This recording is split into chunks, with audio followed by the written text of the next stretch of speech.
A service of KIBMradio.com, the Internet's home for an all old-time radio.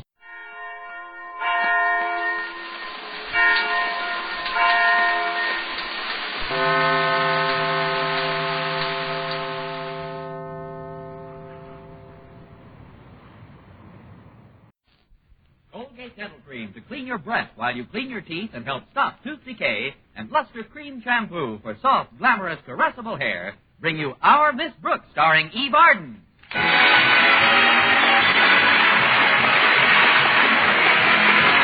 time once again for another comedy episode of Our Miss Brooks, written by Al Lewis.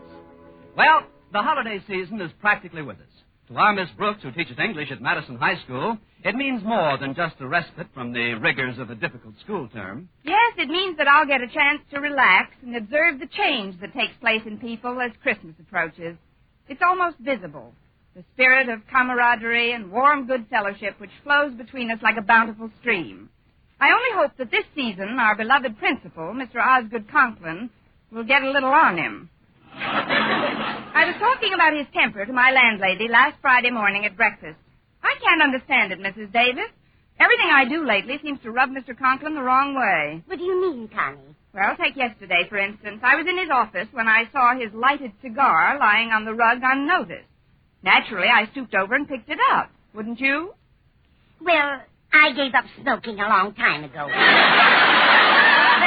I didn't want the office to catch on fire, Mrs. Davis. So I merely put the cigar in an ashtray. You might not believe this, but he was furious. Because you put his cigar back in the ashtray? Well, it wasn't exactly an ashtray. I guess I should have noticed it was an inkwell. Oh, and when you put your cigar in the inkwell, it went out? That isn't the end I put in the inkwell. 3 puffs later, Mr. Conklin could have won first prize in the chow dog contest. He's so unreasonable. You'd think having a blue tongue was a crime. Maybe it was the taste of the ink he objected to. He's always been a finicky eater anyway. But forget about Mr. Conklin, Connie. Just stay out of his way as much as possible. Believe me, I'll do my best, Mrs. Davis. Say, that's quite a batch of mail you've got there. Is it all for you? Mail? Oh, this isn't incoming mail, Connie. These are the letters I picked up from all the kids in the neighborhood. You see, Bush's department store has a contest each year in which the child who writes the best letter to Santa Claus gets his choice of anything in the toy department. Oh, and you're Santa's helper. Mm-hmm. Well, I shop there anyway, so I just drop them off for the kids. They write such cute letters, some of them. Reminds me of the one you wrote to Santa when you were 7 years old. Me? Where did you see that, Mrs. Davis? Forgive me, Connie, but I've got it right here. I took it out of your old album. You know, the scrapbook with the souvenirs in it. You had it out last night. Remember? Oh, that's right. I thought I might run across some souvenir money in it. Let's see the letter, Mrs. Davis. Here you are, dear. Read it out loud. I get such a kick out of it. All right. It says, Dear Sandy Claus. Look at this spelling. SANDYCLAWSSS. That's nice. 1 S for each claw. Read on, dear. I don't want you to bring me very much toys at all, because then you would not have enough for all the other little children. Wasn't I a doll? Please, Sandy, just bring me a slate with some chalk and a eraser and some crayons and a ruler on account because when I grow up, I want to be a English teacher. Signed, Connie Brooks, age 7. Isn't that touching, Mrs. Davis? Even at that tender age, I was already planning my future poverty. You knew what you wanted, all right. Now, I'll just set these letters on the sideboard and pour us some coffee. Here's your cup, Connie. Thanks, Mrs. Davis. I'd better hurry. Walter Denton is picking me up this morning. Can we give you a lift? No, thank you. I'm going over to Bush's department store. They have a contest each year in which a child who writes the best letter to Santa Claus gets his choice of anything in the toy department? How did you know, Connie? You just finished telling me, Mrs. Davis. Oh, so I did. Now, where in the world did I put those letters?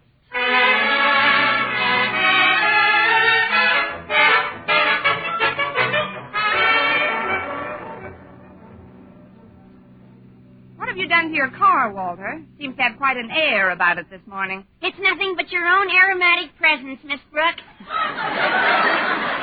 thanks, Walter, but I'm not what I mean. Wait a minute. Here's a cigar on the seat between us. Oh, probably dropped out of my dad's pocket. I drove him to work this morning. Say, do you mind if I keep it? It might make a nice good morning gesture to Mr. Conklin. I can use one at this point. Oh, sure. My dad's got a pocket full of cigars. But what's wrong with you and old Marblehead? Mr. Conklin. Are you in the doghouse, Miss Brooks? Where I am shouldn't happen to a dog, Walter. But maybe this little peace offering will help. Smells awfully sweet for a cigar. Oh, it isn't the cigar that has that sweet smell, Miss Brooks. That's Miss Enright. Where is she sitting, in the glove compartment? No, I just dropped her off at the beauty parlor. She was wearing a new perfume. She said it was called Voodoo. Kind of clings to the upholstery, doesn't it? Just like Miss Enright. Oh, I'm sorry, Walter. I shouldn't speak that way about another member of the faculty. Forget I said anything. Oh, sure. I know there's no love lost between you two. Although Miss Enright did pay you a rather nice compliment this morning. She did? Yes, ma'am. She said she thought it was wonderful how you taught the subject of English. Miss Enright said that? Just before she went into the beauty parlor. She said that anybody who could teach a language to so many kids for such a long time, in spite of her obvious difficulty in speaking that language, should get a medal. Maybe the dryer will fall on her. By the way, Walter, did Miss Enright mention her reason for going to the beauty parlor so early in the morning? Oh, come to think of it, she did. She said she was going out with Mr. Boynton after school.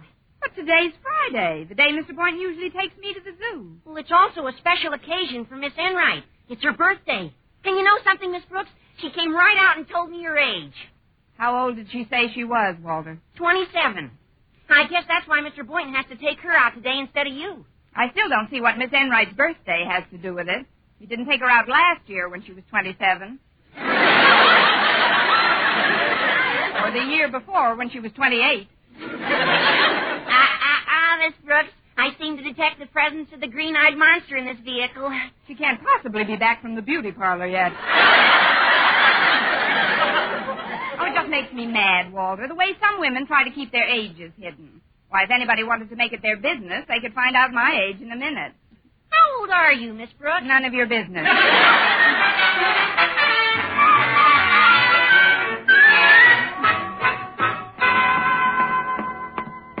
There's Mr. Conklin going into his office, Miss Brooks. Now's your chance to slip in that cigar. Right, Walter. See you in class. Good morning, Mr. Conklin. Good morning, Miss Brooks. Have a cigar? Cigar? Yes, sir. I just happened to have it on me. That is, a gentleman friend left it in my compact. Here. It's brand new. No ink on it. Thanks, Miss Brooks. Now, if you'll excuse me, I'll withdraw to the safety of my office while I'm still ahead. Yes. Goodbye, Mr. Conklin. Goodbye. Good morning, Miss Brooks. Hello, Miss Enright. Walter Denton tells me that today's your birthday. Why, yes, darling, it is. Happy birthday. Well, I shall bask in the warmth of that greeting all day. Well, I'm sorry, Miss Enright, but I don't think it's fair of you to make Mr. Boynton break a date with me just because it's your birthday. Oh, I didn't make him do anything, Miss Brooks. It's obviously a matter of preference. Put down a brightly colored gay silk scarf and an old gray shoe, and even a baby will reach for the scarf. Are you calling me an old gray shoe? Well, if it fits, darling, slip it on. Now, look, Miss Enright, I don't want to be rude to you on this of all days, especially since I realize that your birthday is one holiday which has been celebrated in this neighborhood for countless generations. But every Friday, Mr. Boynton takes me to the zoo. That's very cooperative, my dear, but if the zoo wants you badly enough, they'll come and get you.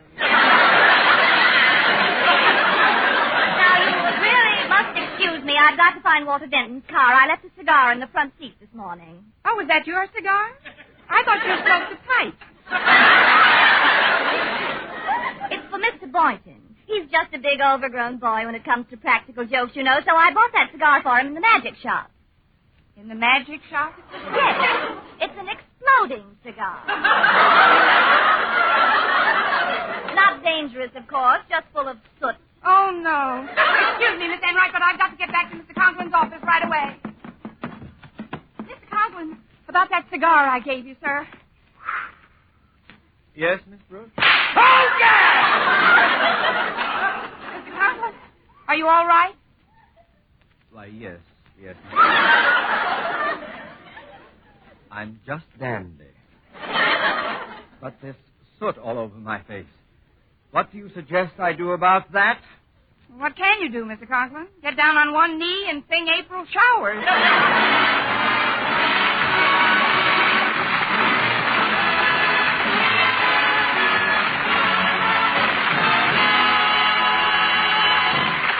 Our Miss Brooks, starring Eve Arden, will continue in just a moment. But first, here is Vern Smith.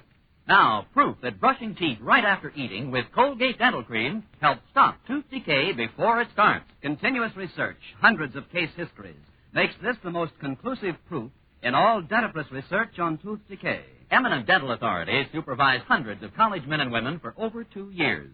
One group always brushed their teeth with Colgate right after eating.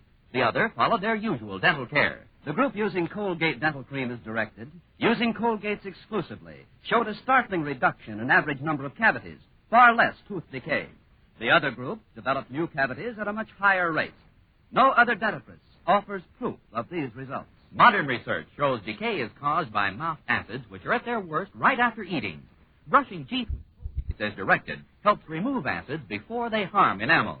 Yes, Colgate contains all the necessary ingredients, including an exclusive patented ingredient for effective daily dental care.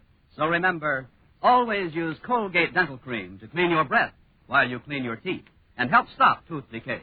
Well,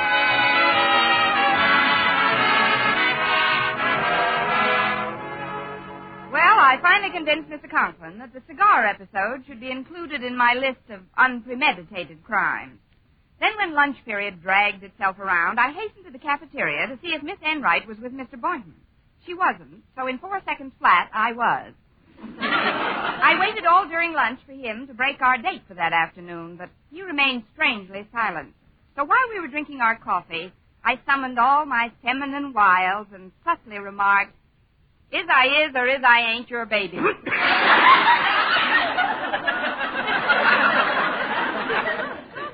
What did you say, Miss Brooks? Nothing, Mr. Boynton. Here's a napkin. It's just that I get a distinct feeling of guilt emanating from your side of the table. Guilt? What makes you say that? You paid for my coffee. It's all right. You can pay for mine next time. I paid for yours last time. We're even. But today is Friday, Mr. Boynton. Is that right? That's right. And we usually go to the zoo on Friday. Isn't that so? Yes, that's so. Well? Well, what? Is I is or is I ain't your baby? If you mean am I keeping our engagement, Miss Brooks, well, a funny thing happened this morning. On your way to the rabbit's cage? Yes. As a matter of fact, I was in my lab when it happened. I remembered an appointment I made for this afternoon with somebody else. Namely? My grandmother. That's it. My grandmother came into town unexpectedly this morning, and I promised to take her out for the day. She's rather helpless, you see, because, well, she's quite far along in years. You're not just clacking your crockery, Doc. It so happens, Mr. Boynton, that I know your grandmother. You do? Yes, she's 27 years old, and she teaches English at Madison High School. Miss Brooks, I've decided that rather than stoop to deception, I'd better be honest about this thing. What I told you just now about my grandmother, it isn't true. No. No, I made a date with Miss Enright for today, but only because it's her birthday, Miss Brooks. She told me her folks were living in another part of the country. And... My folks live in another part of the country. Well, Miss Enright also said she didn't have too many friends. I don't have too many friends. But Miss Enright is 27 years old today. My folks live in another part of the country. Well, I'm sorry, Miss Brooks. I just didn't want your feelings to be hurt. Don't worry about my feelings, Mr. Boynton. I've sent away for a plastic set. Hi, Miss Brooks, Mr. Boynton. Hello, Harriet. How are you, Harriet? Would you care to sit down? There's plenty of room at this table. Oh, thanks just the same, Mr. Boynton, but I've got to take this container of coffee to Daddy. Oh, is your father lunching in his office, Harriet? Yeah. He says he's too embarrassed to eat in public today. There seems to be something on his neck he can't get off.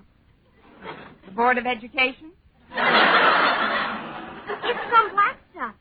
He didn't want to talk about about it too much. Here, Harriet, let me take that coffee down to him. But It's the least I can do. You sit here and chat with Mr. Boynton, dear. He's very good company today, loaded with stories. Well, all right, Miss Brooks, if you say so. Here's the coffee, and here's some extra sugar. Daddy likes it plenty sweet. Thanks, Harriet. I'll see you later, won't I, Miss Brooks? As we both get older, you mean? Please drop into my lab after school. Maybe we can work something out. Perhaps we can all have a date together. Fine. I'll bring my grandfather for Miss Enright.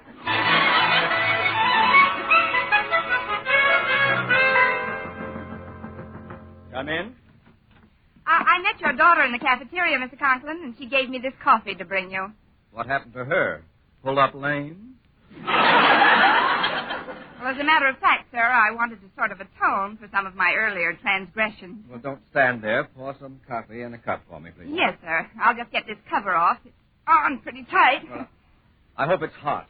If there's anything I can't stand, it's cool coffee. Oh, I'm sure it's piping hot, Mr. Conklin. I can tell by the way the container feels. This lid is so... Let me help you. No, it's coming now.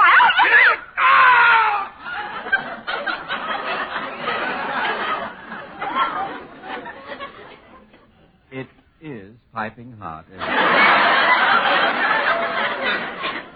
Observe the steam rising from my trousers where you Miss Brooks, yesterday you dipped my cigar in the inkwell. This morning you gave me one that exploded in my face. And now, thanks to you again, a container of hot coffee is running down my leg. Well, don't stand there, Miss Brooks. What have you to say for yourself? Is it sweet enough, Mr. Conklin?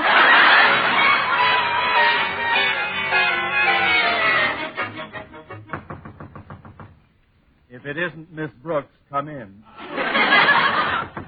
I said come in.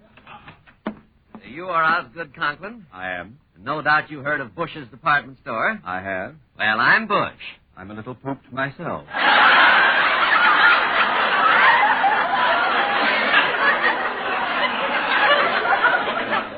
Sit down. I'll be brief, Mr. Conklin. Each year, my store gives away contest prizes to children who write in the best letters to Santa Claus. We like to choose some prominent citizens in our community to play Santa for this occasion. Hence my visit here. My dear Mr. Bush, if you're suggesting that I involve myself in the squalling clamor of hundreds of children in a department store, put it out of your mind. But, Mr. Conklin... You have no way of knowing this, of course, but I am a person with extremely high blood pressure and acute hypertension. Playing Santa to a band of yowling brats is out of the question. But I've invited all the photographers and reporters, Mr. Conklin. You'll get at the very least a 2-column picture in every paper. I'm sorry. It's absolutely unthinkable for me to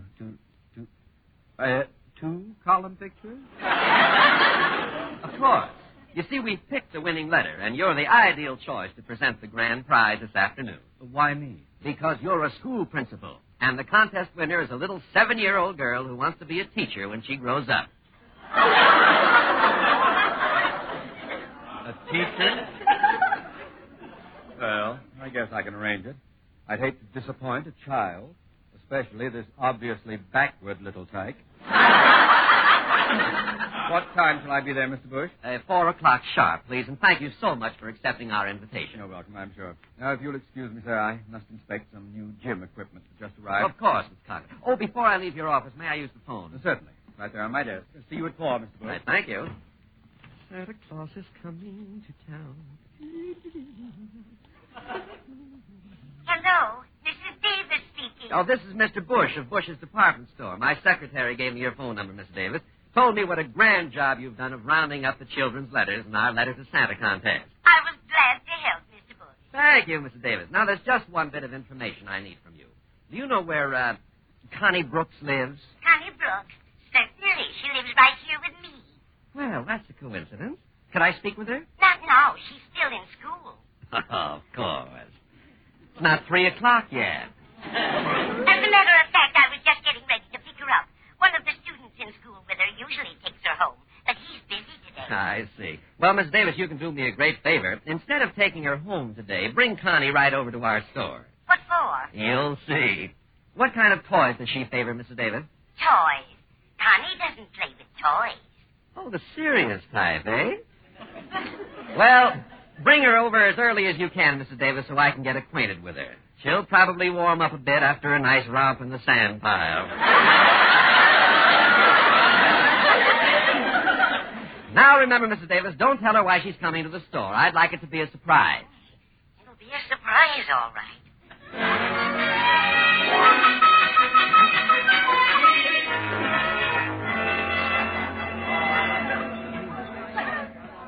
Now, will you please tell me what we're doing in Bush's department store, Mrs. Davis? I haven't enough money left to buy a Christmas seal, let alone do any shopping. Be patient, Connie. We'll find out as soon as I can locate Mr. Bush.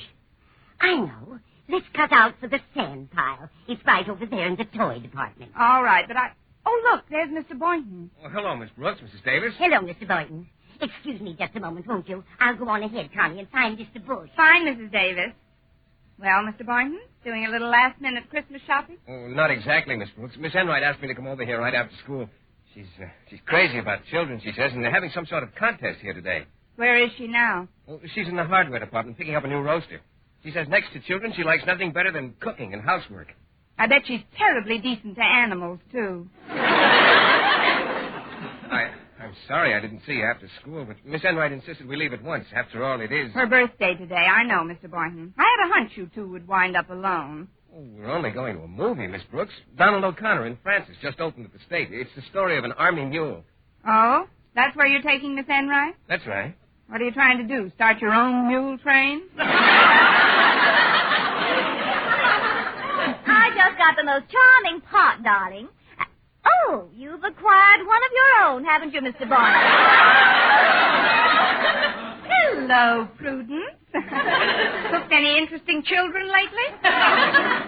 Please, ladies, please, let's get over to the toy department. They're getting ready for the ceremonies. The spotlight was just turned on that platform. Oh, fine, Mr. Boynton. I just adore toys. Oh, why don't you act your age?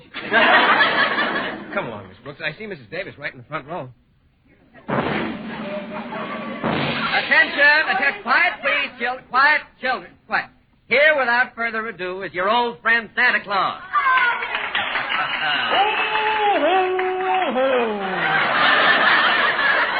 Merry Christmas, kiddies! Why, that's Mr. Conklin. Is it really? Ho, ho, ho! Of course. I'd recognize that bloodthirsty cheerfulness anywhere. Here you are, Santa. Here's the prize-winning letter in the contest. I suppose you read it out loud and will surprise the author, who I know is among those listening. Charlie. It says, Dear Santa Claus, spelled C-L-A-W-S-S-S. That's nice. One S for each claw. I don't want you to bring me very much toys at all, cause then you would not have enough for all the other little children. Isn't she a doll? Wait a minute. This sounds awfully familiar. Please, Sandy, just bring me a slate with some chalk and a eraser and some crayons and a ruler, cause when I grow up, I want to be a English teacher. Oh, no. Signed, Connie Brooks, age 7. Now, if this little girl will step up. Connie Brooks! You sound like you know this girl, Mr. Conklin. Let's get her up to the platform. Where are you, honey? You, Mr. Bush, down here. I'm Mrs. Davis. Oh, hello, Mrs. Davis. The girl you're looking for is standing right here beside me. What? Who are you? I'm Connie Brooks, age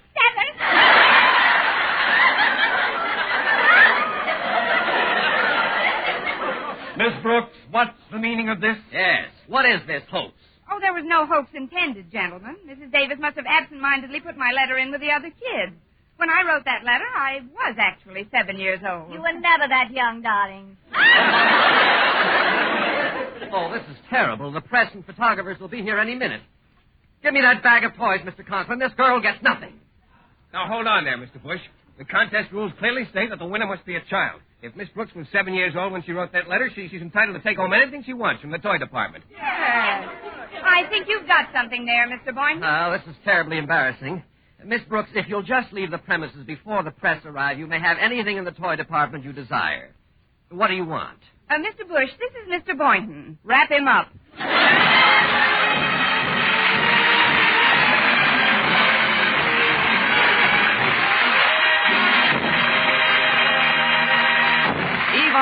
returns in just a moment, but first...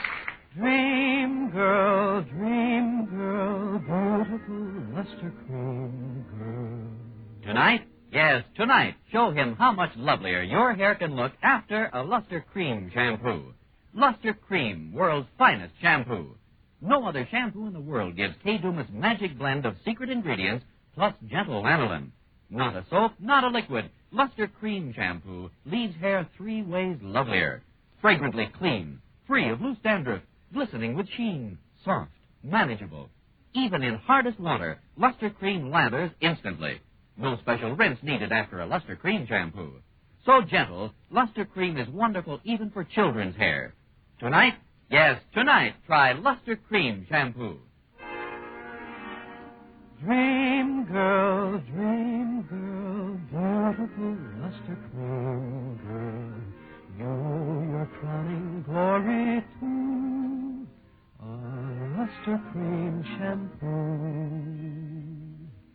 And now, once again, here is Eve Arden. This Christmas, give yourself and your family the gift that keeps on giving. United States savings bonds, the present with a future. And buy savings bonds regularly. Start preparing now for those things you know you're going to want and need in the future. If you're on a regular payroll, use the Easy Payroll Savings Plan. If you're self-employed, use the Bond-a-Month Plan. Invest today in security, your own economic security and the security of your country. Buy United States savings bonds today. Next week, tune into another Our Miss Brooks show brought to you by Luster Cream Shampoo, for soft, glamorous, caressable hair, and Colgate Dental Cream to clean your breath while you clean your teeth and help stop tooth decay. Our Miss Brooks, starring Eve Arden, is produced by Larry Burns, directed by Al Lewis, with music by Wilbur Hatch. Mr. Boynton is played by Jeff Chandler, Mr. Conklin by Gail Gordon. Others in tonight's cast were Jane Morgan, Dick Crenna, Gloria McMillan, Mary Jane Croft, and Hal March.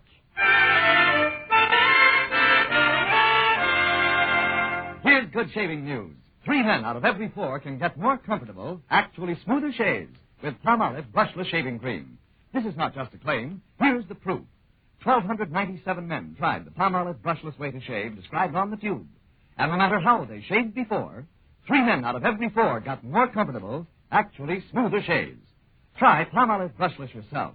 See if you don't get more comfortable, actually smoother shaves the proved Palmolive brushless way. For mystery liberally sprinkled with laughs, listen to Mr. and Mrs. North, the exciting fun fact adventures of an amateur detective and his beautiful wife. Tune in Tuesday evening over most of these same stations. And be with us again next week at this same time for another comedy episode of Our Miss Brooks. Bob Lamont speaking. This is CBS, the Columbia Broadcasting System.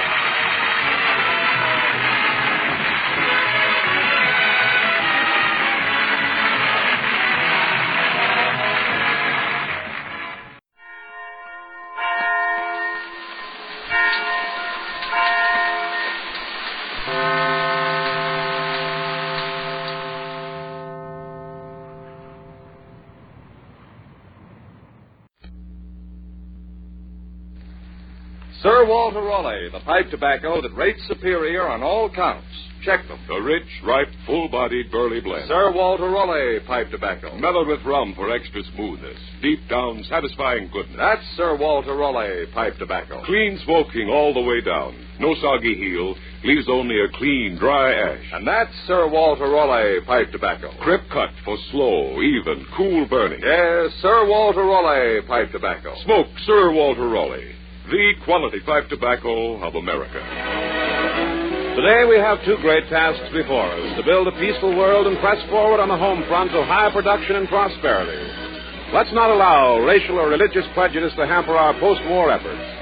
Brown and Williamson invite you to other good listening during the week. Listen to People Are Funny with Art Linkletter next Friday night, and join us again with Red Skelton next Tuesday. Red Skelton is heard in this program through the courtesy of Metro Goldwyn Mayer. Red Skelton is brought to you by the makers of Rollie cigarettes. This is NBC, the national broadcasting company.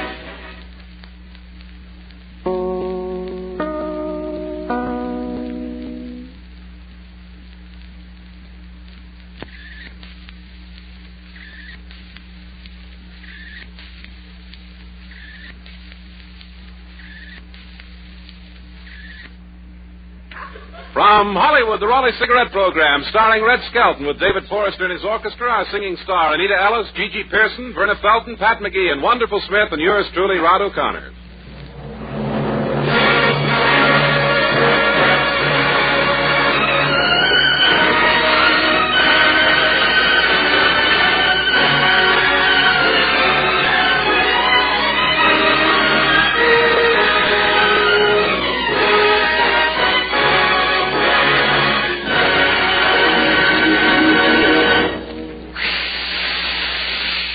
It's Moisturize, the new, all-new Rolly 903 cigarette.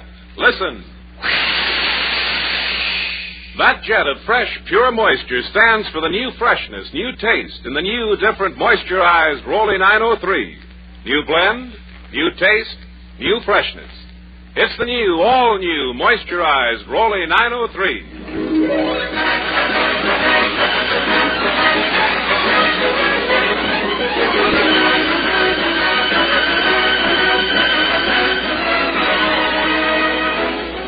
It's a pleasure to bring you Metro-Goldwyn-Mayer's popular comedian and the star of our Raleigh Cigarette Program, Red Skelton.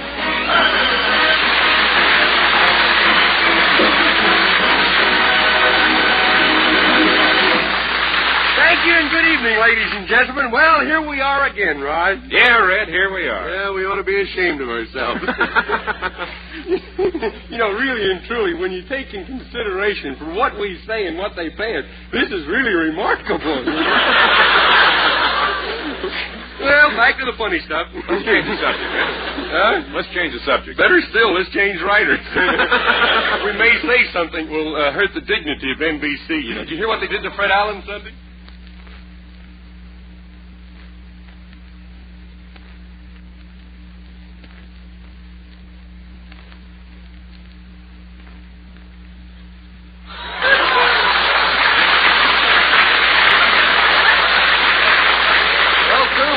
Join the parade of stars, I see.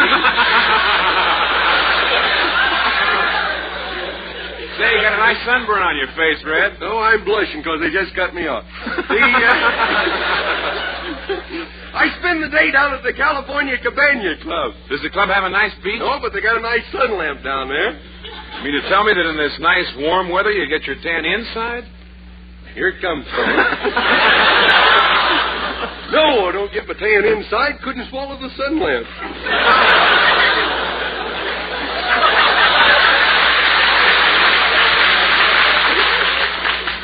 Well, who else goes down to that Cabana Club, Red? Well, there's a lot of us. There's Fred Allen, if you'll pardon the expression. Johnny Weissmiller, for one. He taught me to swim without using my legs or arms, just my head. Well, that's impossible. How on earth can you swim with just your head? Oh, just keep it above water and yell help. You know, Weissmuller's supposed to be one of the fastest swimmers in the world. Yeah, I raced him the length of the pool, you know, and, nearly beat him. Oh, go on. How much of a head start did he give you? I gave him a head start. I let him take 5 strokes before I ever started. I'd have won, too, if I hadn't tripped over that chair and fell in the pool. What a swimmer you must be. Yeah, you should have seen the jackknife I did into the kiddies' pool. Well, it's impossible. The kiddies' pool's only a foot deep. Yeah, well, it was a jackknife, though. It must have been. Took them a half hour to unfold me when they did it.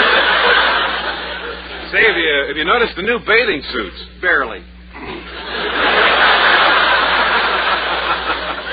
Say, you know, the suits get smaller and smaller every year. Today, when a girl goes to the beach, she packs her suit neatly into a Dixie cup. No kidding. One girl came out on the beach, and she went back into the locker 5 times to make sure she had the suit on. But you know, this sunshine out here is really good, you know. Oh, boy. I wish I could bottle this glorious sunshine and ship it east. I hear it's pretty cold back there. We got a couple of sensors I'd like to send back. I tried bottling California sunshine once. You did? Yeah. What happened? The smog kept coming to the top.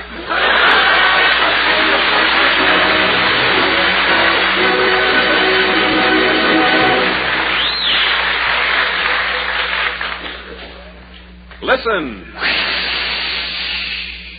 That jet of fresh, pure moisture stands for the new freshness, new taste, in the new, all-new Rolly 903 cigarette.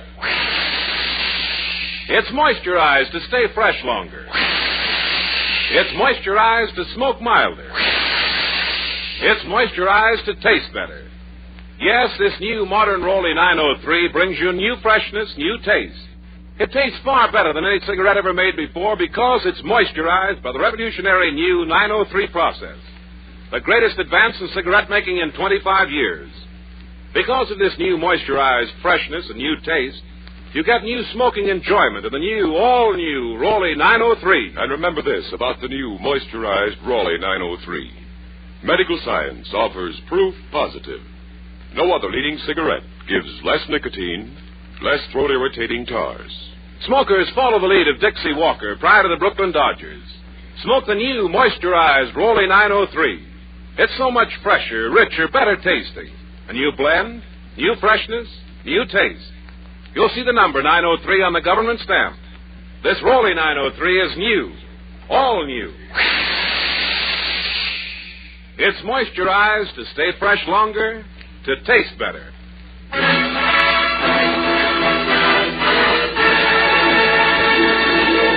Anita Ellis sings, "It's Lovin' Time."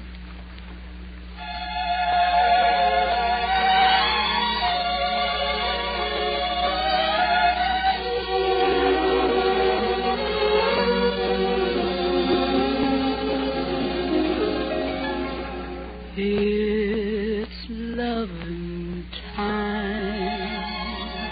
I've turned the lights low. There's heavenly music on the radio. And Bill, my darling brother, is safely in bed. My mother and dad are at the movies. They were young once too. It's all so wonderful, yet I'm so lonely and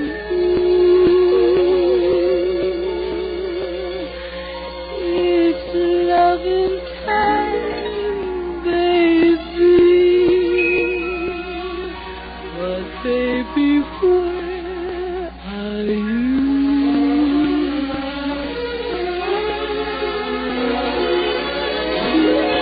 It's all so wonderful, yet I'm so lonely and blue. It's loving time, baby. Oh, baby,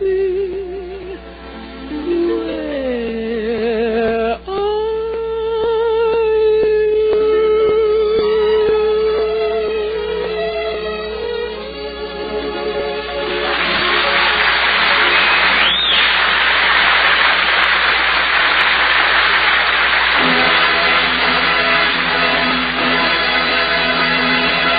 The Skelton Scrapbook of Satire. You can imagine what the housing problem must be for that guy, huh? Page 1 is entitled The Friendly Farmer.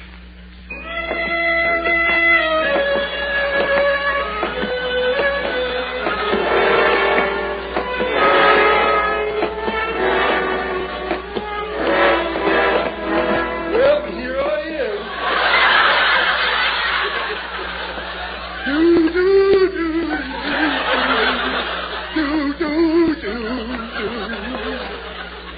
I just ain't in tune tonight. I feel kind of lonely, you know. I wish I hadn't already done my crossword puzzle. I work them things just like a whiz-cracker, I do, boy. Just fast like that. Only takes me a second to fill in them little blocks with my crayons, you know. Old Sarah Dew's home. I want somebody to talk to. Talk to myself, but I hate those stupid answers I get. Well, look at the little puppy dog. He looks half starved and half Airedale. What are you looking so sad about? You look like you lost your brother. But you don't have to look at me like you found him. Ain't that cute? Look the way he's chewing on my shoe there. Come to think of it, I ain't wearing any. Get away, will you? Well, there's Sarah Dew's house. Ooh, look at that car parked in the driveway. Boy, ain't that something. I wonder what kind it is. Town and country. Say, ain't that pretty? Why don't they take it out of the crate?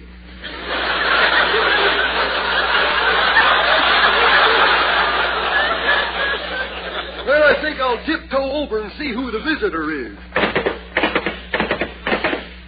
I think that's Blacksmith to give me a bum deal on them shoes he's wearing.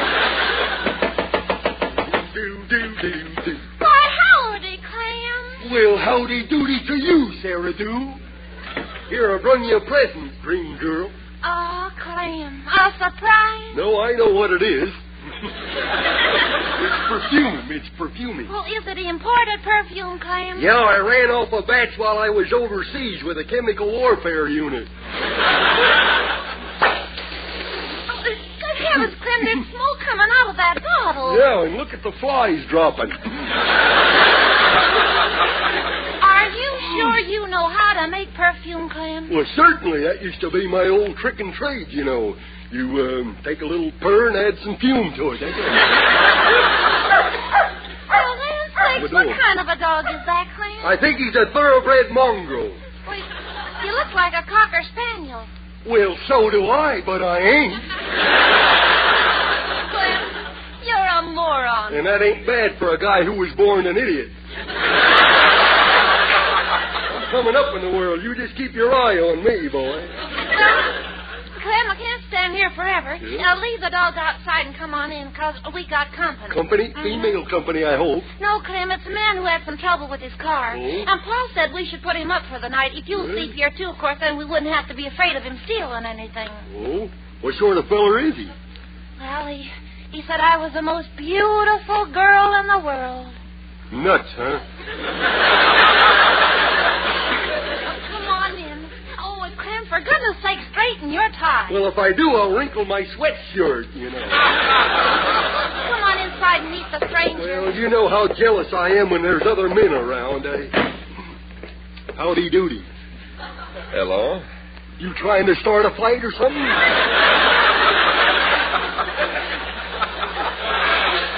Not Clem. This is Mr. McGeehan. Yeah? What do you do for a living? I'm a traveling salesman. It's a good idea. Start traveling. Now, Clem, none of that. You're not very pleasant. What do you do, Doc? Doc? Well, I drove a taxi cab once. Do you ever have any trouble with any of your passengers? Quite a bit. Some of them don't want to go where I want to take them. You're supposed to go where the passengers tell you to. That's one place I'm staying away from.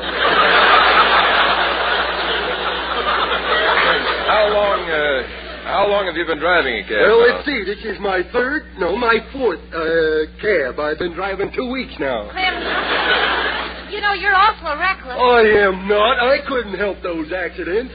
Why, I thought I was following the line down the middle of the road, and it turned out to be a crack in my windshield. Oh, where are you from? Hollywood. Hollywood? Where's that? Near Los Angeles. Los Angeles? Well, what part of the country that is? A few miles from Glendale. Well, why didn't you say so in the first place? Well, it's late. I guess I'll retire. Well, I'd like to retire, too, only I ain't rich enough. That's too fast for me. Didn't get it. That'll be enough, Clem, now. Well, I hope you'll be comfortable. There's a nice new mattress on the bed. Mattress? What's that? Well, that's what you put on top of the springs. Well, land sakes, how long's this been going on? Only an idiot would sleep without a mattress. Well, I haven't been doing anything wrong, have I? Oh, brother. Say, where do you sleep, Clem? Well, we're so crowded you'll have to sleep together. Yeah. I'll see you in the morning, boys. Good night, Clem. Sarah Dew, I find it hard tearing myself away from you. Oh, why, Clem? You're standing on my foot. Well, good night. Good night, good night. See He sure is nice. Yes, well, we better get ready for bed. I'm so tired I don't think I'll even bother to put my ears up in curlers tonight. You take the clothes cores. I'll hang my clothes on the hook here. Do you always hang your clothes up that way? Well, sure, don't you? Yes, but I get out of them before I hang them up. You sure go in for details, don't you, huh? You know, it's a bit chilly. I think I'll have a nightcap. Careful, little swallow. It'll pick you up. Pick me up, huh? Well, here's mud in your eye.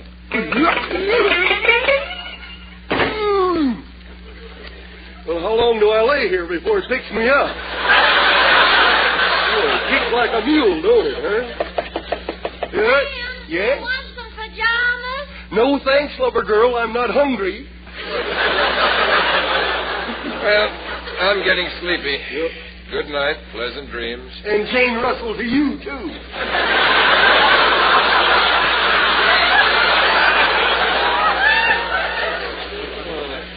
They paid Cummins, but I couldn't get a clearance. Good night. I hope I can get some rest. Are you asleep already? Hey, you're snoring. Mm-hmm. You're snoring. I didn't hear nothing. Oh, goodness. Are we going to have to put up with that all night? I don't think so.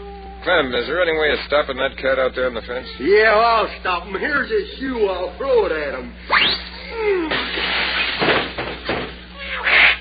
What happened, Clem? Oh, I forgot to take my shoe off before it broke.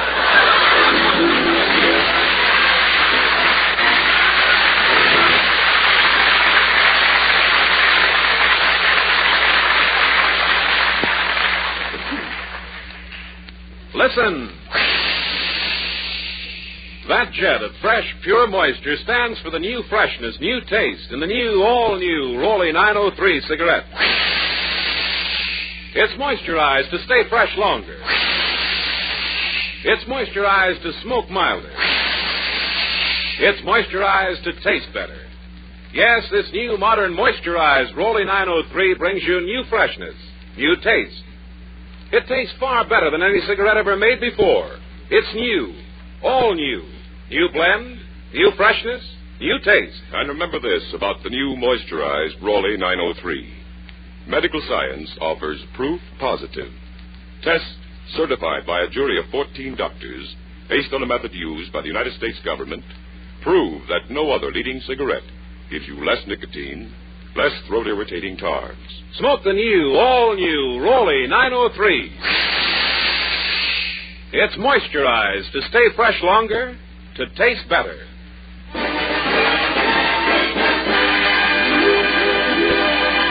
And now, neighbors, Zeke Forrester and his Iowa Serenaders are going to play a Roy Rogers favorite entitled The Chicken Reel. I hope Bob burns it.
yourself a little moonshine in your mouth. Loosen your whole strand, trail back, lady in the lead.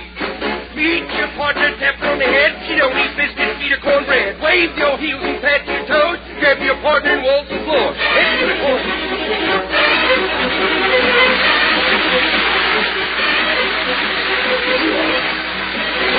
Okay, Chris, let's listen.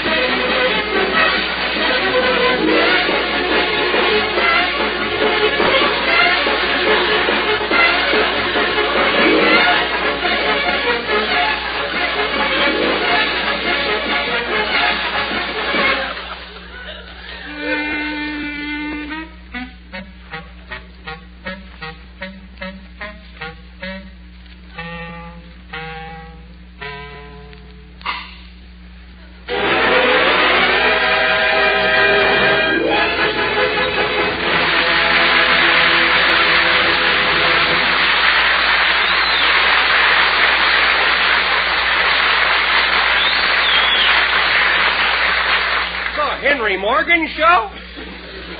Page 3, Home from the Circus.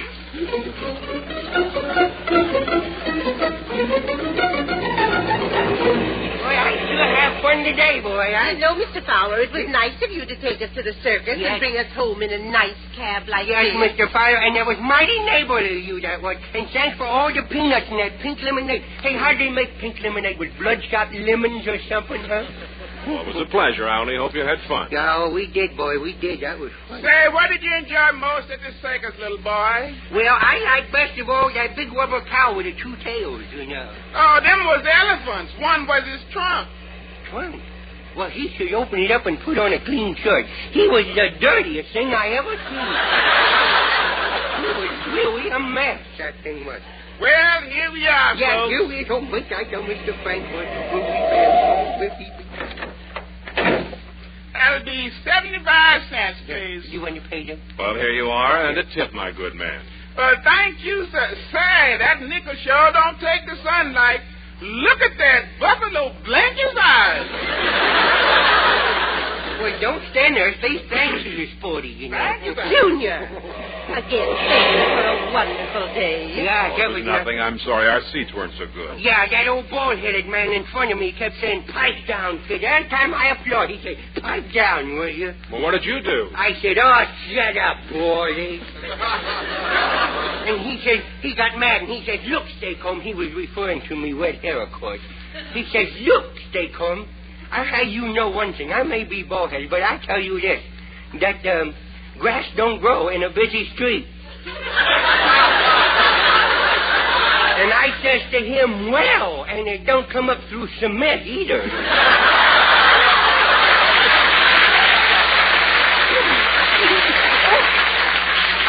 How can you be so insulting? I took lessons from James Mason.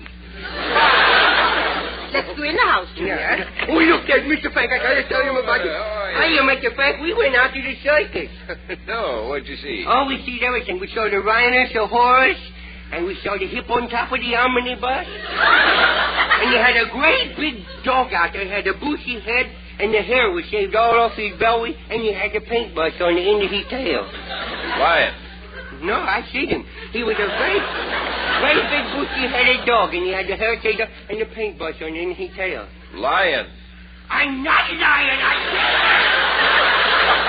He was there in the cage, and he had big teeth and a bushy head, the hair shaved off the paintbrush. I know, lying. You asked for it. Oh, Junior, what did you do? I bit him. Junior, I'm mad at you. You're mad. I should be mad. Look, you got two of me teeth sticking in your hand. He called me a liar. Now you're going to get it. Oh, no. You broke me, Will. You broke me, Will. Broke your little what? Oh, no, then you slapped me for telling you. Now, I'm going to fix you, Grandma. I'm going to get eating at the last. I'm going to tell everybody that you sold peanuts at the Harper's Ferry. Now, Junior, you know that's not true. Oh, no? Hey, Judy, give me a bag of those Confederate goobers. Nothing doing. You're wearing a Union suit. Well, now, I guess it was really my fault, for not explaining when I said lion. See, I only meant that was the name of the animal. How did you know? Well, I was at the circus. I didn't see you. What cage was you in? Junior! Why don't you live a model life? Because there's too many people living a modern life now, just posing. Nothing else, just posing. Well, I can promise you one thing. You'll never go to the circus again. Oh, yes, I will, boy. Someday I will run away. I'm going to work for the circus someday. I'm going to be an animal trainer. I will walk in the cage and I'll take a great big ferocious lion and and I will stick me head right in his mouth. I will. Dear, no. He might bite your skull and break all his teeth. Yes. No, he won't, because he will be afraid of me, because I will be the master. And I will walk up to him, and then he will leap on me, and he will chew me to bits, and he will grab me by the back of the neck and shake me like I was a little rag doll. And he... I better change the subject. Why? I was just on the verge of scaring myself. Well, Junior, do you want to come in the house or stay outdoors and play? No, I'm going to stay out here and play, boy. Oh, she's going now all alone. I wish I was a lion tamer. I know what I'm going to do. I'm going to sneak over to Mr. Thorpe's barn, and I'm going to steal those little box of kittens that he's got over there and play lion tamer with the kittens. That's what I'm going to do.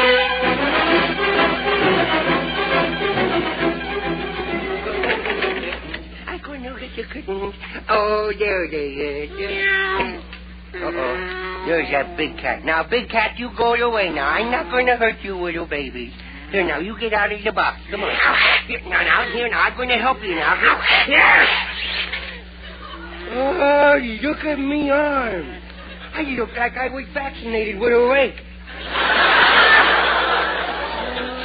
I grab him by his arms, and then he kind of... Ow! Let go of me nose! Let go of me nose! Yeah. Boy, I'll never do that again, boy. I wish that widow Dickie Owens or some of them juvenile jury kids was here. They'd tell me how to handle this cat, boy. I know what's wrong. I don't have the chair and the whip. Now, here's a nice little chair with a bottom out of it. That's good. I can see what's going on, you know. Now for a whip. Doesn't have the whip to be a lion tamer. I'll use this hairbrush I've been hiding from my grandma. Now, old cat, you has met you equal, you has. Come on, sit up. Sit up. I wish I could crack this hairbrush, you know. Sit up, cat. Come on. Stop it. All right, I'll sit up for you, but give me back my chair, will you? Junior. Uh-oh, frost warning. Yes, kiddo. Would you like a glass of milk and some cookies? Milk? I can lead that old mama cat away with some milk. Yeah, I would like some milk. What was that noise I heard? Oh, that cat next door, he got his tail caught in the door. Well, don't you hurt him? Well, goodness sake, it's not my fault if he gets his tail caught in the door, you know. Why don't he reel that aerial in when he's not using it? Yeah, oh, boy. I'm going back over now and entice that mama cat away from them kittens, boy. I'm going to hear. Yeah, here, mama cat. Look, milk, fresh cow juice. Look. Here, come on now. Here, now, drink all of it. Oh, it's working. Bless you. It's working. Oh, the cat sneezed there. Now, the mama cat's drinking the milk. Now, I'm going to get this box of kittens. And, oh, ain't they cute? You're going to be me lions and tigers. Oh, come on, I'm going to get the box out of me.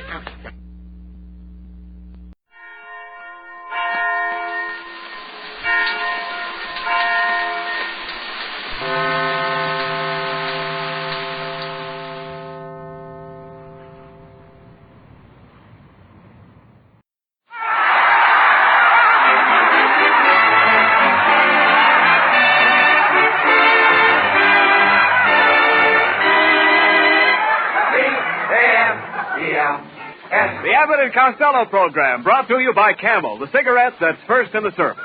Camel stay fresh, cool smoking, and slow burning because they're packed to go around the world. Listen to the music of Freddie Rich and his orchestra, the songs of Connie Haynes, tonight's guest, Mr. Alan Ladd, and starring Bud Abbott and Lou Costello.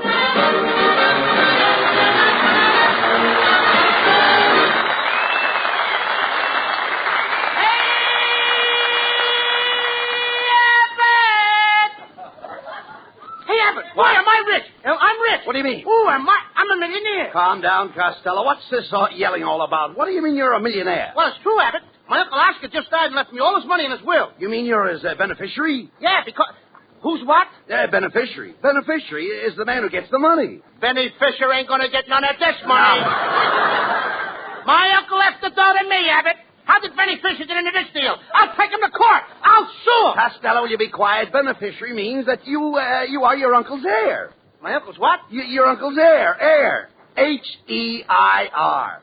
My uncle didn't have any H-E-I-R. He was bullheaded. All right. All he had was a mustache. So what? Well, my uncle was very proud of that mustache.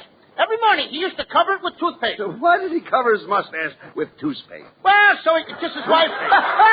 Toothpaste. I mean toothpaste. Why did he do that? You have your S teeth in, haven't you? Yes. I brought him along with me. Ladies and gentlemen, we will start back again. Why did he cover his mustache? With toothpaste. Toothpaste. Now, let's have it.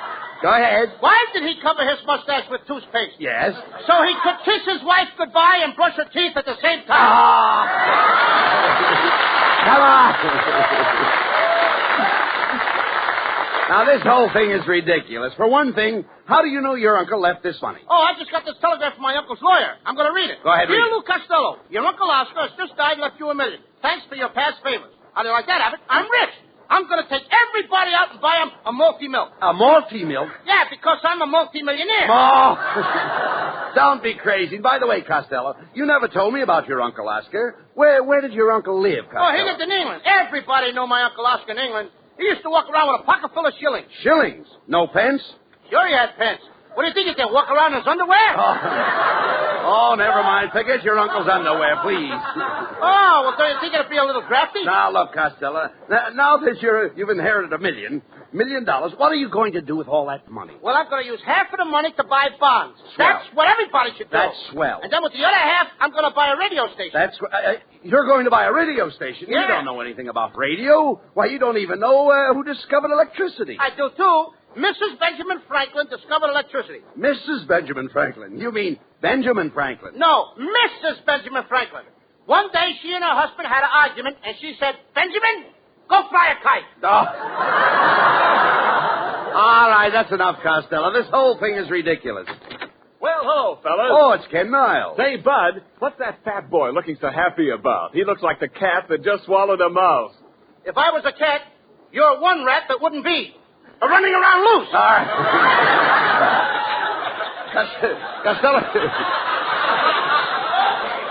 Costello just got some good news, Ken. His uncle left him $1 million, and he is going to buy a radio station. And what's more, Niles, I'm going to be the head announcer on my program. You're going to be the head announcer? Costello, you can't become a head announcer overnight. Why, I've been hammering away for years to be a head announcer. You look like a hammerhead. Now, quiet, Costello. Niles is right. An announcer must have an education. You can't even read or write. Well, maybe not, but I spell. You certainly do. I said spell. Everybody's reading wrong. Now, go ahead. You give me any word at all, and I'll spell it. Okay. Spell Mississippi. State or river? River. Huh? River. River? Yeah. R-I-V-E-R. River. Come on, Costello. Don't try to crawl out of it. Spell Mississippi. Okay. Mississippi. Yes. M-I-ping, S-S-I ping, S-S-I ping, P-P-I-P. Hey, wait a minute. Wait a minute. What's the ping for? I was dotting the I's. Oh. This is the silliest thing I ever heard of. Why, Costello, my lovely wife would make a better announcer than you would. Your lovely wife? That old umbrella had her face lifted so many times she's too tall for the microphone. Oh, I heard that remark, Costello, and I want you to know that I have never had my face lifted. They started to lift it, but when they saw what was underneath, they dropped it again. You must excuse Costello today, Mrs. Niles. He's all excited. He just inherited $1 million, and he's buying himself a radio station. Oh, that sounds just like him, the stingy, fat plutocrat. He wouldn't think of buying anything for his friends. I wouldn't say that, Mrs. Niles. I'm going to buy you a lovely present. A nice red fire extinguisher that will last you 100 years. Oh, I don't expect to be here for 100 years. That's all right. Where you're going, you can take it with you.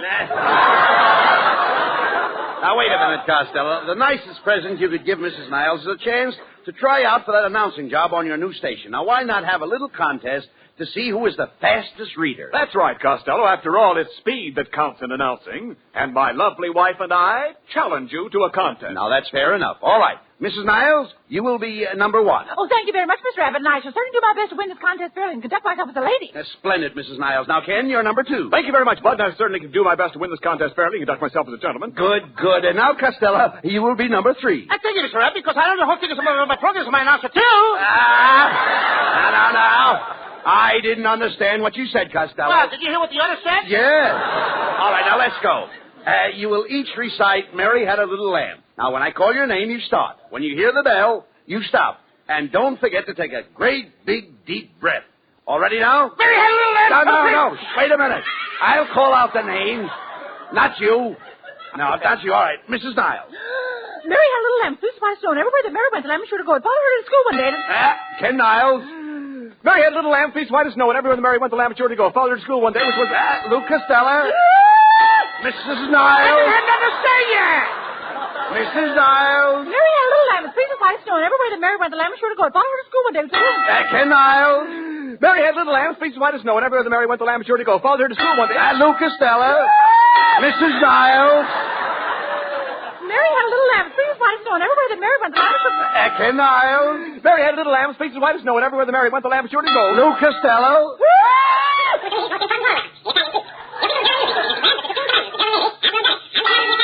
The winner, Luke Costello. Why, that's the most amazing thing I've ever heard. Oh, it's astounding. Costello, how did you ever learn to talk that fast? Oh, it's easy. I've got two tongues. You've got two tongues. Yeah, I got my own, and my father gave me his. Oh, come on. Why would your father give you his tongue? Because my mother never gave him a chance to use it.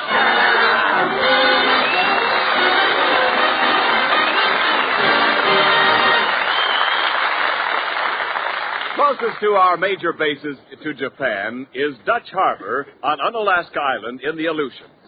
To Americans at Dutch Harbor, to United States bases and outposts throughout the world, go Camel cigarettes. By the million, by the ton. For Camels are first with men in all the services according to actual sales records. And of course, fresh Camels in the Aleutians mean fresh Camels for you, too. Yes, your Camel cigarettes stay fresh, cool smoking and slow burning because they're packed to go around the world. Today, more people want Camels, both at home and overseas. More people want the fresh cigarette, the cigarette with more flavor. So remember, if your store is sold out, Camel cigarettes are worth asking for again. A-M-E-L-S. Camel cigarettes. Camel standard of costlier tobaccos is the same for soldier, for civilian, anywhere in the world.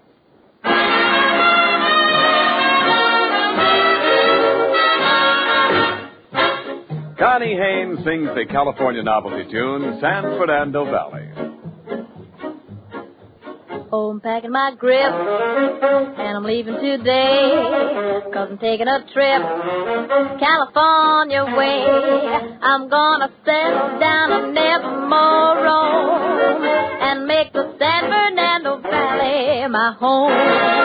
I'll forget my sins, I'll be making new friends, where the west begins and the sunset ends, 'cause I've decided where you truly should be, and it's the San Fernando Valley for me. I think that I'm safe and Satan, he will be waiting when my lonely journey is done. And kindly old Reverend Thomas made us a promise, he will make the two of us one. So I'm hitting the trail to the cow country, you can ford my mail, Cavaretti. I'm gonna settle down and never more roam, and make the San Fernando Valley my home. I think that I'm safe and Satan, he will be waiting when my lonely journey is done. And then go Reverend Thomas made us a promise, he will make the two of us one. I'm in the trail to the cow country. You can forward my mail, care of RFD. I'm gonna settle down and never more roam and make the San Fernando Valley my home.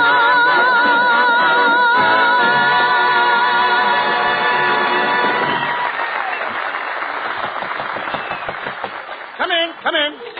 Pardon me, is this the radio station? Yeah, this is Station IOU, the voice of the creditors. I'm the owner and manager, Lou Costello, the great big fat radio maggot. My name is Bentley P. Crinklemeyer of Crinklemeyer and Ingersoll. Where's Ingersoll? He's doing time. I'm thinking of buying a program on your station. I'm in the cracker business. Ha, ha, ha. You look like the crummy type. Costello, take it easy. You need the business. Yes, Mr. Costello. You see, I'm a very successful man. I manufacture Crinklemeyer's crispy, crunchy, crackly, crunkly, crinkly, cratchy, critchy, critchy.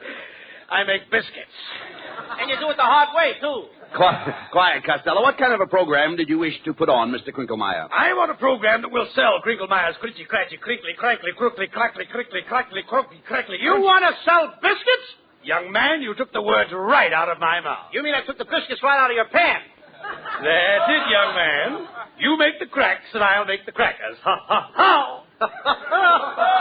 And now I'd like to have you meet a young chap who's going to help put on my program. Meet my announcer, Oliver Storchy. How do you do? Hello. This guy's a radio announcer? Well, I suppose you like your own announcers, but I thought you might like to put one more on. And he's the moron who can do it, too. All right. Let the boy read something for us, Costello. Go ahead. Let him read something. Oh, yeah, I'm wonderful. Simply marvelous. I'll get a load of this. Good evening, everybody. Hello, this is Oliver Storcheese bringing you the Crinklemeyer Cracker program from Hollywood. Ladies and gentlemen, you have just been listening to a coast-to-coast hiccup. Oh, so that's the way it is.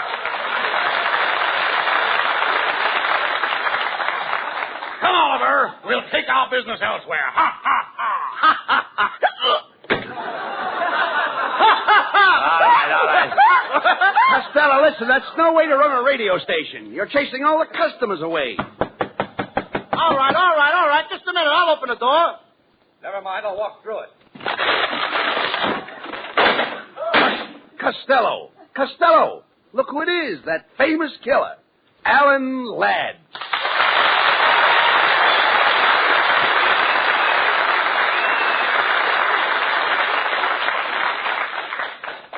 Hey, which one of you fellas is Costello? It's the little fat one. Me. I'm Costello. Oh, you, huh? Listen, fatty, I understand you just inherited $1 million. It's all right. You got me. Go ahead. Take my money. Pull out your gun. Go ahead. Shoot me full of holes. Go on. Make me look like Swiss cheese. Go ahead. Hey, wait a minute. What are you talking about? I don't even carry a gun. Oh, gun is too noisy, huh? You got a knife. Mm-hmm. Got a knife, huh? Go ahead. Do something to me. Come on, stab me. Cut me to ribbons. I got on clean underwear. I'm ready to die. Costello, Alan Ladd doesn't want to kill you. If he does, I'll never talk to him again. Oh, look, I don't want you to die. I hope you live to be 150 years old. Oh, you want me to be an old man, 150 years old, with a beard? I'll trip over my beard, fall into the street, get run over by a truck, then you'll want to take me to a hospital. No. He wants you to be healthy so you can go to work. Oh, fine. Never met the guy before. An old man, me, 150 years old, he wants me to go to work. What does he care? Okay, don't go to work. Oh, no, he won't let me work. Wants me to starve to death. Now, look, wait a minute, please. No one wants you to starve to death. No, eat steaks. Eat big, juicy steaks. How do you like that? 150 years old, not a tooth in my head? He wants me to eat steak. Listen, Costello, if it'll make you happy, I'll carry you around in my arms. Now he's trying to make an invalid out. Costello, quiet. Stop all this nonsense and arguing with Alan Ladd. Give the man a chance to talk, please. Yeah, that's right, Costello. I merely heard that you were starting a radio station, and I came over for a job. You want a job in my station? Well, what would you do? Well, I always wanted to be one of those fellows who steps up to the microphone and says, Men, a new shaving cream has hit the market. It is called Reverso. Reverso does away with shaving of any kind. It makes the whiskers grow inside your mouth. All you have to do is bite them off.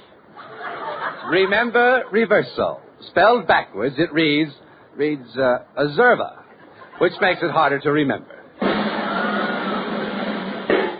Say, Costello, this Alan Ladd is pretty good. Yes, not bad for a lad. Hey, listen, but I think his voice is a little... I think his voice is a little too loud. Try it a little farther away from the microphone, Alan. Oh, you mean like this? No, you're still too close. Step back a little farther. Well, how's this, Costello? No, step back just a little farther. Oh, but I'm up against the wall now. Oh, you are? Well, open up those French windows and step out on that balcony. Okay.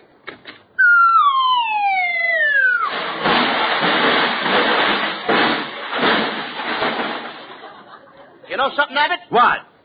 We have no balcony.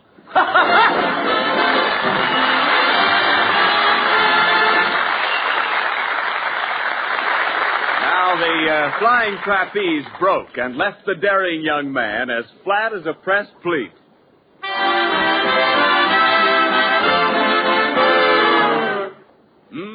That's flat. And it can be worse in your cigarette. If wartime flatness is spoiling your smoking, get Camels for more flavor. Yes, if you're looking for a cigarette that won't go flat no matter how many you smoke, get Camels for more flavor. Expert blending of costlier tobaccos gives Camel cigarettes that extra flavor. It helps them to hold up, keep from going flat, no matter how many you smoke. Double-check that for yourself in your taste and throat. Your T-Zone proving ground for Camel's rich extra flavor and smooth extra mildness. And remember, Camel cigarettes stay fresh, cool smoking, and slow burning because they're packed to go around the world. C-A-M-E-L-S. Camel cigarettes. They're first in the service. They've got what it takes.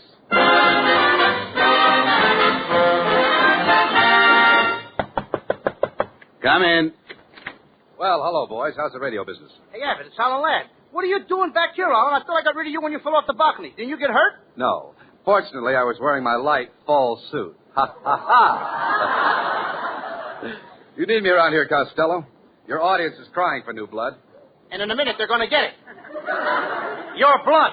All right, Costello. Why don't you listen to Alan? He may have some good program ideas to improve your station. Well, certainly, Costello. I've written lots of dandy programs. Why don't we try out a few of them? For example, those all-night record shows are very popular. You fellas help me out and we'll try one right now, huh? Well, what are we waiting for? Let's listen to the music.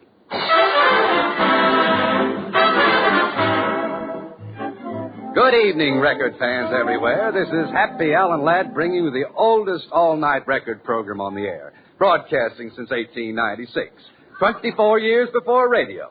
Now, that's enough talk. We start off our uninterrupted dance music with a recording of Mexicali Rose, played by Freddie Snitch and his Los Angeles River Washouts. Here it is, Mexicali Rose.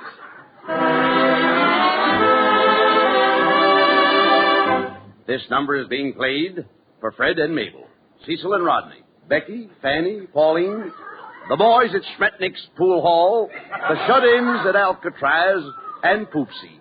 I know you all want to dance, so back to the music. Attention, all men over 95. Are you taking care of your tooth? Do you use pink toothpaste to suffer from white toothbrush? When you smile, does your tooth stand out like a lima bean in a barrel of tar? Then try Dr. Fangbuster's toothpaste. The only toothpaste containing grit, sand, and gravel.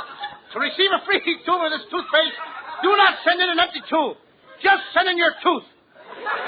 Remember Fangbuster's toothpaste for sparkling gums. And now, back to the music.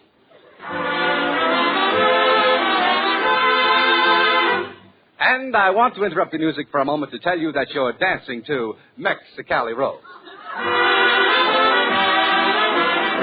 Ladies, have you tried Slicko Shellac on your floors? When you get up tomorrow, make this simple test. Put 2 drops of Slicko Shellac on your floor and rub gently for 2 days. Then put 2 more drops on your floor and rub for 3 days. Then finally 2 more drops and rub for 2 more days. And ladies, before you know it, the week is gone. And so is your floor. You have just been dancing to Mexicali Rose. Good night.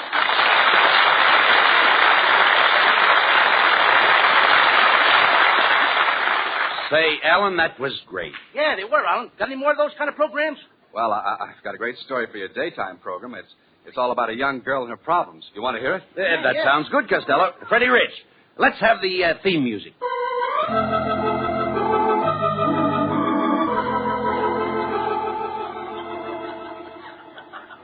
The makers of Grow Fuzz Hair Tonic present another episode in the true life story of Blossom Fink, Girl Street Cleaner.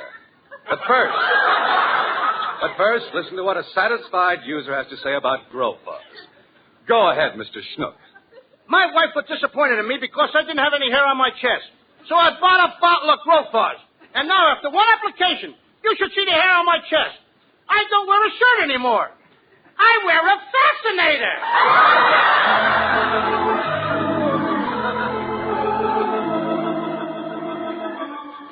And now, back to Blossom Fink, Girl Street Cleaner. It seems like only yesterday that poor Blossom drank potato bug spray, thinking it was orange pico. But don't worry, folks. Blossom's all right now. The police gave her the 3rd degree and pumped it out of her. In the meantime, Blossom's friend Harvey went to the general store to meet Squire Prindle to inquire about Larry, who had received a tragic letter from Mrs. Philpott's nephew, Eustace, who had told her of the split-up between Bernice and Fitzroy. Now, while this was happening, the butcher's son Herman spied Charlie and Julius leaving Mrs. Greystone's house with Myrtle and Phoebe and quickly rang the fire alarm. Naturally, Blossom was a little confused by all this, and so am I. But as we look in upon Blossom this morning, she and her husband are having breakfast. Blossom speaks. Oh, good morning, John, darling. What do you want for breakfast? Oh, dear, I'd like some coffee. Oh, but you should have milk. But I'd much rather have a coffee, dear. But you should have milk. I'd rather have coffee. No milk. No, coffee. Milk. Coffee. Tune in tomorrow. Will John have milk or coffee? And remember, friends, go to your nearest drugstore and get a bottle of Grow Fuzz Hair Tonic. Try it tonight. If you're not completely satisfied, please don't complain. You've only got one bottle. We got 1 million of them.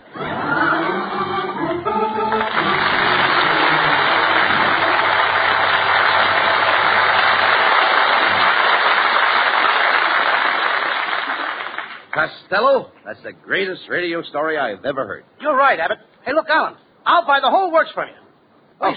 Okay, Costello. That'll be $10,000. Cash on the barrelhead. And I'm just the barrelhead that's got the money. Now, Alan, just listen to this telegram. I want to show you that I really got a lot of dough. Now, get it. Dear Lou Costello, your Uncle Oscar has just died and left you $1 million. Thanks for your past favors. Hey, wait a minute. Let me see that telegram. Okay. Oh, I thought so. You read it wrong. Oh, no. You haven't got $1 million. You haven't got a cent. What do you mean? Here, I'll read this telegram for you. Dear Lou Costello, your Uncle Oscar has just died and left you $1 million thanks for past favors. Costello, did you hear that? Did I hear that? And I just thought of something else that's wrong with that telegram. What's that? I ain't got no Uncle Oscar. Ah, get out of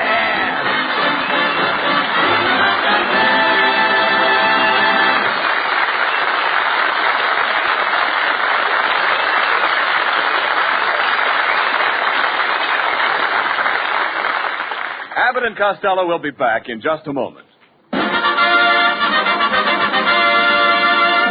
Thanks to the Yanks of the Week.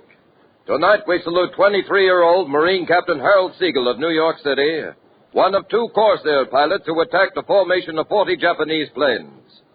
First he shot Zero's tail off, and then his companion, following through, with 4 Japs firing at him, he dove and blew up another, continuing on down to smash a third.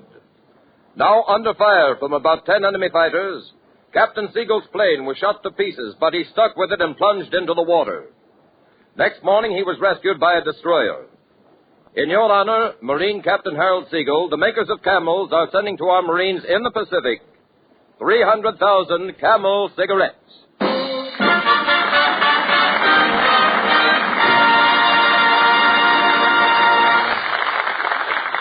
Each of the 4 Camel radio shows honors a Yank of the Week, sends 300,000 Camel cigarettes overseas A total of more than 1 million camels sent free each week. In this country, the traveling camel caravans have thanked audiences of more than 3.5 million Yanks with free shows and free camels. Camel broadcasts go out to the United States 4 times a week, a shortwave to our men overseas and to South America. Listen tomorrow to Gary Moore and Jimmy Durante.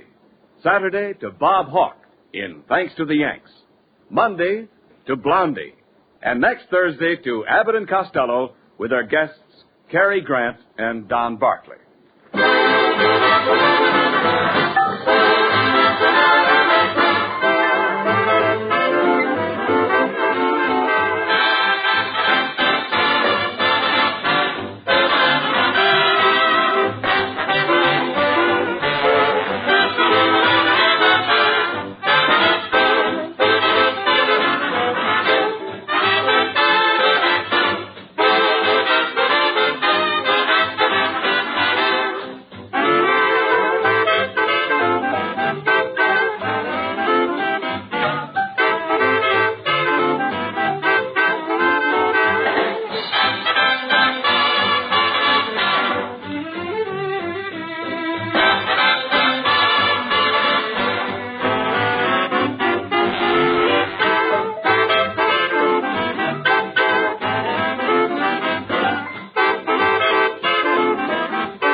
Costello with the final word.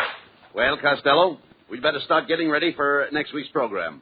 You know, we're going to have Cary Grant and his friend Don Barclay as our guests. Cary Grant? Mm-hmm. You mean the big movie star? That's right, Costello. You know, Cary just returned from the South Pacific, where he entertained the soldiers. Yeah, I understand he made a lot of money on that trip. Oh, don't be silly. That's patriotic volunteer work. The Army doesn't pay him for that. He made the money off the Japs. Oh, he had a great racket. What do you mean? At night, he'd hide behind a tree with a baseball bat and belt the Japs over the head. How could Cary make money that way? Easy. When the Japs came to, he'd sell them a road map. Good night, folks. Good night, buddy.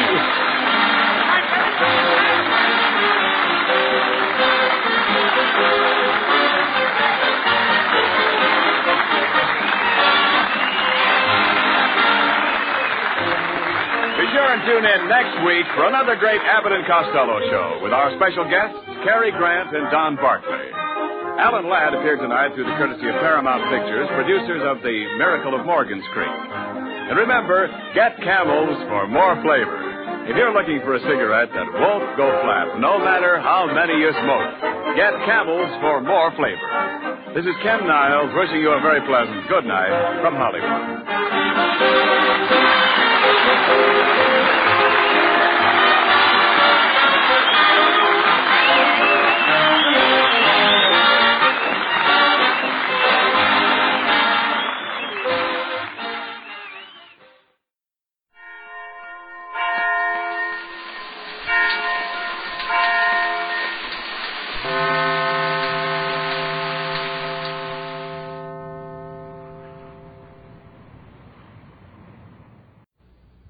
Ladies and gentlemen, the secret word tonight is door. D-O-O-R. Really? You bet your life.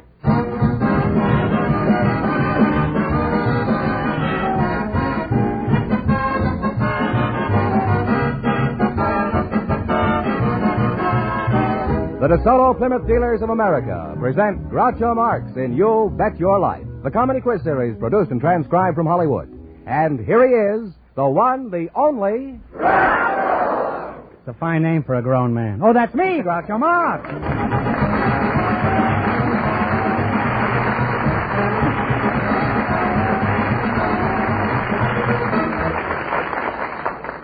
Well, last week we dropped $3,500, so tonight we start fresh with $1,000 for one of our couples. George Fenneman, who gets first whack at it? Just before we went on the air, our studio audience selected a bachelor and a spinster, and here they are, Mr. Maurice Hohenstein and Miss Irene Tom. Meet Groucho Marx. Welcome, kids, for the DeSoto Plymouth Dealers. And if one of you says the secret word at any time, he wins $100 in cash. It's a common word, something you see every day. Bachelor and a spinster, eh? Miss Tom? How do you... Tom? Tom. The H is silent, huh? That's right. Like in herring. What kind of work do you do, Miss Tom? I handle the retirement records and special pension files for General Petroleum Corporation. And Mr. Havenstein? That's right. The name is Howenstein. Howenstein, huh? Isn't there a cow that has that kind of a name? Close to it. What kind of work do you do, Mr. Havenstein? Well, I am office manager for the Owens, Illinois Glass Company. Mm-hmm. Why aren't you married, Mr. Havenstein? Well, I think I'm pretty old now. I don't know. Look at Barkley. Look at Mayor O'Dwyer. Huh? Look at Hetty Lamar. I tell you, you look at O'Dwyer and I'll look at Hetty Lamar.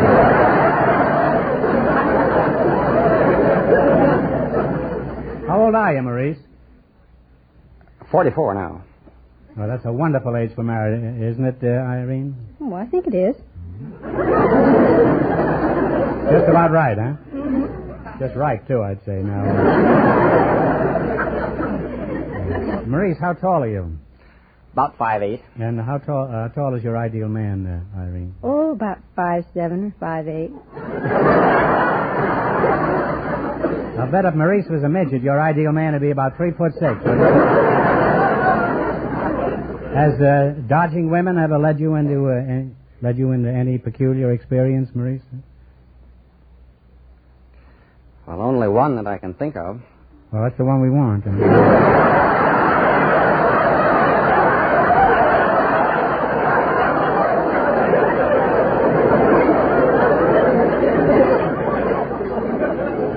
Well, let's have this yarn, Maurice. I don't know how fitting it is, but here in Los Angeles, I took a young lady up to the apartment of a boyfriend of mine, and no one was home. Well, so far you're okay, huh? I couldn't get in, but I knew how to get in because he'd always lose his key, so we would push the garbage can aside and enter. You had the garbage can in the living room? When you were out in the hall, you could enter through the garbage entrance to get in to unlock the front door.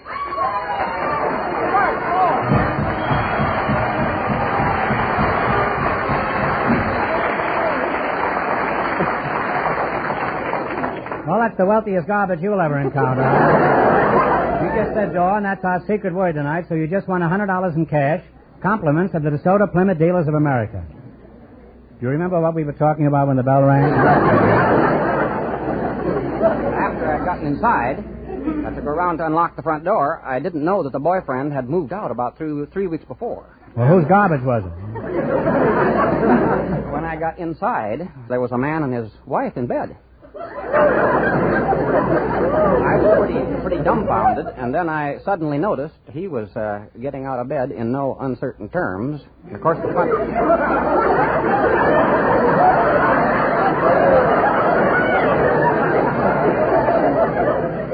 What do you mean in no uncertain terms? I could see blood in his eye or something. He was after me. The front door was right handy there, but I didn't go out the front door. I went back out this garbage hole. Well, that's certainly a very romantic interlude in your life. Now, as a confirmed bachelor, Maurice, who cooks your meals and rinses the gravy out of your neckties? Oh, almost anyone that's around. Irene, are you a pretty good cook? Well, I think I am. What kind of a dish do you like to whip up? Anything in particular? Well, I like fried chicken, but then, of course, I do have a recipe that I'm rather proud of that I like to serve to my friends called Rinkum Ditty. Rinkum Ditty, did you say? Maurice, do you like Rinkum Ditty?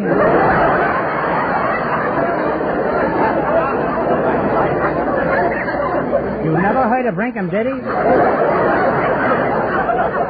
Maurice, you've certainly led a sheltered and cloistered life. Irene, you're not trying to poison Maurice. What is Rinkum Ditty? Well, it's really a Welsh rarebit. Maurice, you obviously need a good woman to look after you. If Irene proposed to you right now, what would your answer be? Would it be no? Yes. Well, you've changed your mind, eh, Irene? Here he is, struggling but still alive, huh? Well, congratulations to you two. I know you'll be very happy. And remember, Maurice, the secret word tonight is Rinkum Ditty. Well, I must you make a charming and attractive couple, and apparently you have a great deal in common. Now, in just 1 minute, you're going to work together for a chance at $1,000. You bet your life.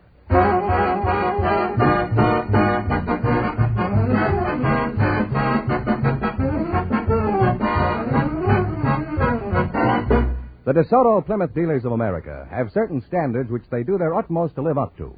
You might call this set of standards their creed. It means a lot to them and to you as a car owner. This creed states that every DeSoto Plymouth dealer wants to and intends to treat you fairly and squarely, whether you come in for a new car, a used car, or just a simple repair job. It's the honest desire of everyone in the office and in the shop at your DeSoto Plymouth dealers to serve you to the best of his or her ability. Isn't this the kind of attention you want? Well then, wherever you drive, visit the DeSoto Plymouth dealer.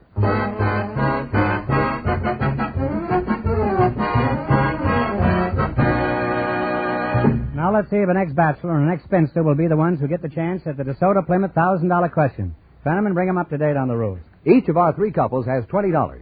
They bet as much of that 20 as they want on each of 4 questions. The couple that earns the most money gets a chance at the $1,000 question at the end of the show.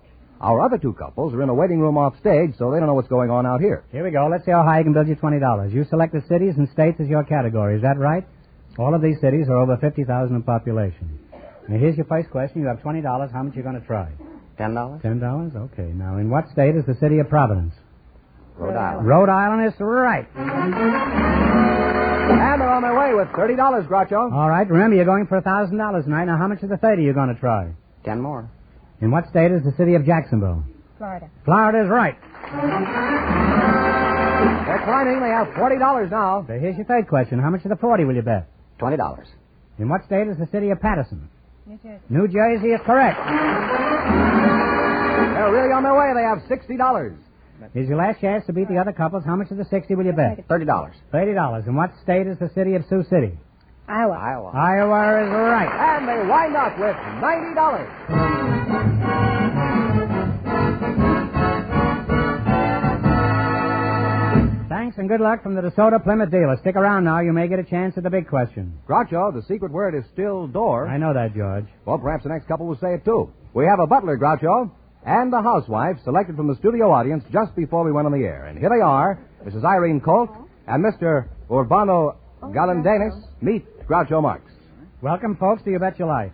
And if one of you says the secret word, he wins $100 in cash instantly. It's a common word, something you see every day. A housewife and a butler, huh? Mrs. Butler, you're the housewife? No, I'm Mrs. Gold. What sort of work do you do? I'm just a homemaker. You do Housewife. Nothing. Nothing. What do you mean, nothing? And Mr. Galandinas, is that right? That's right, sir. You must be the butler, huh? Where are you from? From the Philippines, sir. The Philippines, huh? Well, what do you do as a butler? Just what do you do? Well, see that the house runs smoothly. House runs smoothly? You work in a trailer?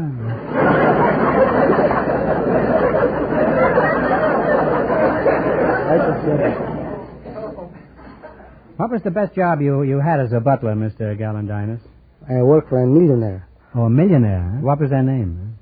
Oh, I would rather not say. That would embarrass him. Well, could you give me their phone number? Huh? No, they might be looking for a gardener. I know I'm looking for a gardener. He stole my last bag of fertilizer.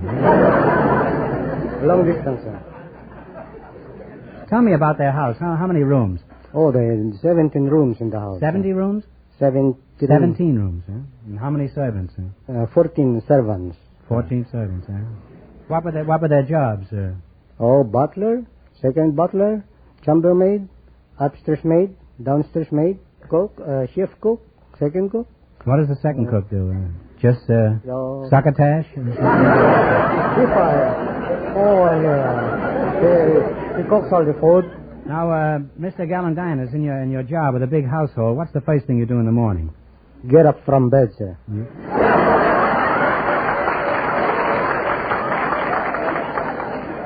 No, let's say you're up now. I mean, what's the first thing you do? First thing to do is to see that the breakfast is served. The maids carry the trays to the ladies, and I, the butler, carry the food to the gentlemen, to the boss. You got the wrong job, haven't you? Can't you have a switch with the maids? Eh? Never, sir. Now, Irene, can you have breakfast in bed if you want it? I could if I went out and cooked it and took it back to bed.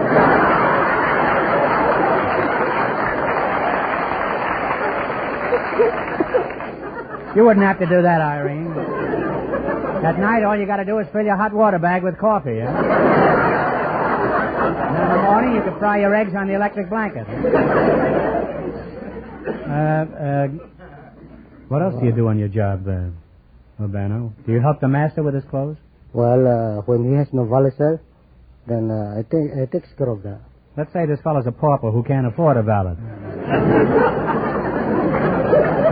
Now, what about the lady of the house? Who helps her with her dressing? Oh, upstairs maids. How do you know, you rascal?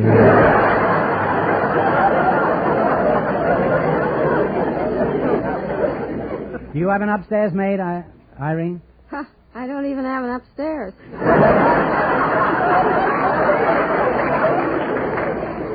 I had an upstairs maid once, but she gave me a lot of trouble. She wouldn't stay upstairs.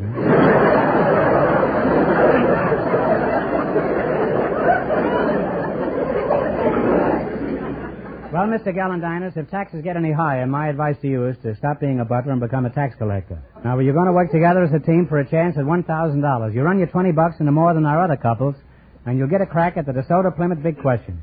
I can't tell you how much our first couple won, but George Fenneman is off stage to remind our listeners.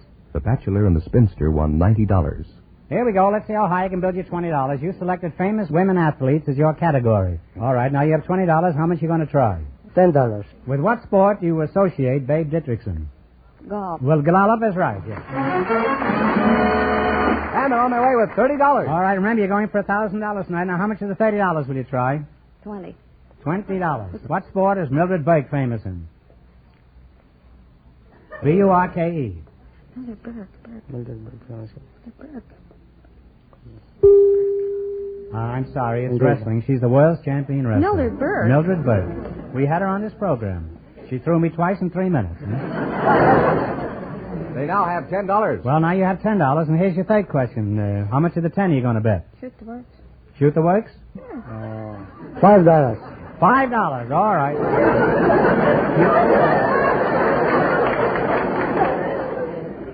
How much you gonna bet, huh? You want to compromise and make it $8? Okay. $8? Here's your third question. With what sport is Louise Brough associated? B-R-O-U-G-H.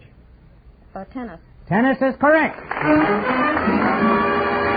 on the way again. I believe they have $18. All right. Oh, what a mathematical genius that Fenneman is, huh? You've got $18. Here's your last chance to beat the other couples. How much of the 18 are you going to throw? Send it on. 15. How much? Okay. With what sport is Shirley Mae France associated? Swimming. Swimming is correct. And they wind up with $33. You wind up with $33.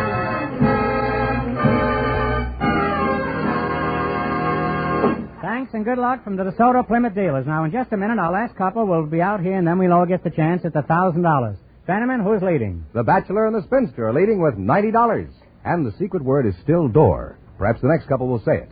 We invited some tourist experts to the show tonight, and just before we went on the air, our studio audience selected Miss Josette Frontin from the French consulate and Mr. Al Costler, who drives a sightseeing bus. Folks, meet Groucho Marx. Welcome for the DeSoto Plymouth dealers, and if one of you says the secret word, he wins $100 in cash. It's a common word, something you see every day. Miss Josette Frontin, is that right? Am I pronouncing your name correctly? No, it's very correctly. It is Frontin. Is Frontin? Yes. Oh. You're from the French consulate? Yes, I am. Parlez-vous français?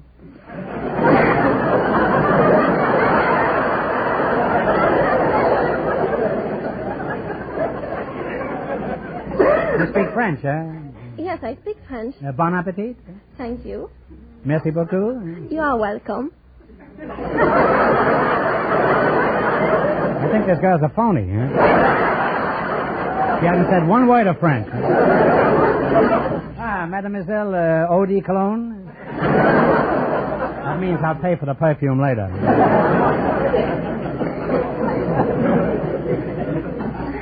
Let's see you knock off some French. Oh, bien sûr que je parle français. J'arrive juste de France et c'est juste un petit peu pour vous entendre. I knew you were French. You know?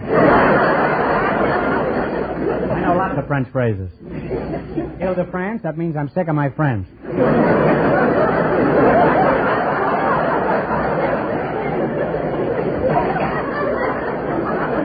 Chateaubriand, that means my hat's on fire. Where are you from, Josette? I am from Dinah in Brittany. You're from Dinah? Yes. What time did you have that, huh? I'm from Hungary. Is that anything like No. That's not Where is right. Dinah? It is in Brittany by the seaside. Oh, I see. Yes. Who are you, Mr. Coswell? I'm a sightseeing bus driver. Oh. You speak English? Yes, sir. What dialect do you speak, Al? I'll call you Al. Huh? I'm from Colorado, Grand Junction. Mm-hmm. You speak French? No, sir. Too bad. It would have been much easier if you spoke French, then we could all three of us converse in the language of diplomacy. I hope you don't mind if we speak English. Oh, I think it would be very much better. Oui, patty pour gras. Huh? What do you work for, Mr. Cosler? The Tanner Gray Line Motor Tours. And what are the Tanner lines? Huh? Well, we operate over all of Southern California, Nevada, and who do you operate? Arizona. Huh? Bus sightseeing buses. You operate on sightseeing buses? Yes. What do you use, a hatchet or? Now, what questions do your touring passengers ask most frequently, Al? Please stop at the next filling station.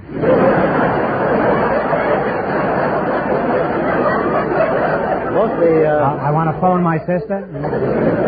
What do they ask mostly, huh? Mostly to how they can get into a movie studio and see movie stars.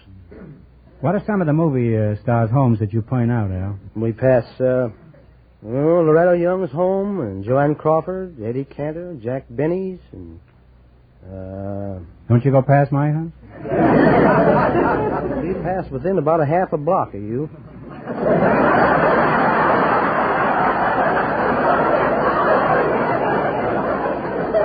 Well, if I knew when you were coming, I could walk up and meet the bus.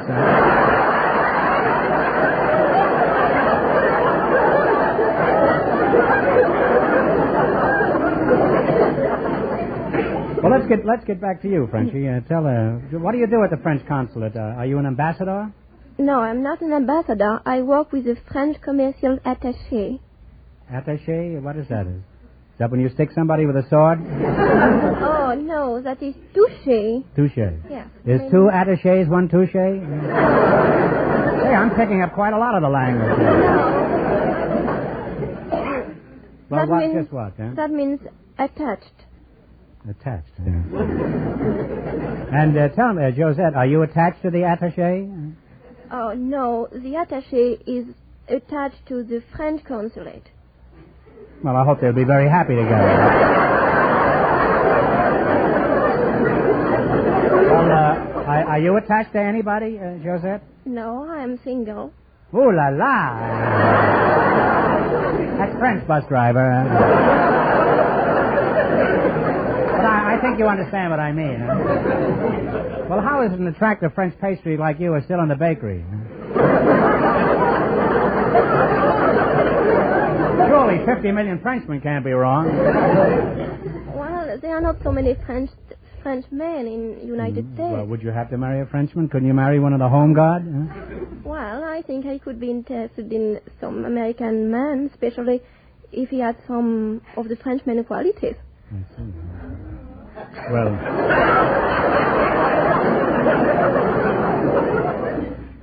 Mon chéri, what do you have in mind? Yes, I would like him to be kind, thoughtful, gallant, courteous, debonair, and also what you call a good sport. Well, what I call a good sport may not be the same as what you call it.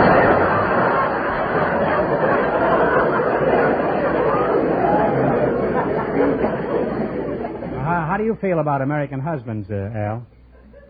I think they're kind and gentle and big-hearted, handsome and well-heeled.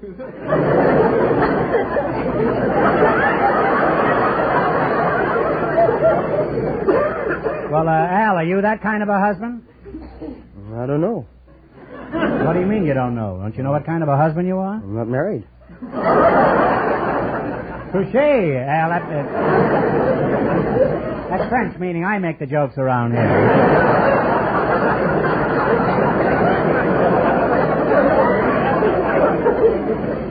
What do you find most interesting about the United States, Joseph?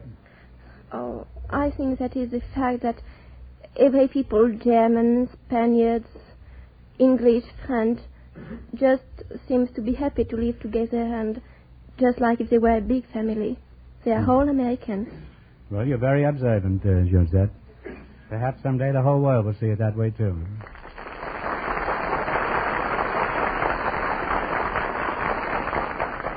As secretary for the commercial attaché, just what are your duties? My job covers a lot of territory. You mean your boss chases you around the office?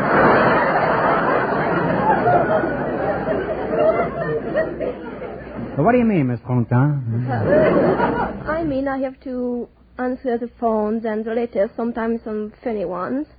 And also, I receive the people wishing to go for a trip over to France. Mm-hmm. Well, I'd like to go to France, and I'm planning on going there next summer. What kind of a trip would you suggest for me? Well, in what are you specially interested?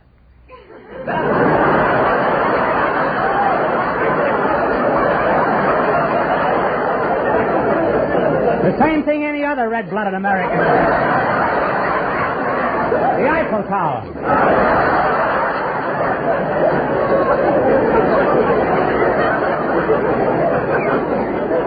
Well, I've learned a lot about France tonight and also about bus drivers. Now, let's see if you two will win the most money and get the chance at the $1,000 question. Beat our other two couples, and that's all you have to do. I can't tell you how much they won, but George is slinking around off stage to remind our listeners. The bachelor and the spinster are still leading with $90. Here we go. Let's see how high I can build you $20. You selected stars of current movies as your category. Is that correct? Yes, sir. Now, here's your first question. You have $20. How much will you try? Better just take $5. $5.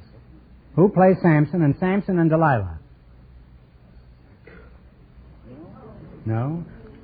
That's a pretty easy question, though. You should have guessed it. Well, it's Victor Mature. Now you have $15. Well, all right. Remember, you're going for $1,000 tonight, so that's the big prize. Now, how much of the 15 will you try?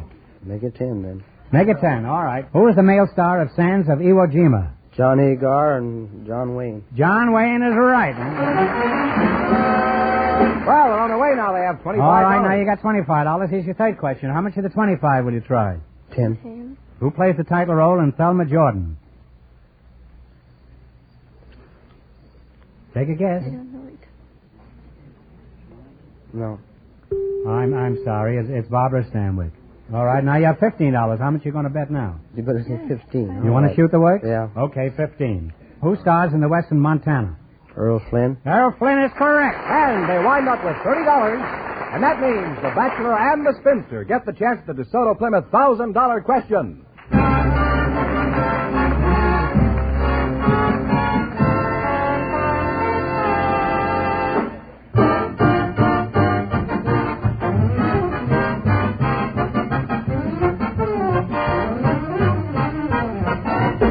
This year, the one thing all of us could count on as far as weather went was that it would be unpredictable. And, of course, this is all the more reason to have our cars operating in tip-top shape. Many people have discovered this year that it pays to go to an authorized DeSoto Plymouth dealer, whether it's an emergency or a routine checkup. For there you get expert, courteous service at the lowest possible cost. In fact, that's a DeSoto Plymouth dealer's everyday way of doing business. Now, they're able to accomplish this because they have highly skilled mechanics in their shop. And these experts work with special factory-designed and approved tools. From the records they keep on your car, they're able to tell you, for example, when your engine is ready for a tune-up or new lubrication. They'll tell you when your tires should be rotated to add thousands of miles to their life. For the best from your car, stop in where you get the best service at an authorized DeSoto Plymouth dealers. And remember, all dealers who sell DeSoto also sell Plymouth.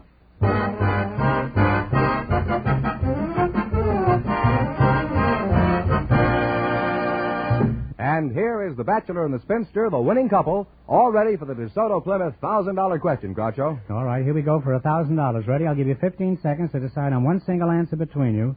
So think carefully and please no help from the audience. Here it is. Recently, in a big shake-up of personnel, a new chief of naval operations was appointed to succeed Admiral Denfield, who is the present chief of naval operations.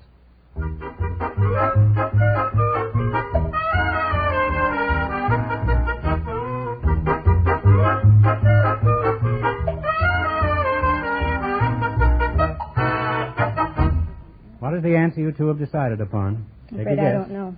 Oh, I'm sorry. It's Admiral Forrest Sherman. So that means the big question next week will be worth $1,500. Well, you lost the big money, but you won $90 in the quiz, plus $100 for saying the secret word. Congratulations and thanks to both of you.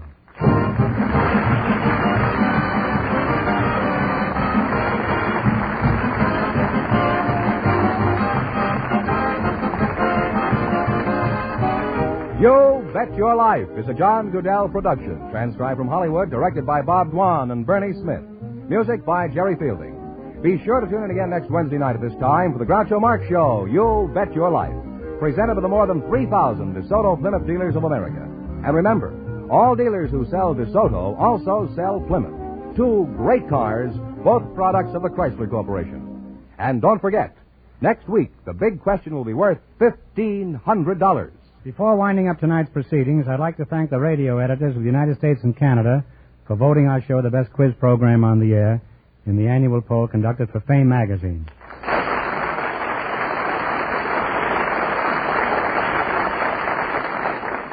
Well, it's almost time for Bing Crosby, so good night, folks, and remember, just be sure to see your DeSoto Plymouth dealer.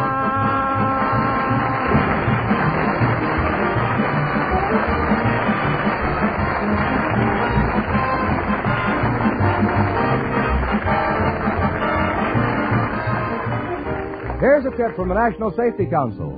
The golden rule applies in driving, too. Drive as you would have the other fellow drive. This is George Fenneman signing off for the more than 3,000 DeSoto Plymouth dealers from coast to coast.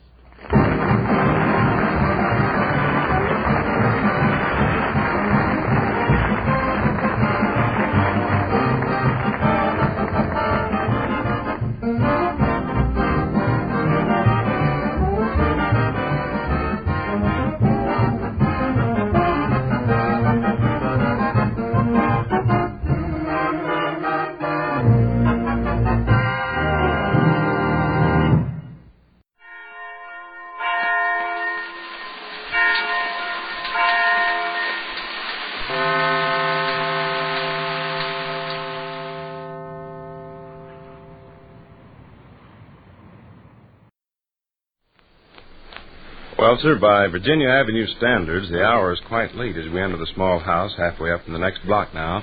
It's past 11 o'clock. Mr. and Mrs. Frederick Stembottom have only just departed after an evening of 500, and we find Vic and Sade tidying the living room and chatting casually before going to bed. Listen. Salted peanuts even under the Davenport. Oh, Fred's the guilty party.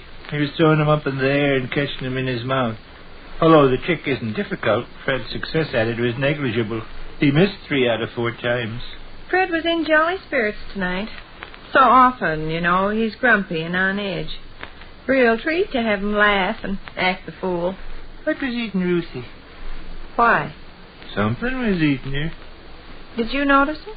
I felt that her giggle lacked spontaneity, and I felt that her merriment was forced. I never thought you'd notice it. You don't generally notice such stuff.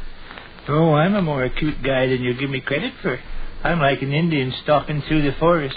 Nothing escapes me. Oh, what did Ruthie do that made you think she was bothered? Nothing at all. Must have done something. Uh-uh. Well, then where'd you get the idea? I divined it. Well, she laughed and chattered, same as she always does when we play cards, didn't she? Her laughter had a fugitive, hollow quality. Her chatter lacked the true gush. I guess you are a pretty smart fellow. Something was eating Ruthie, eh? Yeah. Well, confide in old Vic Guck. Old Vic Guck will give you a crisp new $20 bill. Well, it's nothing you'll think is important. Really, it's kind of kiddish. But, of course, Ruthie's awful kiddish to begin with. Least little old trivial thing can upset her. Well, tell me what upset Ruthie, and I'll give you a crisp new $20 bill. She's got secrets. Delicious. Whisper 'em in my ear, and I promise they won't go any farther. Ike Mixup is always badgering me to exchange juicy morsels of gossip with him, but in this case Well, I look was... who's here. Hi. Well, haven't you been to bed? I've been to bed, but I haven't been asleep. Read almost half of a Third Lieutenant Stanley book. How do you account for your presence below stairs? Come down to see if you people left any ice cream. I doubt it. Mr. Stembottom was at the ice cream just before they went home. I expect he finished it off. Can I go out in the kitchen and look? Ice cream at bedtime gives nightmares. I'll take the chance. Plenty of salted peanuts left. I've had all the salted peanuts I want. Took about a bushel upstairs with me. You notice one thing about Fred? When he buys the ice cream, he always has to go check up on it before he leaves. Every time. When we buy it, he don't go eat another dish before they go home. He probably feels entitled to any ice cream he's paid for. I expect, but we don't do that. When we're at their house and we pay for the ice cream, you don't trot to the kitchen and finish off whatever ice cream's left. I will next trip, by George. I will get my share of ice cream or die. I thought it would be. And I bet there was a half a pint in the cardboard carton. Fred is greedy. No, Fred is just Fred. Mr. Stembottom cleaned it up, Mom. All right. You'll sleep better anyway. Refreshments at bedtime. Bring on the willies. What was eating Ruthie tonight, kiddo? I'm astonished you noticed any difference in her actions. You don't generally pay any attention to stuff. I hardly noticed anything myself. And I know that girl like a book. I'm a very shrewd baboon, Sadie. I'm sensitive to the microscopic of outside impulses. My ears pick up faint sounds and my nervous system reacts to tiny stimuli. Now what you going to do? Sit on the Davenport a minute. Hop along upstairs. I'm not the least bit sleepy. You're a bad, wicked boy to worry your parents and stay up at such an unseemly hour. Yeah. Kindly fetch me my black snake whip. I'll decide to thrash you within an inch of your life. Okay. Vic, how did you happen to notice Ruthie wasn't quite herself tonight? Oh, I already told you. She giggled and chattered and acted exactly like she always does. Her giggle was perfunctory. The chatter was jerky. Yeah, that's true. Several long silences. Well, you're going to confide in old Vic Book, the man you love so much? Ruthie's got secrets. They're absolutely her own business and all like that, but at the same time, when she keeps anything back from me, she feels guilty and troubled. Sonny Clark's Uncle Stab really loves to tell about him and his lady friend when... Ruthie wears glasses. Yeah? Ruthie wears glasses. When she bought them and how long she's had them, I don't know. But I do know she wears them. I also know that she feels miserable because she can't bring herself to tell me about it. See, we've always told each other stuff. Her glasses was one reason you noticed her actions were different this evening. Well, how'd you find out about this? Figured it out for myself. Huh? Sure. Oh. Easy as pie. I was regular Philco Van. Give her a couple of clues and she don't require any bloodhounds to track Now listen, down. mister, don't you ever dare repeat anything you hear your father and mother talking about. I wouldn't distribute confidential information. Well, don't. Better scoot along to bed, hadn't you? I'm enjoying my part in this discussion. Besides, I'm not sleepy. No, but when I try to rush you out of bed in the morning, you'll scream like a panther. Oh. Tell me how you discovered Ruthie's secret, Dr. Sleech. Remember tonight how she got spades mixed up with clubs and hearts mixed up with diamonds? Well, she did. About 9 times. I guess I need glasses, she said. I guess I need glasses. And then she laughed. Laughed so funny and shrill. It wasn't her laugh at all. It was a kind of halfway hysterical laugh. Well, I smelled a mouse right then. I was puzzled, don't you see? Goodness, I know Ruthie Stembottom like I know my big toe. Oh, what on earth, I thought to myself. I began to study Ruthie. I noticed what you noticed. She was uneasy and uncomfortable. Of course, she giggled and chattered away like a house afire, but there was something forced about it. And all of a sudden I saw something that spilled the beans. Something that definitely spilled the beans. People that wear glasses sometimes have a red ridge across their nose, don't they? Yeah. Ruthie have a red ridge across her nose? No, she didn't. No? Ruthie had a white ridge across her nose. White? powder. You had to look close to see it. You had to look awful close to see it, but it was there. It was there, big as life. She'd carefully dabbed face powder all along the little red line you get from wearing glasses. Sadie, I must commend you on your astute observational powers. I couldn't be wrong about it. Now, here she's been wearing glasses on the sly for goodness knows how long. And perfectly miserable about it because she can't bring herself to let me in on the secret. Well, I got such a queer feeling when I spotted that white ridge on the bridge of her nose. I felt like going over and putting my arm around her. Boy, would she have boo-hooed if I'd done that. No disgrace in a woman 37 years old wearing glasses. No, but Ruthie's Ruthie. Fred's Fred and Ruthie's Ruthie. Exactly. All right, and here's another secret. Better rip. Look at that boy. His big talk about not being sleepy was propaganda. I'll say. Now we got the job of waking him up and getting him upstairs. Tell me Ruthie's other secret. Remember when they first got here and she was sitting in the easy chair? I says, "Why, Ruthie, new shoes." Remember that? Vaguely. She got her feet out of sight. Remember that? I guess I was chewing the rag with Fred. She got her feet out of sight. Acted all flustered and funny. I says, "When'd you get 'em?" "Oh, Friday, I guess," she said, and immediately changed the subject. What significance do you attach to that? For years and years and years, Vic, Ruthie and I have gone together to buy shoes. Well? This time she went by herself. Well? Why did she go by herself this time? I couldn't say. Why did she? Because she all of a sudden takes a larger size. Really? I'm sure of it. Positive. Well, what's the meaning behind all Very this? often, ladies, when they get along to kind of halfway middle age, start taking bigger shoes. Do they? Yeah. And it's happened to Ruthie. So there you are. She wears glasses on the sly, and she wears bigger shoes on the sly. And Ruthie being Ruthie, you can appreciate how she feels. No wonder she was uneasy and troubled and miserable tonight. Poor kid. Poor kid. Hey, what time's it getting to be? Alarmingly close to midnight. Goodness, let's hop to bed. Splendid idea. You want to get that child up from the Davenport? Okay. I'll lock the doors. Hey, wallpaper, awaken, fire, murder, cyclone, earthquake.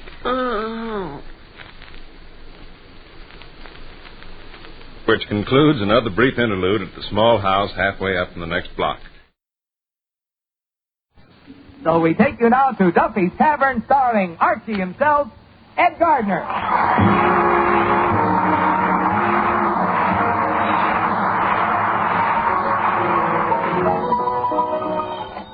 Hello, Duffy's Tavern. Where do you lead me to eat? Archie the manager speaking. Duffy ain't here. Oh, hello, Duffy. What's the matter? You sound like you got a cold. Well, are you doing anything for it? Taking shots, huh? Are they doing you any good? Oh, they were until Mrs. Duffy took away the bottle. Well, tell me, how'd you catch the cold? You took a bath naked? Well, tell me, what do you usually wear for the tub, Duffy? Long underwear, huh? Well, why didn't you wear it this time? It wasn't dirty.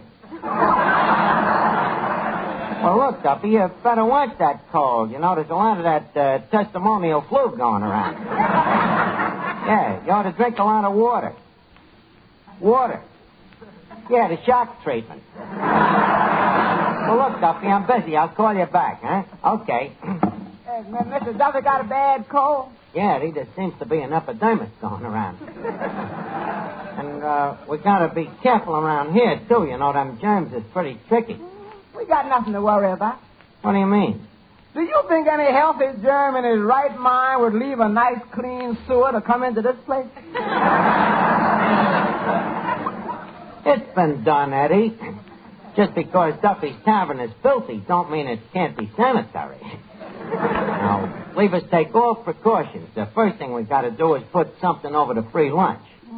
What do you suggest, sir? A skull and crossbones? No, we can't come up to free lunch, Mr. Archie.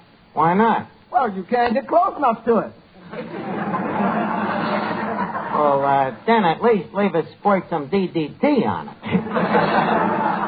Another thing, we got to be extremely careful about the kitchen. I want you to see that the dishes are clean enough to eat off of. Very good, Dr. Gillespie. Oh, by the way, I almost forgot. You had a couple of letters that just came for you. Oh, thanks. Okay. Hey, Eddie, get a load of the color of this stationery. Heliotrope.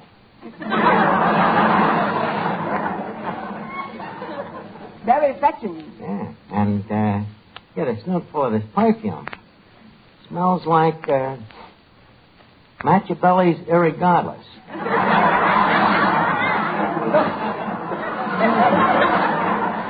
How about that, Eddie? And how do you do it? Oh, it's easy when you're irresistible. Leave us open this little Billy Doo and see what she has to say. Why, that sneaky finance company.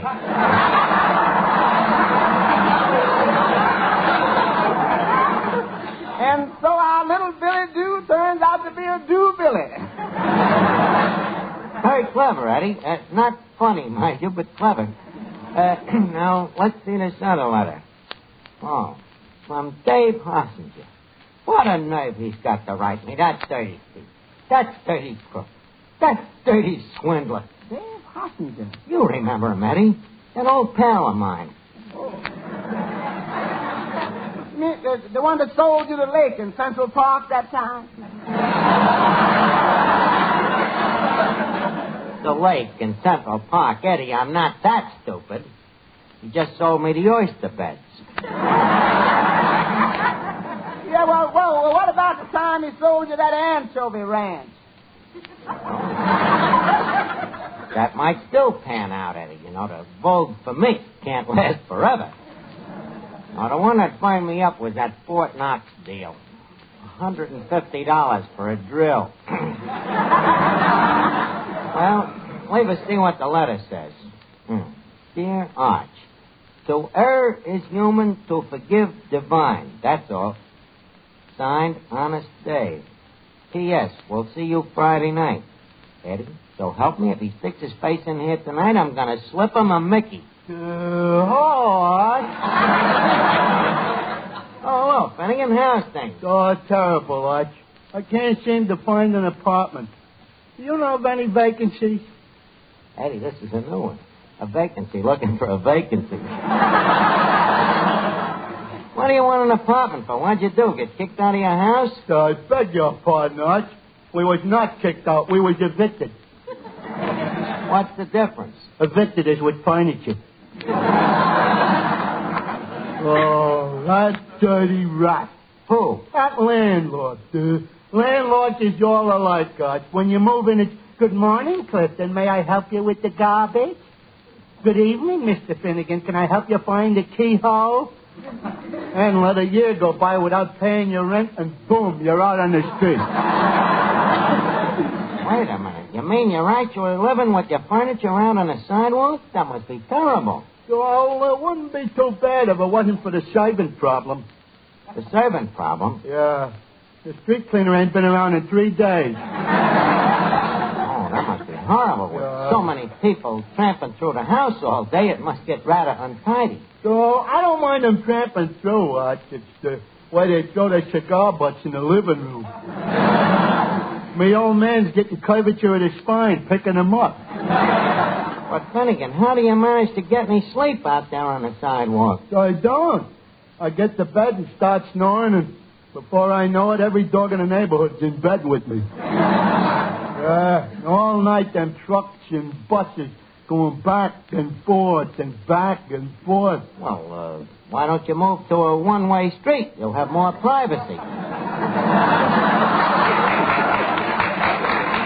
Go on. Every time I walk out of the house, I have to walk all the way around the block to get home again? Yeah, that That would be a little inconvenient. Well, let's hope you find an apartment soon, Finnegan. I hope so. My father went up to see about a place today that he thinks we can get for $600 a month. But Finnegan, your family can't afford $600 a month. I know, but it's better than living in the street, ain't it? Well, yes, that's a fallacy. Oh, Finnegan, I have a message for you from your mother. What? She wants you to stop at the hardware store on your way home and get a long electric cord. She says the toaster don't reach the lamppost. Oh, still. Okay, Miss Duffy.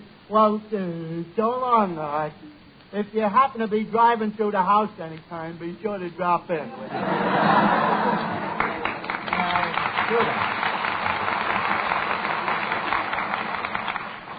That poor guy. You know, it must be tough to have to live like a goldfish. But on second thought, he'd breathe through his mouth anyway, don't he?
I've been thinking. I wonder what that hostage could be after this time. I don't know.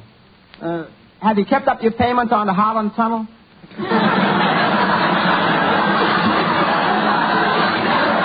Please, Eddie, don't rub it in. Oh, wait a minute. Ain't that him coming in the door now, puffing on that big cigar? It couldn't be, Eddie. He couldn't have the nerve to come in here again. It must be him. Look at them smoke rings. Corkscrews. Yeah, it is him. I wonder what he's after tonight. Well, Archie, my old pal. Gosh, it's good to see you again. To be back here with real people. My people. The salt of the earth. Well, say something to me, Arch. Hello, you crumb.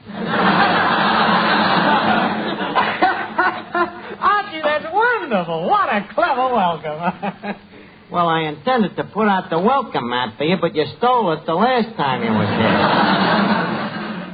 Arch, you don't act like you're very glad to see me. Not glad to see you. Why, Dave, though. Way my heart is going pitter-patter. I'm afraid I'm going to get Aunt Jemima pectoralis. Arch, old man, I'm afraid you're saying that with your tongue in your cheek. Well, with you around, it ain't safe to leave it hanging out. Arch, this attitude is very surprising. Now, come on. We're old friends. Tell me, what's on your mind? Hudson, you are nothing but a low-down, dirty crook and a cheap, conniving thief. Oh, come on. Stop beating around the bush. Tell me, old man, what's on your mind? You know very well what's on my mind. All of that dough that you swindled me out of. Oh, that. Yes, I have thought about it, Arch, and believe me when I tell you that every time I took money from you, it always hurt me. You must have been in constant pain for years. Well, I guess this is just what I deserve. But I ask you, Arch, as an old friend, to be a little forgiving. You know, life hasn't been a bed of roses for me.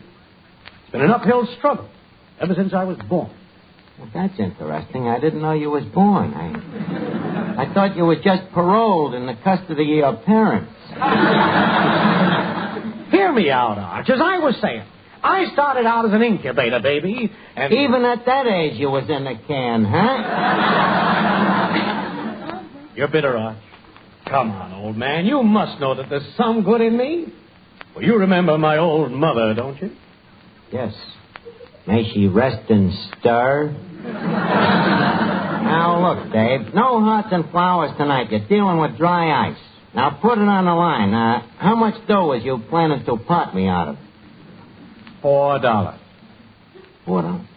You must be slipping. That much you used to invest in me before you even put the bite on.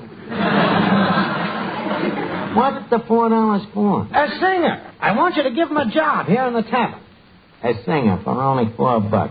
Now, look, Dave, you know very well for that kind of dough you couldn't buy one Andrews sister. Look, I smell a rat, and the wind is coming from your direction. Look, Arch, figure it out. I give you a singer. He goes to work here, and you pay him $4. Now, what could be crooked about that? There could be such a thing as a singing pickpocket. Arch, I'll tell you what I'll do. I'll let him sing handcuffed. Does that satisfy you? Well, where is this kid? Oh, that's the kid over there. Hey, Ricky, come here, will you? Archie, this is Ricky Jordan. Hello, Ricky. Hello, Archie. Tell me quick, Ricky, where did you meet Mr. Hossinger? Well, he was in church one day, and I was singing there. Just a sec. Hossinger in church? Dave, you haven't finally gotten around to hustling collection boxes.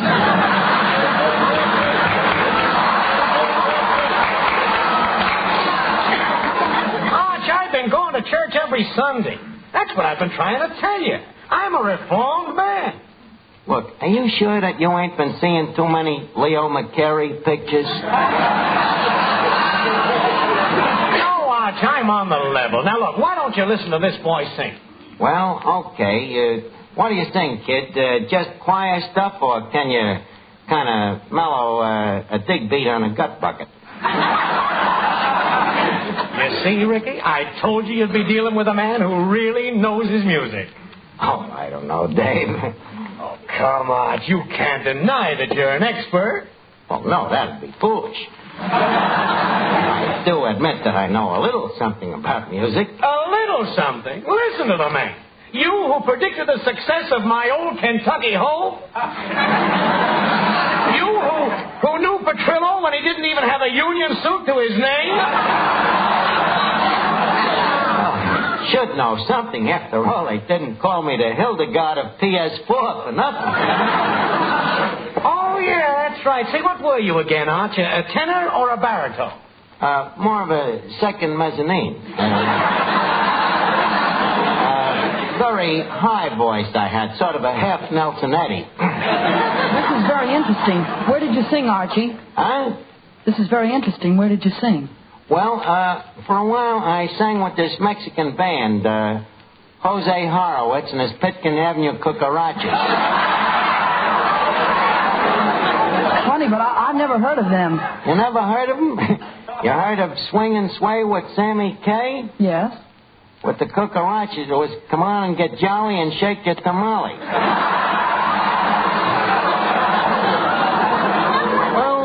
Anyway, what would you like to sing, kid? How about Stormy Weather? Stormy Weather. Oh, boy, does that bring back memories.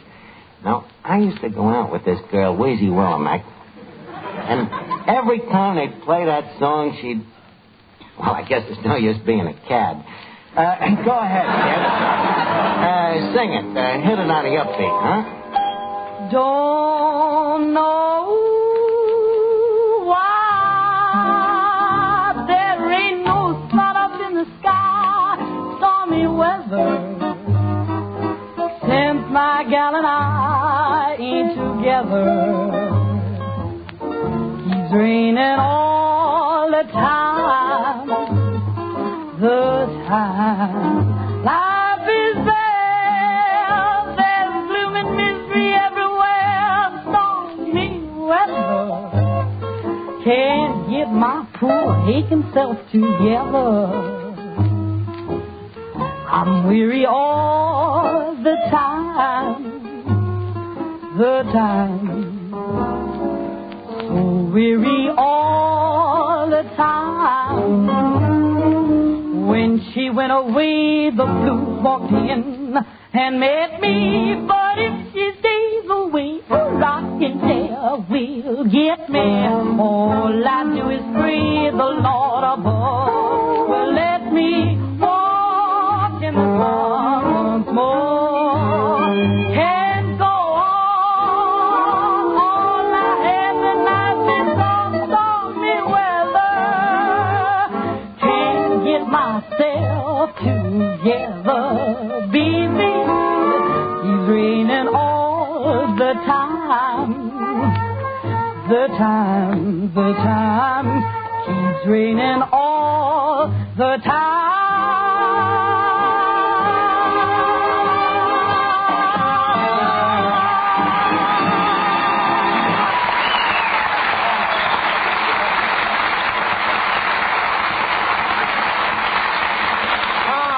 Terrific, kid, really terrific. But as an old hand at this singing racket, I think I can give you a few pointers. Now, the first thing you ought to do is have your tonsils taken out.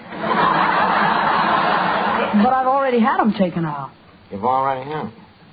Well, then you better have them put back in. Now, another thing, Ricky, your breathing is all wrong. You've got to relax your nostrils a little more. What does that do? What does it do? It's obvious. It gives you more cleft in your palate. Of course, on the other hand, you can overbreathe, too, you know. I don't follow you. Well, I'll show you what I mean. Now, take a song like Tchaikovsky's Paul Gabotin. Are you familiar with the movement? Yes, I am. Well, sing a few bars, kid, and I'll show you what I mean.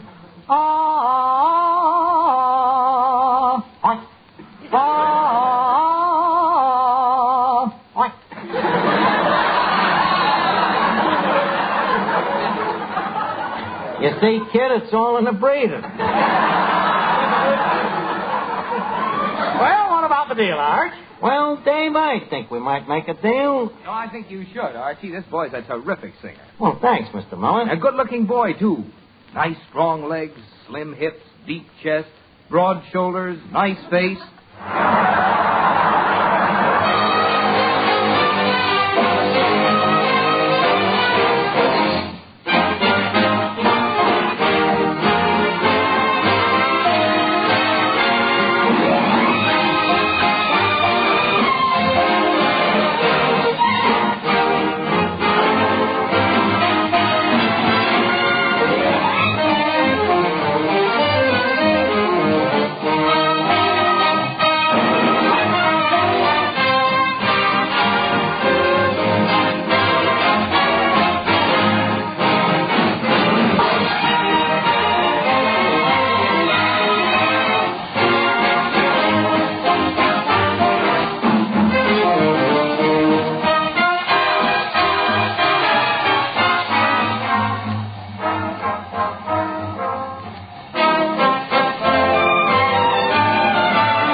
I like to buy this, kid, but that price, it still bothers me. Arch, I'm telling you, it's a steal.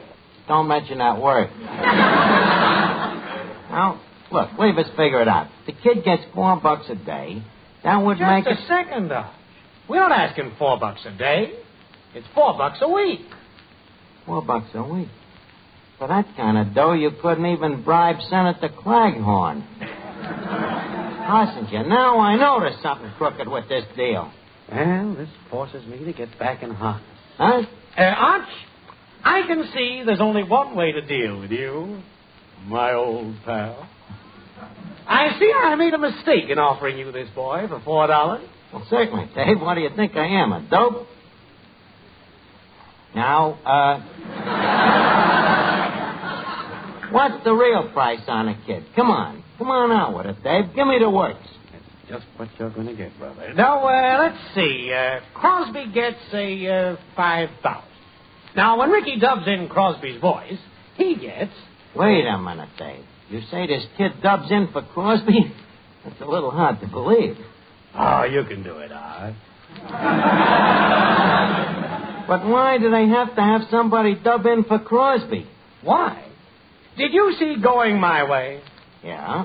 Well, you know ordinarily when Bing sings, he wears those sport shirts with the open collar. So what? In Going My Way, he had to wear that tight collar. Oh. Need I say more? I see what you mean, Dave. A collar like that would constrict the larynx. Now, how much did you say the kid got when he sang for Crosby? I think it was $2,000. Well, that would be a little high for us. You see, we got a lot of overhead here, Dave. Well, I'm not sure of that price, Arch. Let's verify it. Give me the phone, will you? Okay, here you are. Thank you. Hello, operator. Paramount Studios, please. Paramount? Hey, that's where I made me picture. Yeah, I know, Arch, but they're still in business. Paramount, Bing Crosby, please. Thank you. Oh, hello. Hello, dear Bingo. Dear Hossy. Look, Bing, confidentially, what did you pay Ricky Jordan that time he dubbed in your voice? It's okay. I'm all alone in a booth. Huh? Yeah, that's what I thought. $2,000. Well, in that case, what do you think he should get for a nightclub job? Uh-huh. Well, thanks, Bing. See you in church. Well, Arch, you were right. That $4 a week was ridiculous. I told you, Dave. Now, what's the real price? $12. That's a little more like it. Okay, Dave, it's a deal. Here's the $12. Thank you, Arch. Well, I'll be seeing you. Okay. Hello, Duffy. Hey, did you hear that kid sing? Terrific, ain't he? And where did you hear the deal I made on him? Well, you see, Hassinger comes in here, and he wants $4 a week for the kid. So I start maneuvering, and I wind up buying him for a measly 12. Duffy, I'll call you back. Hassinger, come back here, you dirty crook.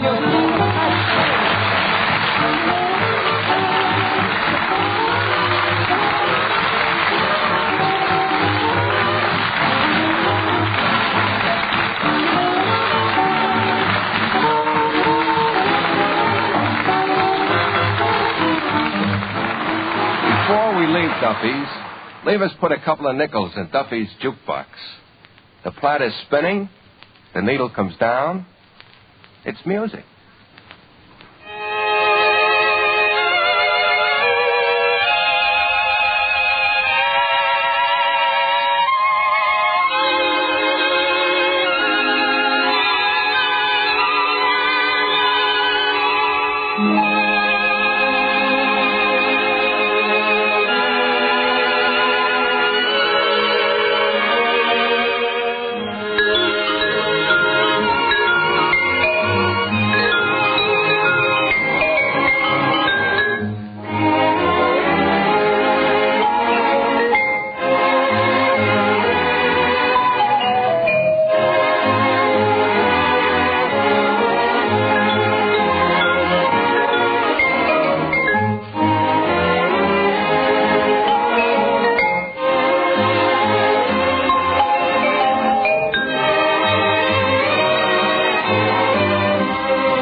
for a beautiful smile. The Life of Riley for laughs.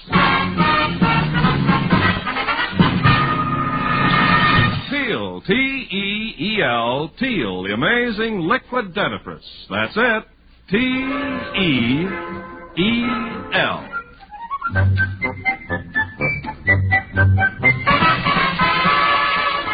Teal, the amazing liquid dentifrice, brings you The Life of Riley with William Bendix as Riley.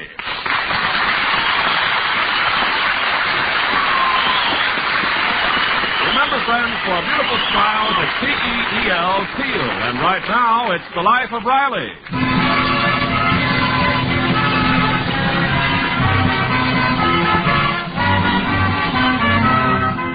Chester A. Riley considers himself a tolerant father. He believes in allowing his teenage daughter, Babs, to do whatever she pleases, as long as what she does pleases him. And one of the things that definitely does not please Riley is Babs' persistent boyfriend, a certain young swain by the name of Simon Vanderhopper. The nerve of that Simon. 11 o'clock and he ain't brought Babs home. Where did they go, Peg? Well, Simon had tickets for Toscanini's orchestra. I knew it. I knew it. I told him 1,000 times not to take Babs dancing at Ocean Park.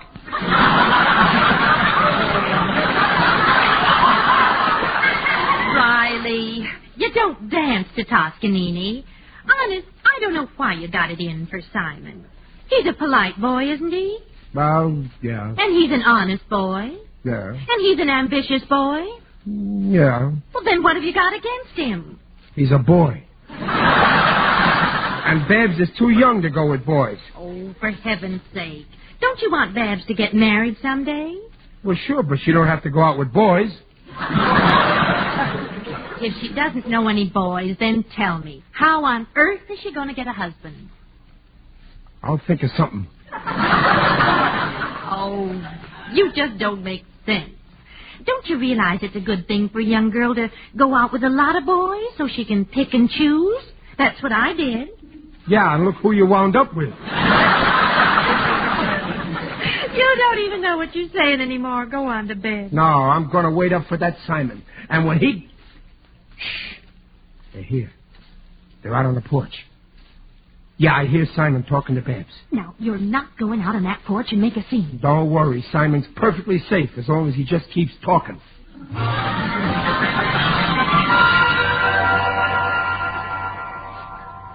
Well, good night, Simon. Thanks for everything. I enjoyed the concert. So did I. Especially Ravel's Bolero.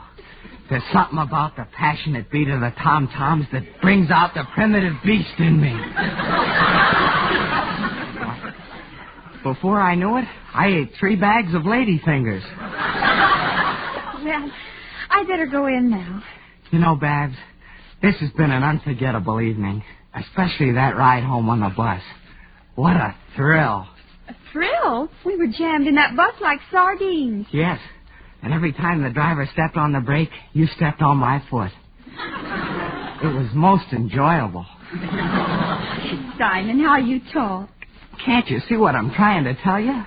I love you, Babs. I love you madly.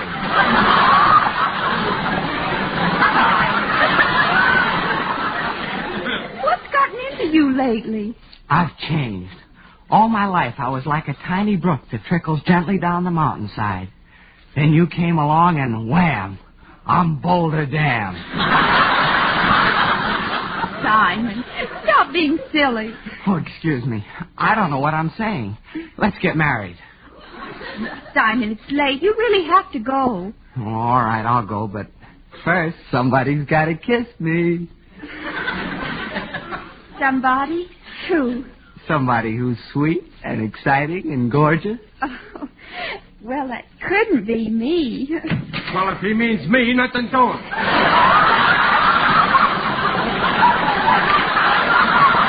Daddy! Mr. Riley! Simon, for the last time, get out of this house. Riley, you'll wake up all the neighbors. Come inside, Simon. But if I do, Mr. Riley... Don't worry. His bark is worse than his bite. You mean he bites, too? Peg, you let me handle this. Babs to marry you. I love her. That's the silliest excuse I ever heard. Why, you ain't got a cent to your name. You couldn't even take Babs on a decent honeymoon. Oh, yes, I could. A friend of mine promised to lend me his motor launch, and I could take Babs on a cruise. I can just see the three of us in a small motor launch. Three of us? Well, you don't think I'd trust my daughter alone with you on your honeymoon? Oh, Riley, will you please stop this jabber? Now, look here, Simon. Before a couple gets married, the man has got to make sure of three things. A place to live, a bank account, and a job. I guess you're right, Mr. Riley. You bet your life I'm right. Like when I married my wife. She had a place to live, her father had a bank account, and I... Simon, get out of this house!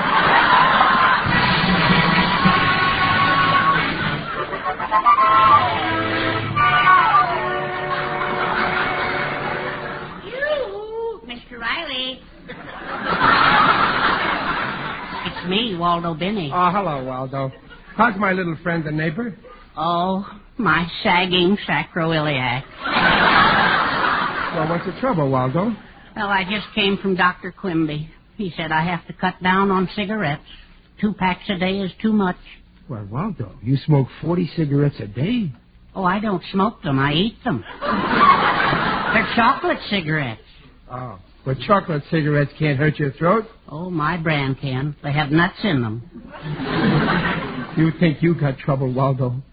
My daughter's mad at me because I threw her boyfriend out again last night. Well, Mr. Riley, I think you made a fatal error. But, Waldo, I had her. He's talking about marrying Babs. He's only doing what comes naturally. But remember, if you try to keep young lovers apart, you'll only drive them into each other's arms. Why, look at Romeo and Juliet. Well, they were different. You can't compare that loafer Simon to a nice boy like Juliet.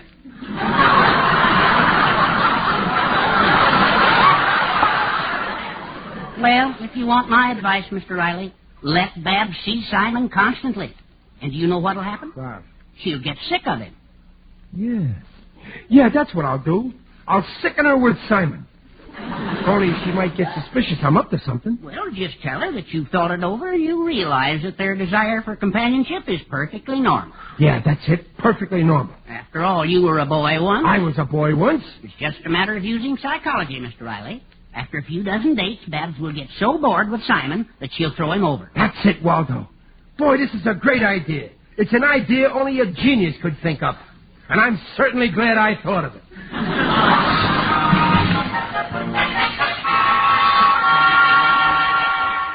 Mother, why can't I see Simon? Because your father says you can't. It's not a very good reason, but it's the only way to keep peace. Oh, but it isn't fair. After all, I'm 16 and I don't see why. What's going on here? What's wrong? Nothing's wrong. I've just been telling Babs she can't see Simon anymore. What? Why, Peg, how can you be so cruel? I think Babs should see Simon all she wants. What? Daddy, do you mean that? Well, sure. Peg, don't you realize companionship is a perfect boy? After all, I was normal once.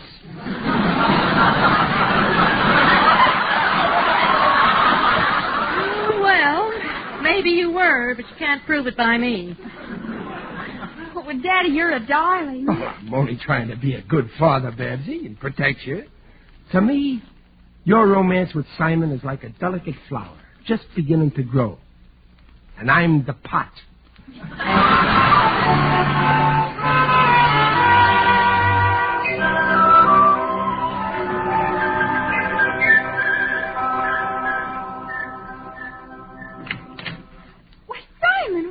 Here so early in the morning. It's happened, Babs. Hoist the jib and weigh the anchor. My friend is lending me his boat for the day. Oh, that's snazzy. I'm taking you all to Catalina Island. Catalina? Oh, Mother, isn't that wonderful? Oh, will there be room in the boat for all of us? Sure, everybody. Babs, you, and the old... Mr. Riley. But we gotta leave right away. Oh, my husband won't be home from work till noon. Well, he can take the passenger boat and meet us over in Catalina, and then sail back with us. Well, that's a good idea, Mother. Well, yes, I think that'd be all right. I'll leave a note for your father in the icebox, where he'll be sure to see it. Well, come on, mates. Time's a-wasting, Mrs. Riley, so lift your anchor. While I change my dress, you kids run down to Delicatessen and get some sandwiches. I'll pack the bathing suits and meet you there in a jiffy. Okay, Mother. I'll take this little valise along to put the lunch in. Come on, Babs, hurry. I gotta stop and get a fishing license. Okay, let's go, Simon. Oh, where is the boat, Simon? Santa Monica. It's tied up at Pier 65. Oh, well, good morning, Mr. Benny. Oh, my. You two youngsters look like you're going places. Yes, and we're in an awful hurry, Mr. Benny. Goodbye. Simon, do you think Daddy will catch up with us? Well, don't worry about that now. Come on, we gotta get that license. I wonder where they're off to with that suitcase. License. Oh, my. Oh, mercy. Oh, heavens to Betsy.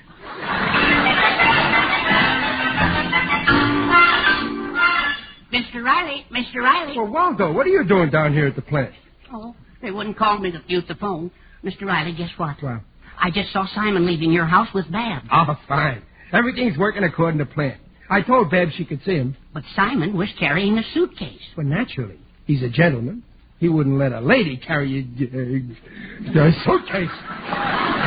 Waldo. Yes, they're eloping. They went to get a license, and they're going on a boat. They're eloping. My little Babsy. Waldo, I gotta stop him. The boat's at Santa Monica. I think he said Pier 65. Yes, 65. Now, don't forget the number. Oh, don't worry. I'll remember. It's the same figure as on my paycheck. Come on, we gotta get down there right away. There's a bus. Hurry up. It's leaving. Hey, bus. Wait, bus. Wait. Never mind. Hey, taxi. Taxi, mister? Yeah, quick, taxi. Catch that bus.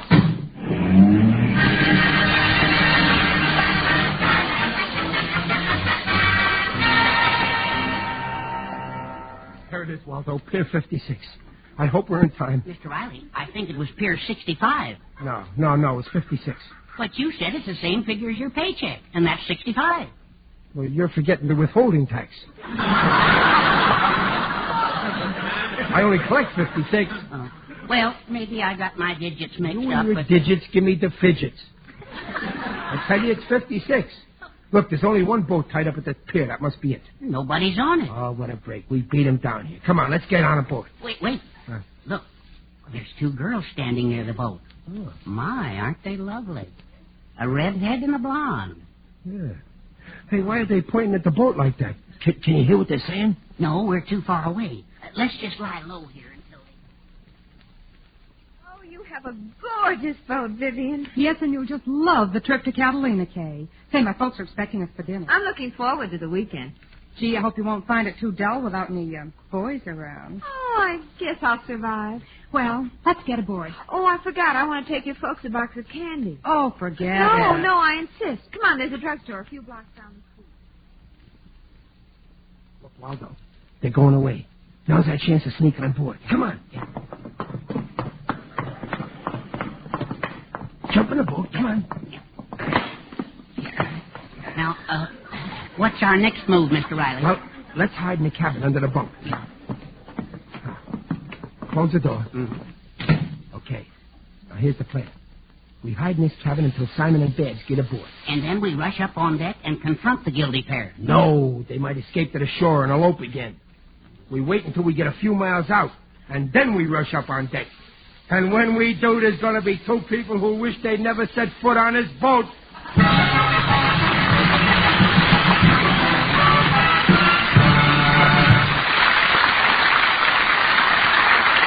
Bill will bring you the second act of The Life of Riley in just a moment.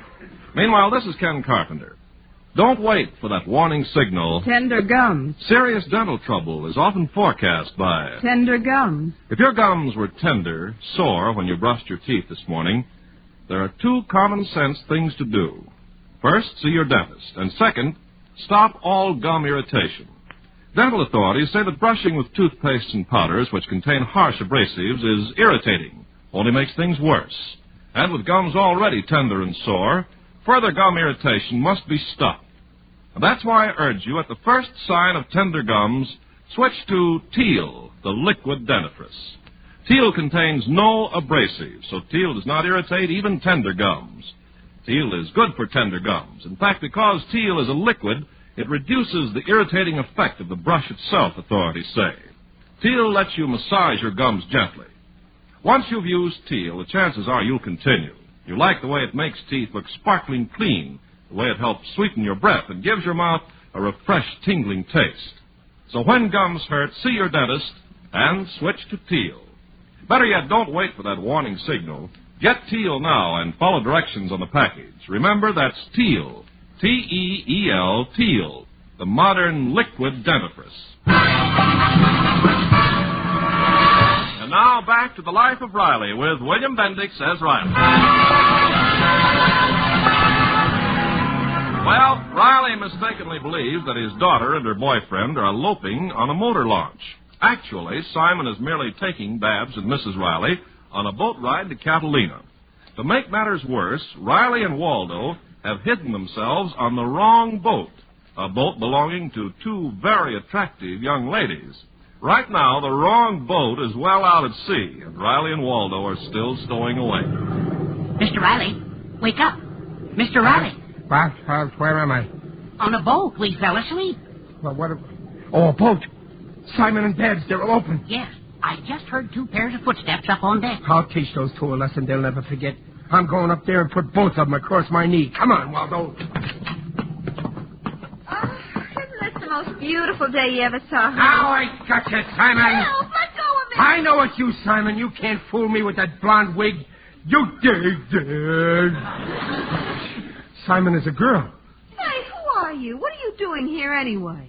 Oh, gee, I'm sorry. I'm looking for Simon. Oh, your little boy. He's right behind you.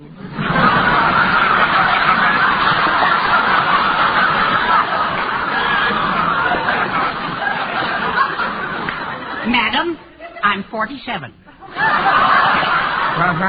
I'm sorry, ladies. It's the wrong boat. I guess me and Waldo will get off now. Oh, take it easy, Buster. We're a mile from shore. Oh, yeah. Well, we'll go back in the cabin. We don't want to disturb you. Why stay in that stuffy cabin? We don't mind a little company. Do we, Kay? Oh.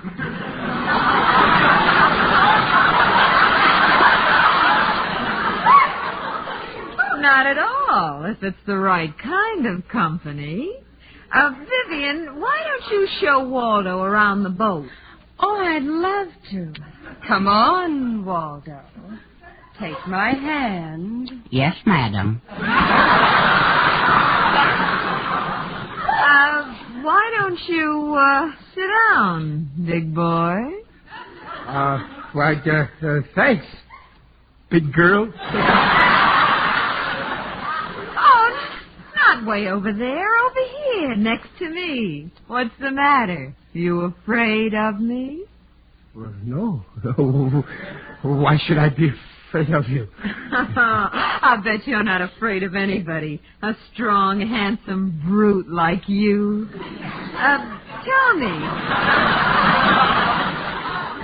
Tell me, where'd you get those big, broad shoulders? They came with the suit.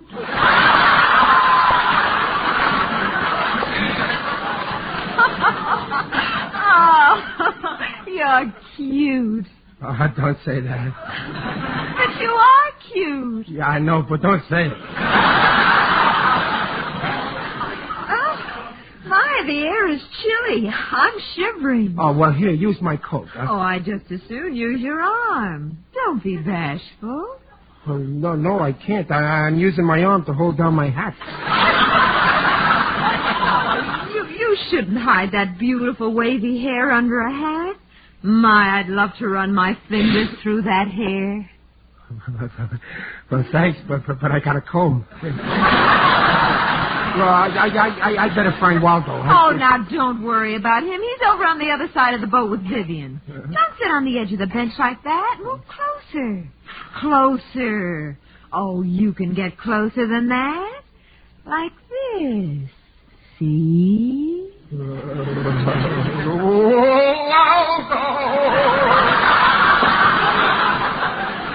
Quiet, Mr. Riley. Vivian's fallen asleep. Excuse me a minute, lady. Waldo, come here a minute. What is it, Mr. Riley? Well, come over here to the side. Yes. What's up? Listen, Waldo. Do you realize what we walked into? We're all alone on a boat with two gorgeous girls who are boy crazy. It's never happened to me before. Oh, me neither. Under the circumstances, there's only one thing to do. You mean... Yeah. Isn't that a little risky? We're real men, ain't we? We gotta take the chance.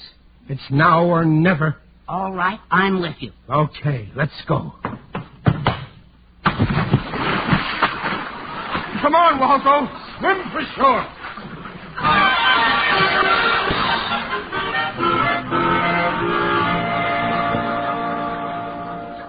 Well, we made it, Mr. Riley. Oh, what a swim. Okay, Waldo. Now you can get off my back. Oh, dear. I'm afraid we're on a deserted island. Yeah, we better build a fire. I'll go get some wood. Well, hurry back, Mr. Riley. I'm afraid to stay here alone. Gee, it's dark in these woods. Whoop! Oh, holy smoke, I fell into a hole. Now, who'd dig a hole like this in the woods? Oh, there, Riley.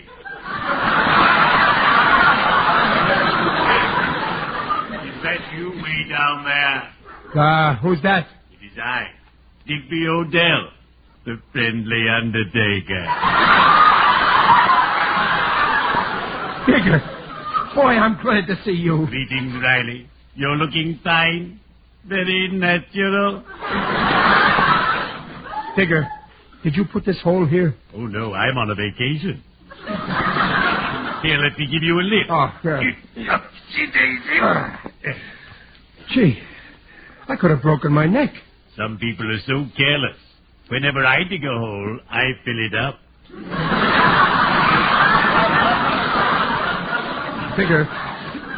Digger, what are you doing here on this deserted island? Deserted island? Ho, ho, ho. This is Catalina. Oh. Ah, yes. I visit here often with the boys of the UEPCDS. The UEPCDS? Yes, the Undertakers, Embalmers, and Pallbearers Clam Digging Society.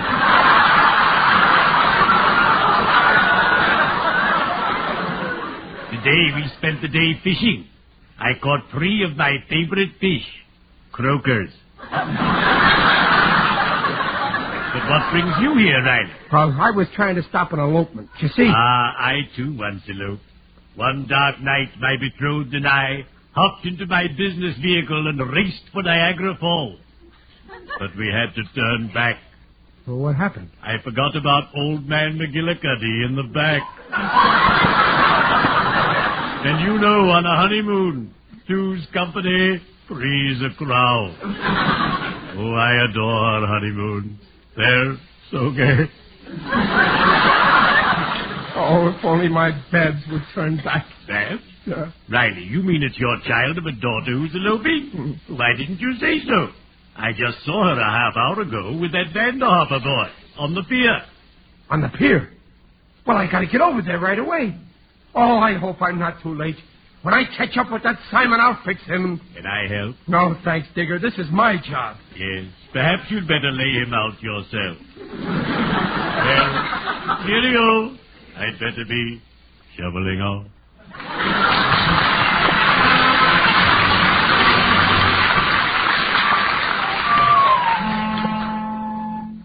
This is fun, Simon. You know, I've never fished before. Now, just remember what I told you, Babs. The minute you get a bite, start reeling in your line.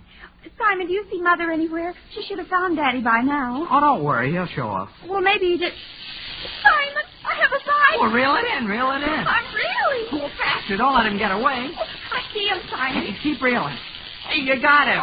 Oh, atta girl, Babs. Oh, Simon, what a thrill. My first fish. Here, let me take him off the line for you. Simon, look over there. That man running towards us. Hey, that looks like your father. Why, it is Daddy. Oh, Daddy. Daddy, here we are. Oh, gee, Daddy, Babs, we thought you... my little darling. At last I found you. Oh, Daddy, congratulate me. I just hooked him. Oh, I'm too late. Too bad, Mr. Riley. You should have been here earlier. You? Why, you won't get away with this, Simon. You'll wind up behind bars. Well, Mr. Riley, it's perfectly legal. We've got a license. Here, read it. That license won't hold up in court. You're too young for this. Too young? I've been getting one every year since I was 13. You started at 13? Sure. This is my favorite sport. Sport? What's happening to the younger generation? Riley, I could hear you yelling at the other end of the island. Peg.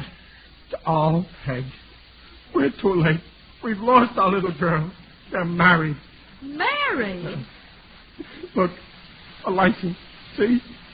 This license entitles Bearer to fish in California waters. Wait a minute. This license only gives you the right to marry a fish.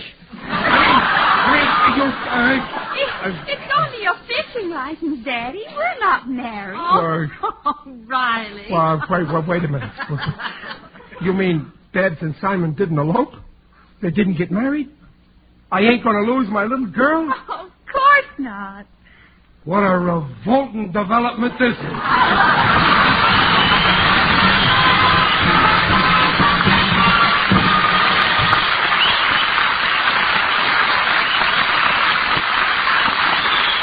The Rileys will be back in half a minute. Remember, when gums are tender, it's just common sense to avoid further irritation. Change from toothpaste or powder to Teal, the non-abrasive liquid dentifrice. Teal not only makes teeth sparkling clean, but actually is good for tender gums. That's T-E-E-L, Teal.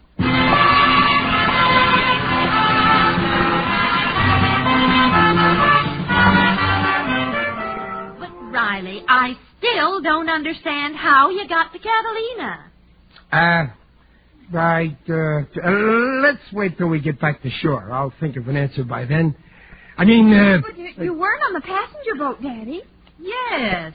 Where were you, Riley? Well, you see, Mrs. Riley, it was this way. Shut up, Waldo.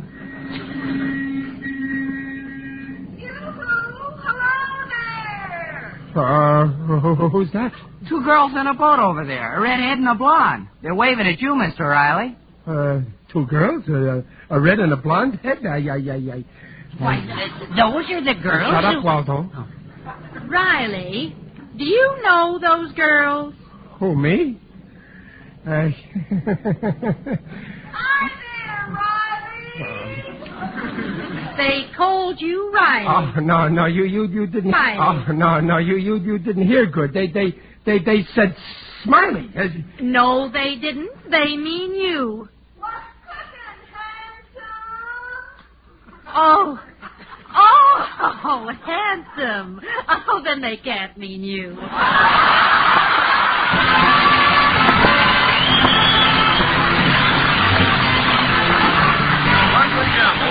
Teal, the amazing liquid dentifrice, invites you to be their guests next week to hear The Life of Riley with William Bendix as Riley. The Life of Riley is produced for Teal by Irving Brecker and is directed by Don Bernard. Music by Lou Kozloff. This is Ken Carpenter on behalf of Teal, inviting you to listen again next week to The Life of Riley. And remember, for lovely smiles, it's T-E-E-L, Teal. Teal, the amazing liquid dentifrice, protects teeth beautifully.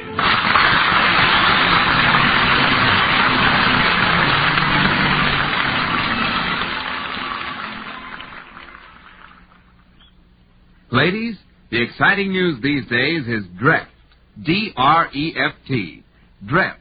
Procter & Gamble's sudsing miracle that gets dishes so clean they shine even without wiping. Yes, the first suds in history to wash even glasses so clean they positively sparkle whether you wipe them or not. You see, Dreft is different from any soap or soap plates you ever used. It can't leave any streaks on dishes the way all soaps do. Yes, and it's almost unbelievable the way Dreft cuts grease. It just seems to melt away. Another thing, in water as hard as nails, Dreft makes suds instantly. Gives 5 times more suds than any soap you ever used. Dreft is kind to my hands, too. It's just wonderful every way. That's a fact. No soap in the world, no other suds of any kind, is the same as Dreft. Dreft, the amazing suds discovery that gets dishes so clean they shine even without wiping. Get D-R-E-F-T, Dreft.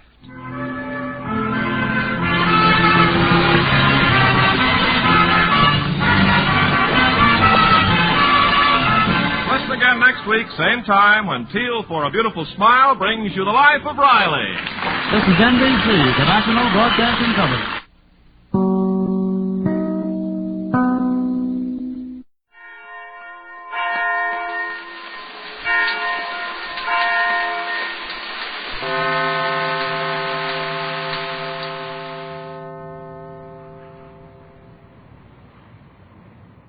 To indigestion.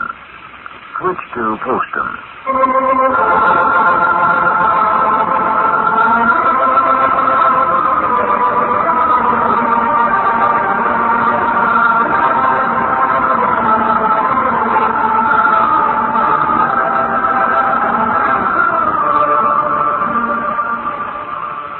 The makers of Postum, the favorite mealtime drink in millions of American homes, present those two lovable old characters from the hill country, Lum and Abner.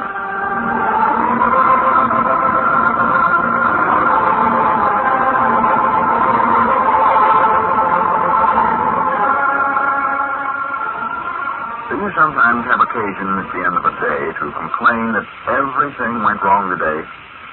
Well, when that happens, why not ask yourself, in all honesty, if it mightn't mean that something is really wrong with you?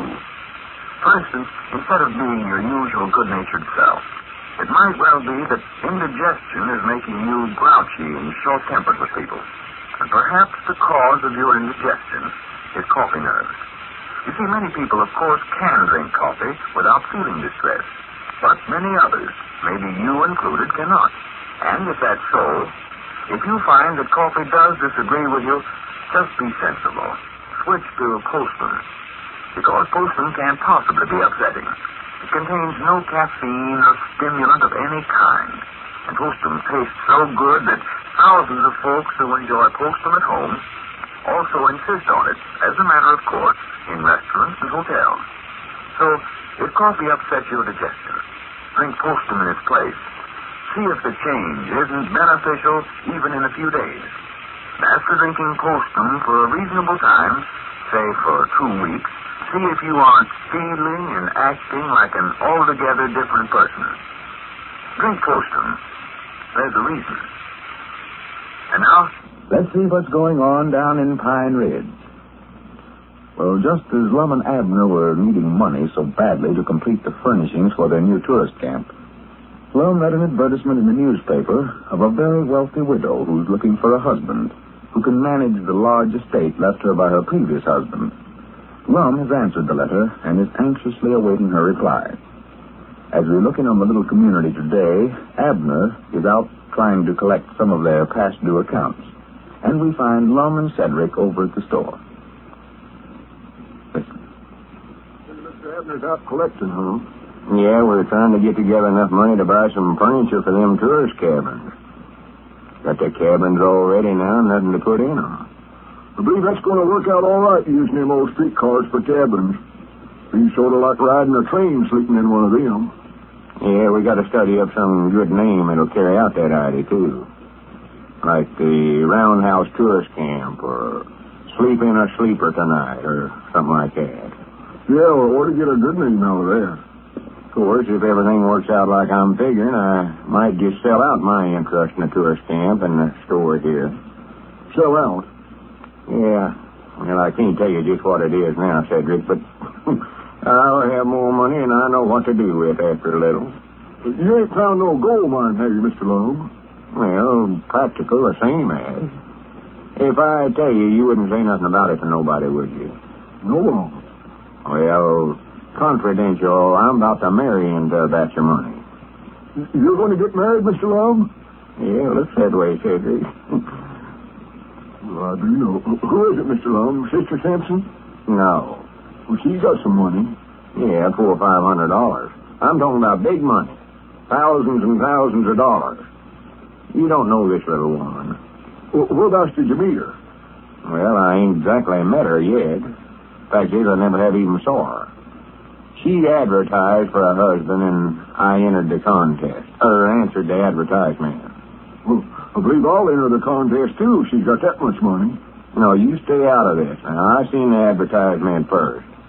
Yeah, I tore it out of the paper. Her name is Florence Beaumont. Well, that's a pretty name, all right. Reckon she's any kin to Beaumont, Texas? Of course not. What's the matter? They couldn't be kin to a town. Yeah, but I never thought about her name being the same as that town. It might be named after her, I don't know. She might even own it, far as that goes. No telling how much money she's got. Well, how'd you find out about her having all that money? She admitted to it in the advertisement. Said she wanted to correspond with some nice man that was interested in matrimony that could look after a big estate that her husband left her. Well, I don't know. What if you don't like her looks, so? With $1 million, said Vic, she can't be very ugly. Especially as bad as me and Abner's needing money. Tell you, I've made a lot of bad invests here lately for us, and it's just up to me to find some way to raise some money. Well, you wouldn't marry her just for her money, would you? Of course not. But if she's got all that money, I ain't going to hold it against her. She can't help it if she's rich. Bless her heart. I wrote her a letter and sent her a picture of me and asked her to send me one of her. If she don't look too terrible, I mean her same as gauged right now.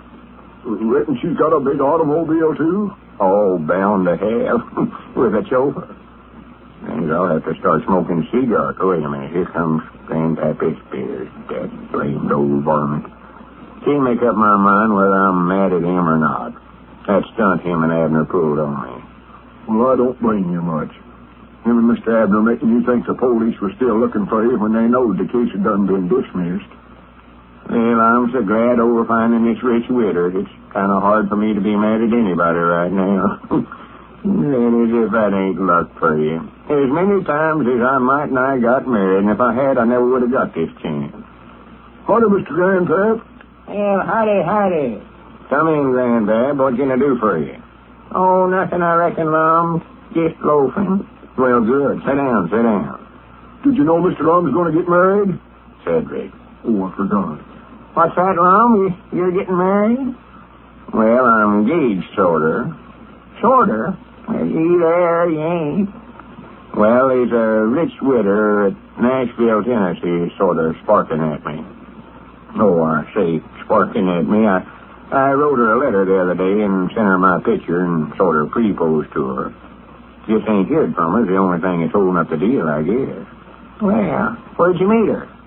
I ain't met her. I read about her in the paper. Maybe you seen the advertisement. I cut it out of the Mina Star the day before yesterday. Got it here somewhere. No, I never seen it. What sort of a looking woman is she? I don't know. But this is enough, though. Listen to this. Says, I would like to correspond with some middle-aged man with the object of matrimony. I am a lonesome widow, 38 years old, and would like to find some kind man that is competent to look after a rich estate left me by my deceased husband. Write an enclosed picture to Florence Beaumont, Box 86, Nashville, Tennessee. You mean you're taking her sight on scene? Well, if I don't like her looks, I don't have to marry her, do I? Well, if you done proposed to her in that letter, she can sue you for a breach of promises if you don't. Penny, that's right, ain't it? Why, sure. She ain't no bargain, I'll tell you that right now. She's got all that money and has to advertise for a husband. There's bound to be something wrong there somewhere. It does sound sort of funny, don't it? I never stopped to think about that. I've got some friends back there in Nashville, old horse traders. Good minds to write them and see what they know about her. Trouble is, though, if they find out she got all that money time I get around to marrying her, all I'll have left is her and a bunch of horses. Yeah, I wouldn't do that now. What you better do is write and tell her that other letter don't count till you get a picture of her. Yeah, maybe I was a little fast on that proposing. All I got to think about was how bad I was needing money. Wait a minute, I've got a copy of that letter that I wrote her. Yeah, see if you think this obligates me in any way. See what I've done with that. Yeah, here you go. I had to copy it over. I got to write and slant. Answer the phone there, Cedric. He ain't doing nothing. You don't. I'll read this to you, Grandpap, and see what you think of it. Hello? Hello? Wait till he gets gone. Hello? Hello. What's the matter? Can't you hear, Cedric? Yes, Mom, I'm here, but all they're saying is hello. Well, tell them who it is talking. Well, I can't tell. I don't know their voice. I mean, tell them who you are. Oh, I'm Cedric. Well, tell them, not me. Oh, I'm Cedric. Here, let me have it. Drink. So, what, Mr. Abner? Here. Hello. Oh, what do you want, Abner? No, we don't need no piany. Well, I don't care if it is a player. We don't need it. Yeah, I know it's furniture, but we ain't got room in one of them streetcars for a piany. Wouldn't be room for the customers. I don't care if it's got 10 rolls of Casey Jones with it. We don't need it. Well, tell him to just let the bill go for a while, then. All right. Yeah, all right. Goodbye. Abner, don't try to collect. Let him paying anything in the world off of it. Wants everything he sees, worse than a youngin. I told him to take in all the furniture he could so we could furnish him cabins, and I wish you could see the stuff he's been bringing in here. Go ahead and read the letter, Mom. I've got to get on back to the store. Yeah. Yeah, listen to this. See if there's anything in here she could sue me for breach of promises over. Dear Flo. It's a pet name I call her that for short already. I seen your advertisement in the paper, and from what you say, I am the man you have been looking for. I know it will be a case of love at first sight. I am middle-aged and have never been married. Middle-aged? Well, nearly. She claims she's 38. If she admits to that much, she's bound to be a good 50. Yeah. If you will only say the word, I will fly to your side and claim you for my bride. That's about all I said about marrying. The rest of it, I just tell her about all my businesses and all. Well, that's enough. That's enough right there. You got yourself a wife there, whether you want her or not. You mean even if I don't like her looks? I don't care if she's as ugly as a mud pen. If that letter is evidence, you'll have to either marry that woman or she can sue you for breach of promises and take every nickel you've got. Oh, my goodness. Why don't I learn to keep my big mouth shut? If it ain't 6 of one thing, it's a whole dozen or something. Well, let's hope that Lum hasn't turned right around and gotten himself into another jam. Suppose you were to fill a glass with water right up to the very brim. Now, in order to carry that glass without spilling, your hand would have to be pretty steady, wouldn't it? Well, why not try it? And if you find your hand trembles, just ask yourself if it isn't because you have coffee nerves. It might very well be, for while many people can drink coffee without getting shaky and jittery, many others just can't. And that's why, if you think you have coffee nerves, you'd really do yourself a favor to switch to Postum. For there's no caffeine or stimulant of any kind in Postum that could possibly make you nervous. And you'll honestly enjoy Postum, both for its delightful, cheering aroma and delicious, full-bodied flavor. Now, for your convenience, Postum comes in 2 easy-to-make forms. There's Postum, made as you make coffee, and instant Postum, mixed instantly in the cup. So take advantage of what Postum has to offer. If coffee nerves trouble you, see if the change to Postum isn't just what you need. See if in 2 weeks' time that jittery, nervous feeling hasn't left you entirely. Ask your grocer for Postum tomorrow.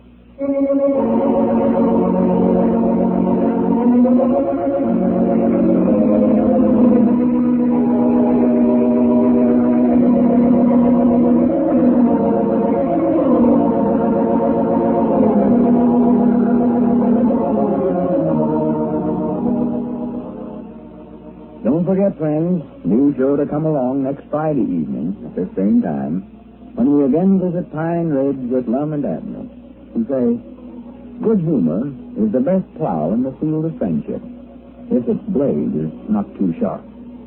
Blue Crosby speaking. And remember, Postum, your best bet for a good night.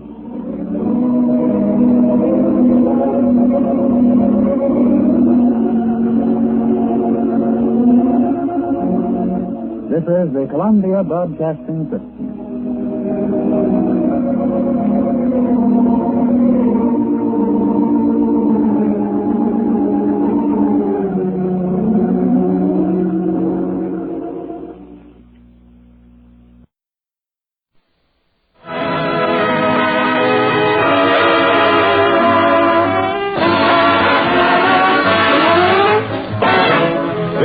Andy Show transcribed, written by Joe Connolly and Bob Mosier, featuring Ernestine Wade, Amanda Randolph, Johnny Lee, Lillian Randolph, Millie Bruce, Frank Gerstle, Jeff Alexander's music, yours truly, Harlow Wilcox, and starring radio's all-time favorites, Freeman Gosden and Charles Correll. Amos and Andy!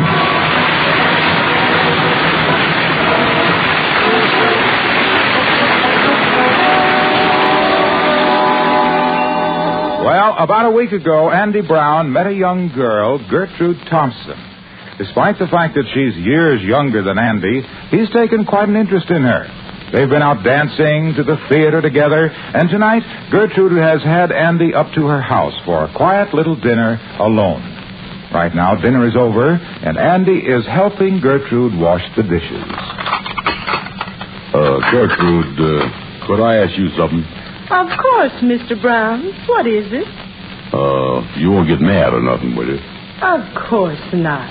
And, you ain't gonna think I was forward, is you? Not at all.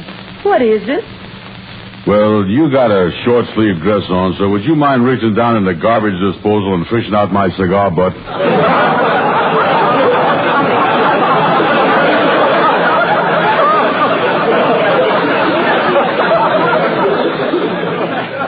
Something.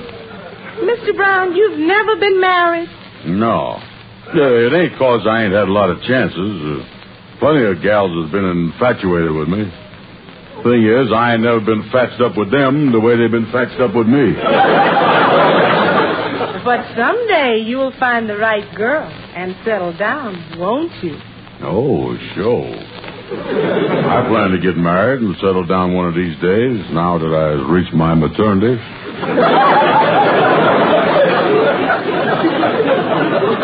Well, Mr. Brown, if you ever do get married, have you any idea who it would be?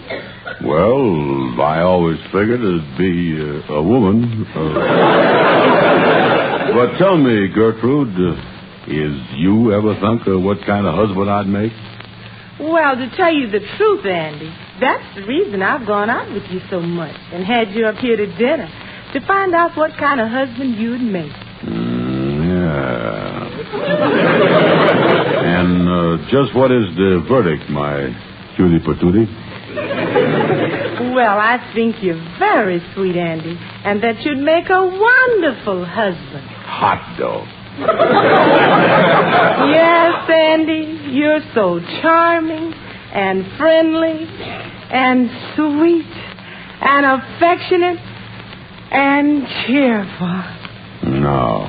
Andy, what's wrong? Nothing. Then what are you pouting for? You forgot handsome.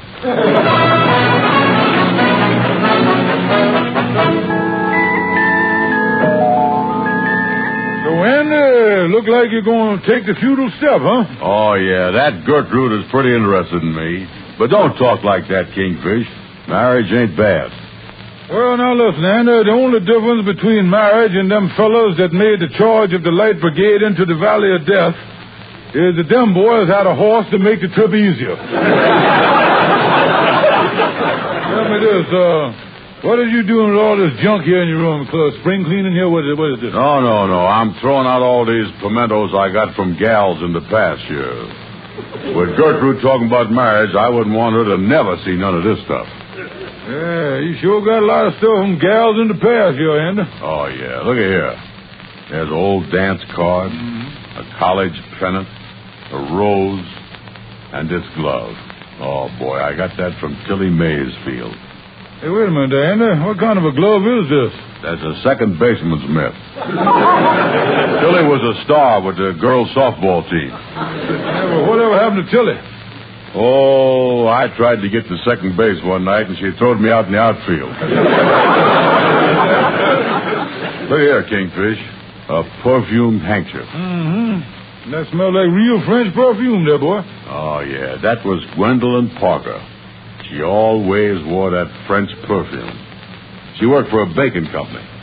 Boy, I was crazy about her. She smelled like a cross between the streets of Paris and the National Biscuit Company.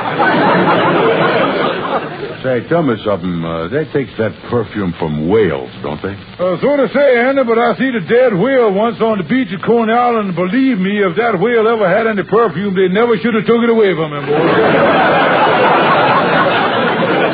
And there's just one thing about this Gertrude. Ain't there a big difference in your ages? After all, she's about 20 and you was 47. Well, what about it? Well, don't you realize, Andy, in 20 years you'll be 67 and she'll be 40. What are you going to do then? Oh, she ain't got nothing to worry about. Even if she is an old woman, I'm going to stick by her.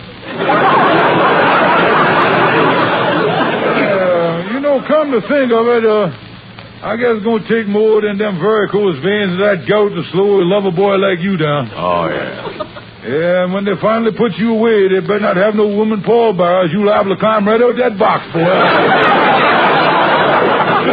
Oh, yeah. Gertrude is the only gal for me, Kingfish. Gertrude Thompson. Oh, yeah. Well, I think Sapphire know her. Do, huh? Yeah, ain't her mama that old gal in the woman's club? Yeah, that's right. I ain't met the mama yet. She was out the other night. But Kingfish, I called Gertrude, and I'm going up to see her tonight. I'm planning on popping the question. Hey, look at this box here. Look at this. Well. It looks like you got the ring and everything. Oh, yeah, boy, I got it this afternoon. Let me open the box. Mm-hmm. Look at that. Ain't that a beauty? Yeah, that's a nice setting there, all right. When you going to have the diamond put in? What do you mean? The diamond is in there, Kingfish. You got to look at it just right. Look here. Now, if you crouch down there and squint at it in the light, you can see it. Yeah, let me look down here. Come on, let's get... Yeah, something just winked at me there. I see this. It's there, Kingfish. Well, good luck to you tonight, Anna. But I got an idea at your engagement party there's going to be a lot of crouching and squinting, boy.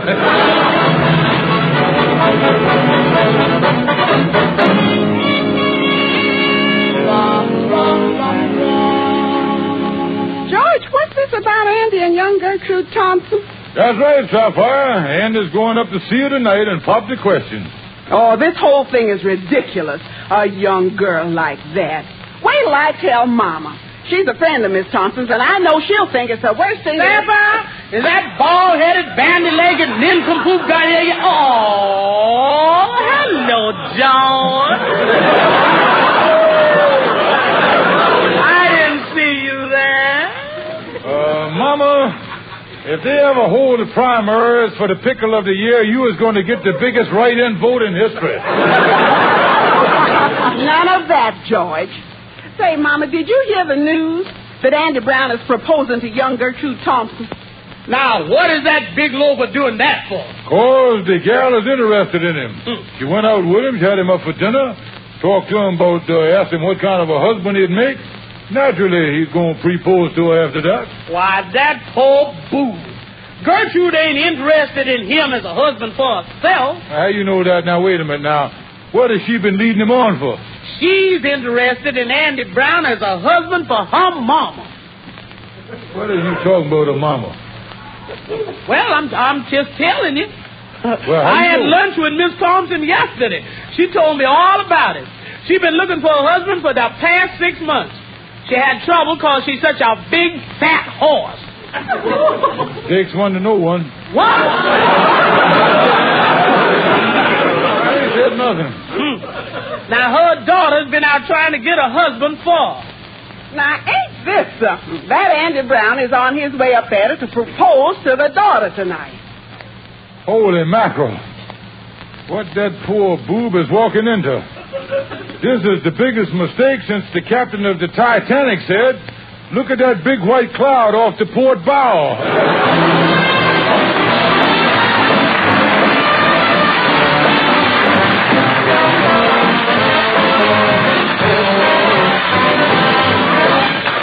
Amos and Andy will be back in a moment. Meanwhile, here's music by the Four Knights.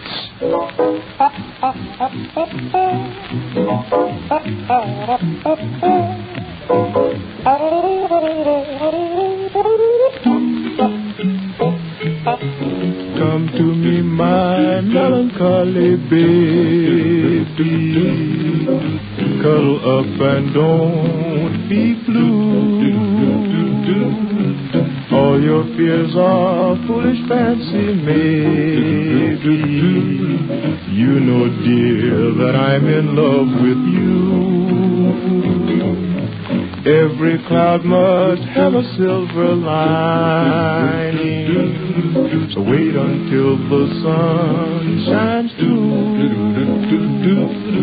Smile, my honey dear, while I kiss away each tear, or else I shall be melancholy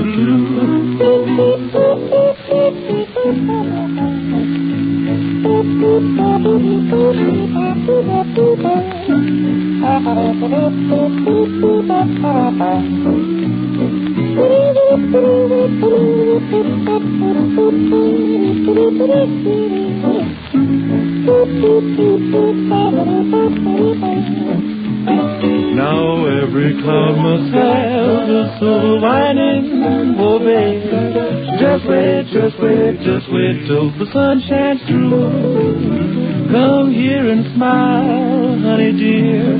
Let me kiss away both those tears, or else I shall be melancholy too.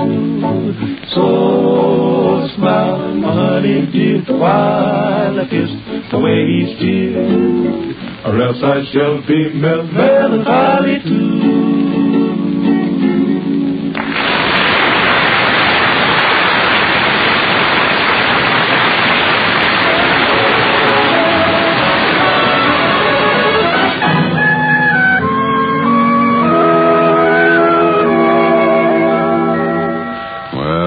Gertrude's house. I'll ring the bell.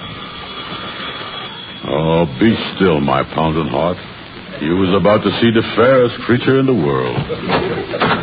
Yes? May I help you? Yeah. Excuse me, mister. Is the lady of the house in? I'm the lady of the house. Oh. I'm Mrs. Thompson. Oh, excuse me. Yeah, I see the lights. I couldn't see so well, you see. I is Andy Brown. Oh, Mr. Brown, come in. Yes, ma'am. Thank you.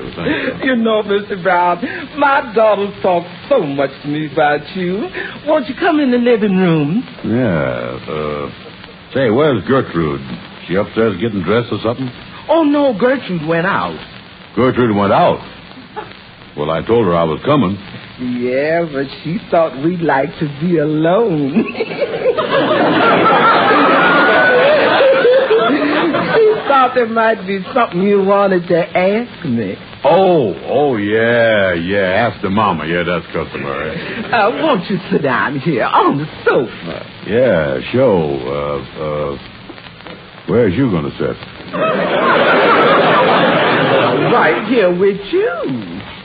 Yeah, well, I guess if we both exhales, we can make it. Now, there we are. Oh, these lights are so bright. I'll dim them. Is that better? Yeah. I can hardly see it all now. Now, what is it you want to tell me, Andy? Well, Mrs. Thompson... Oh, not Mrs. Thompson. Hortense. Yeah, well, Hortense, I've been out with your daughter, and we has recussed marriage. I suppose you know why I was here tonight, to pop the question. Oh, Andy!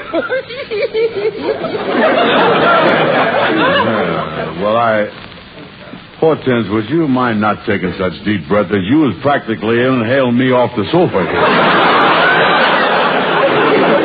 Andy, you so cute. Yeah, well, thank you. I guess you know from your daughter how serious I is. Well, tonight I done brought a ring. Oh, a ring. Let me see it. Well, wait a minute. Don't you think we ought to wait for Gertrude? Oh, I can show that to her later. Let me see it. Well, okay. There you is, Hortense. Engagement ring. Oh, Andy, how wonderful.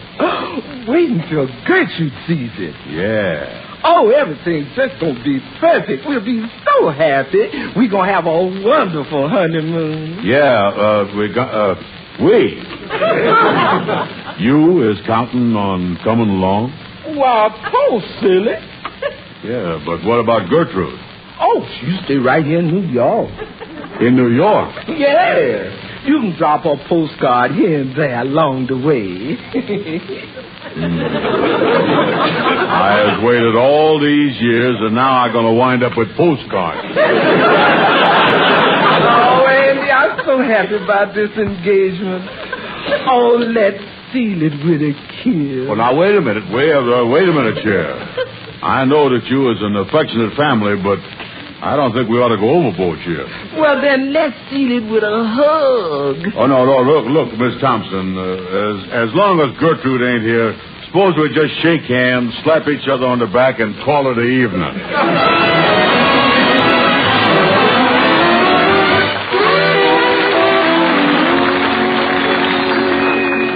Oh, come in, Brother Andy. You know, I thought you was going to run into a mess last night at Miss Thompson's house, but I see by the newspapers it worked out fine. What you mean, Kingfish? Well, I was here to switching horses in midstream, but I ain't never heard of someone jumping from a Shetland pony to a rhinoceros before. What is you talking about, Kingfish? Well, it's right here in the paper on the society page about your engagement.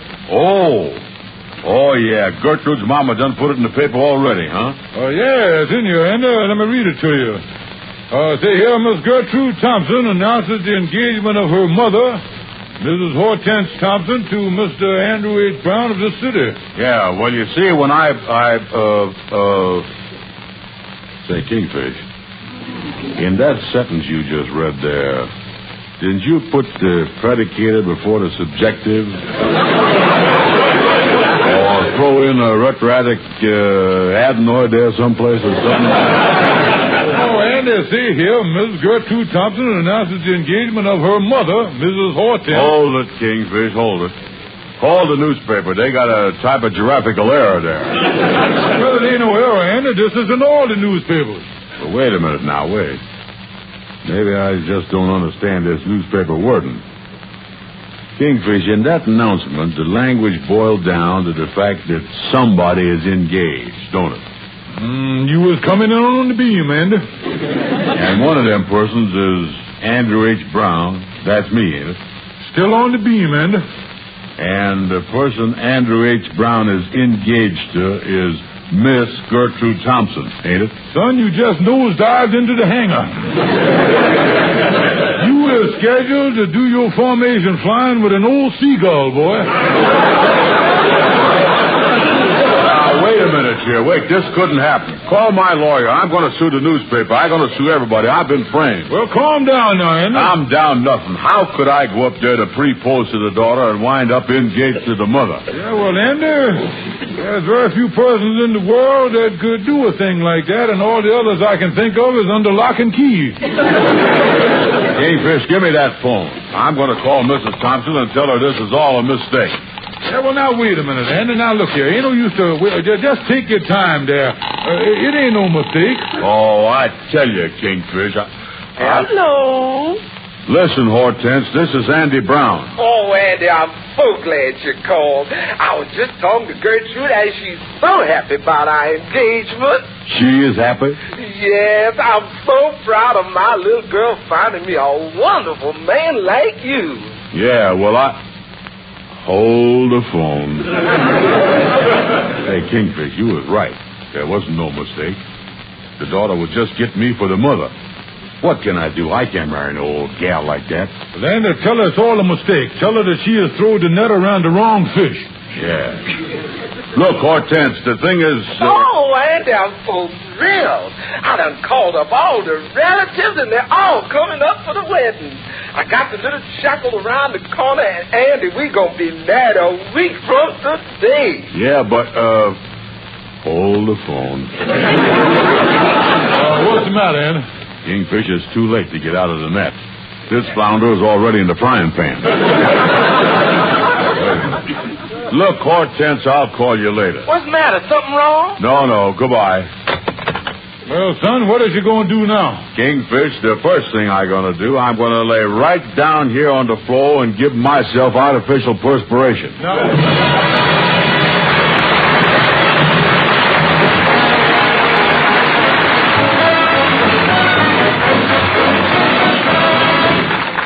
Amos and Andy will be back shortly.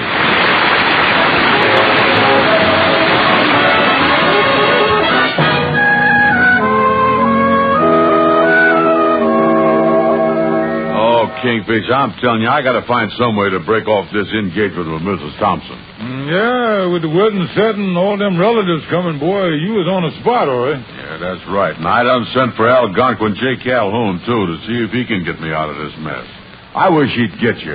Oh, yeah, and I tell you what, maybe there's a way to... Hi, boys. Here I am. What's the trouble? Listen, Calhoun... Andy thunk that he was proposing to a young gal. Yeah. And through a misunderstanding, he ended up engaged to a mother. Now, he wants to find some way to break the news to the mama that it was all a mistake. Yeah, Calhoun, it's driving me crazy. Well, now, ain't this a coincidence? My brother got into the same kind of mess with a daughter and a mother exactly 5 years ago. Well, how did it turn out?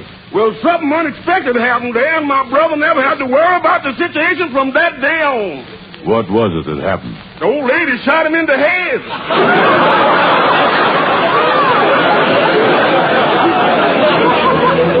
No, me. Listen, I don't want to take no chances of being no leadhead. Well, the only way out is if you could find some way to make the old gal break off the marriage. Yeah, well... She ain't gonna do that, Calhoun. She crazy about Andy. Oh, yeah. I was pretty irresistible, you know. Well, I'm just thinking here. Say you made Andy unattractive to her. You know, told her that Andy was some kind of criminal or something. That ought to break off the engagement. Yeah, that's a big chance, but it just might work, Andy. Oh, wait a minute. How are we gonna do it? I just can't go up there and say, I, as a criminal, give me my ring back. Wait a minute. I tell you what I'm gonna do, Andy. Mrs. Thompson is a friend of Sapphire's mama. So I go in up there as a friend of the family. I'll tell her that I found out what a fiend you is, and it's my duty to tell her the whole story. Yeah, but suppose it don't work, and I got to go through with the marriage to Mrs. Thompson. Oh, now, she can't be as bad as you say. What does she look like? Well, wait a minute. There's a picture of her in the paper here someplace. I'll find it. Well, Andy, if you have to go through with the marriage, let me give you a bit of advice. You gotta have a faithful heart. Yeah. A firm hand. Yeah. A loving disposition. Here's her picture. And a strong stomach.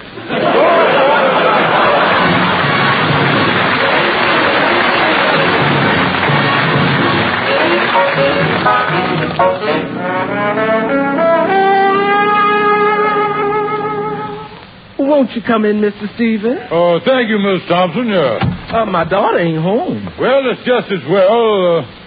What I have to say is too horrible to be heard by a human being, so I think I'd better tell you first, you see. Why, Mr. Stevens, what's wrong? Miss Thompson, I have come up here as a friend of the family, and what I'm going to tell you is in confidence, and I hope that you will not ultra-violate my trust. Naturally not, Mr. Stevens. And what is it? Miss Thompson, I'm afraid I must tell you that I am suspicious that your sweet, kind, lovable fiance is a psychopathic killer. Andy Brown? Yeah, I'm pretty sure that he is none other than that horrible fiend A.H. Brown, alias Hacksaw Harry, alias Cutthroat Cuthbert, alias Screwy Louie. Oh, Mr. Stevens, Andy is always so cheerful and so pleasant. Well, that's the way it is with this Screwy Louie.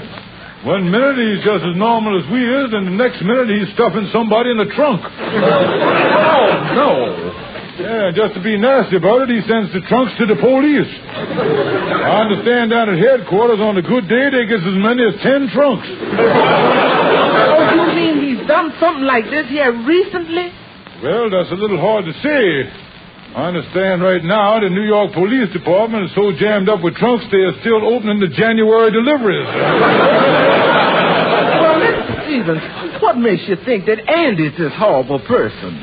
Well, this fellow makes a practice of marrying women and then doing away with them. Oh, no.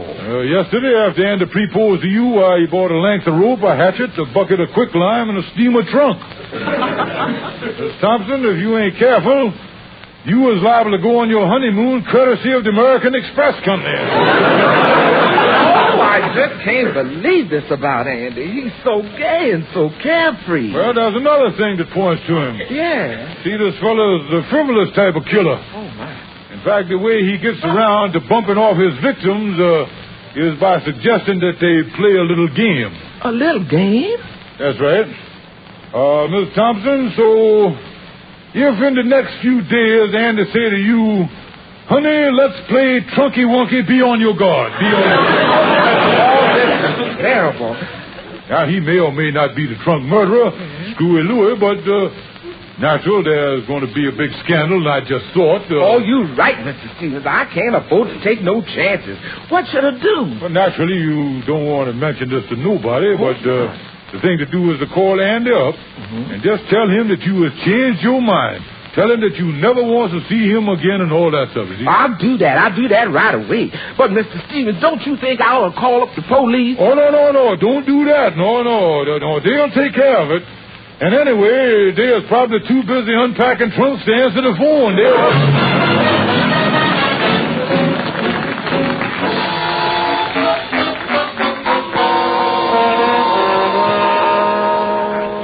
This is the doggonest mess I done ever heard of. Proposing to the daughter and getting engaged to the mother. Well, Amos, I think I was out of the woods for a while. With the Kingfish telling Mrs. Thompson that story about me being a trunk murderer, she done called the whole wedding off. Yeah, well, that was a stupid thing to do. Why couldn't you explain the truth to the woman? Oh, listen, Amos. When a woman done invited all the relatives, hired the preacher, and bought the wedding gown, that ain't no time to test her sense of humor. Yeah, but Andy, she is bound to find out that you ain't no trunk murderer. What is she going to do then? Well, I think about that too, Amos, and I done packed my things this morning. I'm getting out of town for about a month till this whole thing blows over. Oh, Andy, this is a mess. Oh, yeah, the Kingfish is helping me, too. He's checking my stuff at the station now. You see, I'm doing this whole thing on the QT. Don't want Mrs. Thompson to know I'm leaving town. Well, Andy, I never seen anybody in my life getting messed up the way you does with gals. Oh, yeah, Amos. Look what love has done to me. I tell you, if I ever meet up with that fellow Dan Cupid, I'm going to jam that bow and arrow right down his throat.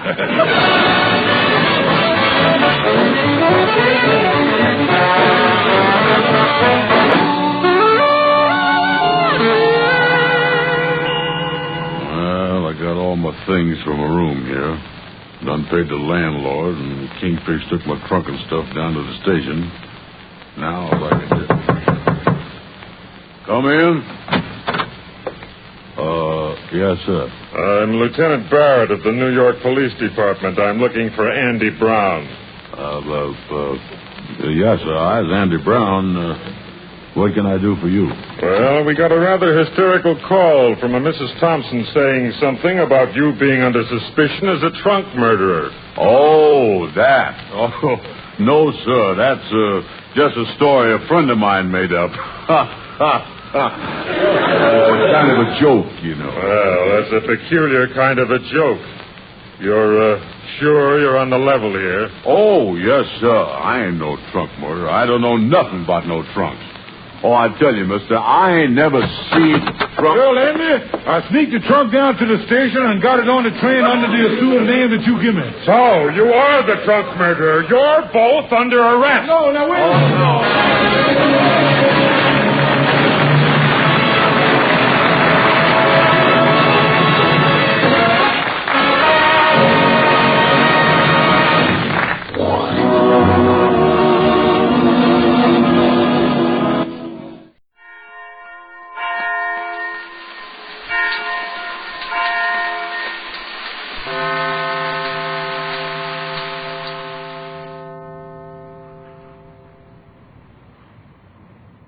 From Hollywood, the George Burns and Gracie Allen Show for Hormel and Spam.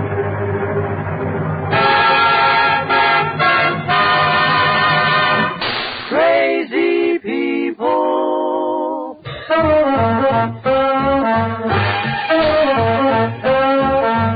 Spam, Rebop, boom, spam.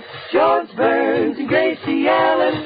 On the show where the orchestra singing glee with a smooth East Street. Last but not least, with Bud Easton.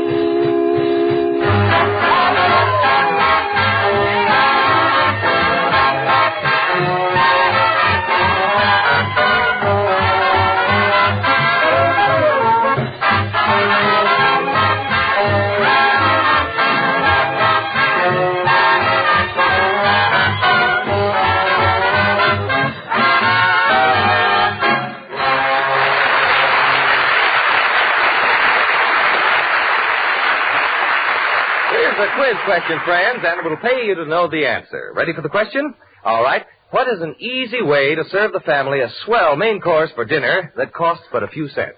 There's no magic about it. Just open a can of Spam, S-P-A-M, and bake according to the simple directions on the label. Takes only a jiffy, and you'll set before the family a delicious taste surprise that satisfies even the huskiest appetite. That's because Spam is grand-tasting meat, and baked, it certainly makes a hit. The perfect combination of juicy pork shoulder and ham meat, originated by Hormel, gives Spam extra flavor, extra goodness. Try a Spam bake for dinner tomorrow. Just be sure you ask your food dealer for S-P-A-M Spam.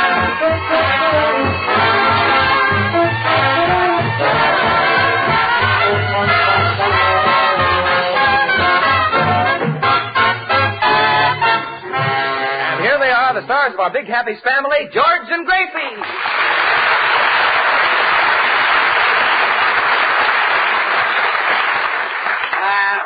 Thank you very, very much.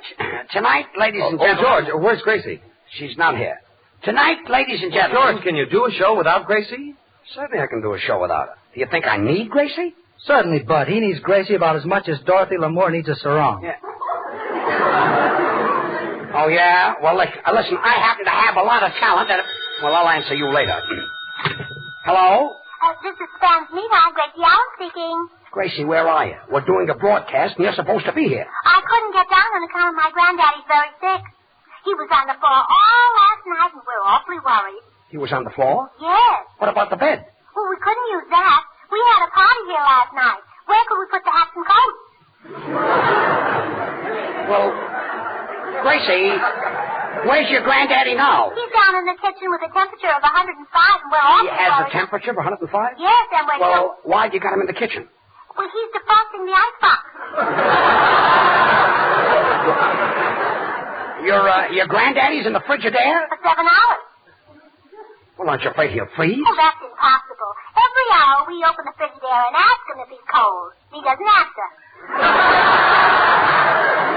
Look, Gracie, we're doing a broadcast. Really? What station? I must listen in. Well, never mind. There's a smart idea, putting a man with a temperature in a Frigidaire. I suppose to cure him, they'll put an ice pack on his head and a hot water bottle on his feet. Oh, George, all they need to use is a can of Spam. Can of Spam? Sure, cold or hot, it hits the spot. Oh, yes. But you're a regular Dr. Kildare. Look, everybody, not that I need Gracie, but I think we ought to go over to Gracie's house and do the broadcast. Might make an old man happy.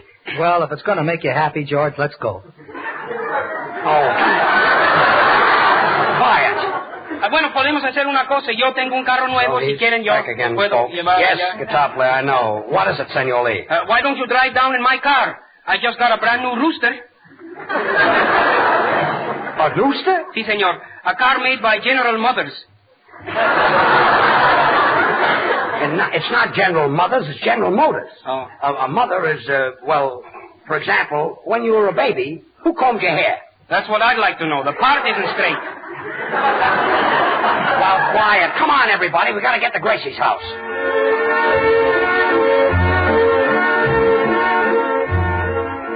Oh, well. Here we are at Gracie's house. I'll ring the doorbell. George, you better knock on the door. The bell doesn't work.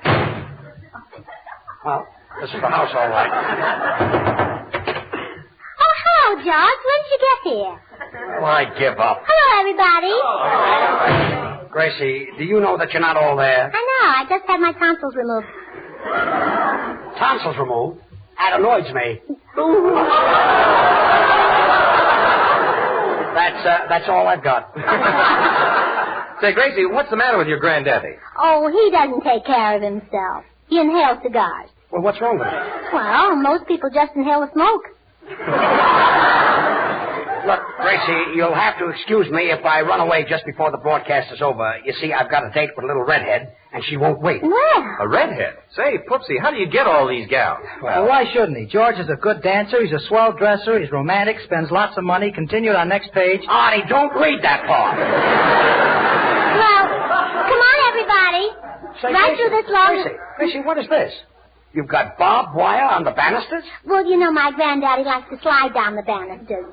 Oh, I see, and that stops him. No, it doesn't stop him, but it slows him down a bit.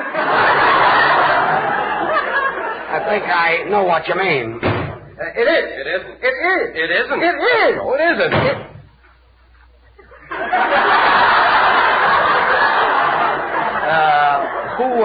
Who are they? Oh, they've been living here for over a year. Well, who are they? I don't know. Gracie, you know, this house is filled with imbeciles. Well, I better tell Granddaddy you're all here. Well, never mind that. We better start the broadcast. What's tonight's program about, George? It's about Thanksgiving. What's that? What's that? Look, Gracie, as far back as you can remember, what always happened in November? Roosevelt was elected.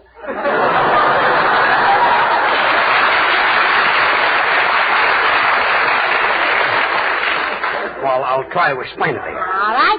You see, in 1620, the first Americans arrived in a new land to make a fresh start. Uh-huh. They decided to build homes. And do you know one of the first things they did? They applied for FHA loans. FHA loans didn't come until 300 years later. Well, you've got to go through a lot of red tape before you get the money. Anyway, these people were called Puritans. What's that? What's that? Did you ever read of those people who suffered and were punished in stocks? Oh, in 1929, some of my best friends were Puritans. Well, anyway, these people were so grateful for finding a freedom in a new country that they killed a turkey and called it Thanksgiving. Oh, what a cute name for a turkey. And the custom still remains. Even today, we chop the heads off turkeys. How can you knock off all their heads at once? A turkey only has one head. Then where do all the necks come from? Last year, my sister got a neck, my brother got a neck, my uncle got a neck. Oh, well, this is the end. That's the part my daddy got.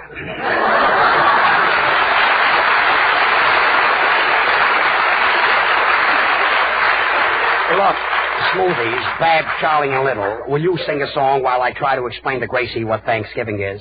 Please. In a dinky honky-tonky village in Texas, there's a guy who plays the best piano by far. He can play piano anywhere that you like it, but the style he likes the best is 8 to the bar. When he plays just a ball, he's the daddy of them all. The people gather around when he gets on stand, and when he plays, he gets a hand. The rhythm he beats puts the cats in a trance. Nobody's there, proud if you dance, but when he jams with the bass and guitar, they holler, beat me daddy, into the bar. Clink, clank, clink, clank, clink, clank, rocking on the keys. Riff, riff, riff, riff, riff, riff, rip it out with ease. But when he jams with the bass and guitar, they holler, beat me, daddy, into the bar, just beat me. Please beat me. Oh, beat me. Just listen to the beat they're playing, ain't to the bar. The boogie bug is gonna give you the hunky style rollout. Said you piano man, now beat it, daddy, ain't to the bar. Oh, rockin' in rhythm, well, alright.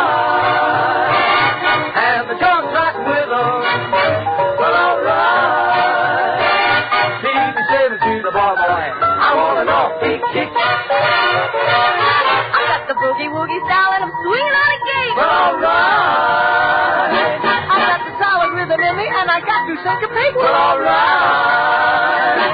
Now that everybody's happy, there's nothing left to do. So, Mr. Piano Man, we're gonna leave it to you. Well, all right. Beat me, daddy, daddy, beat me. Hey, to the bar.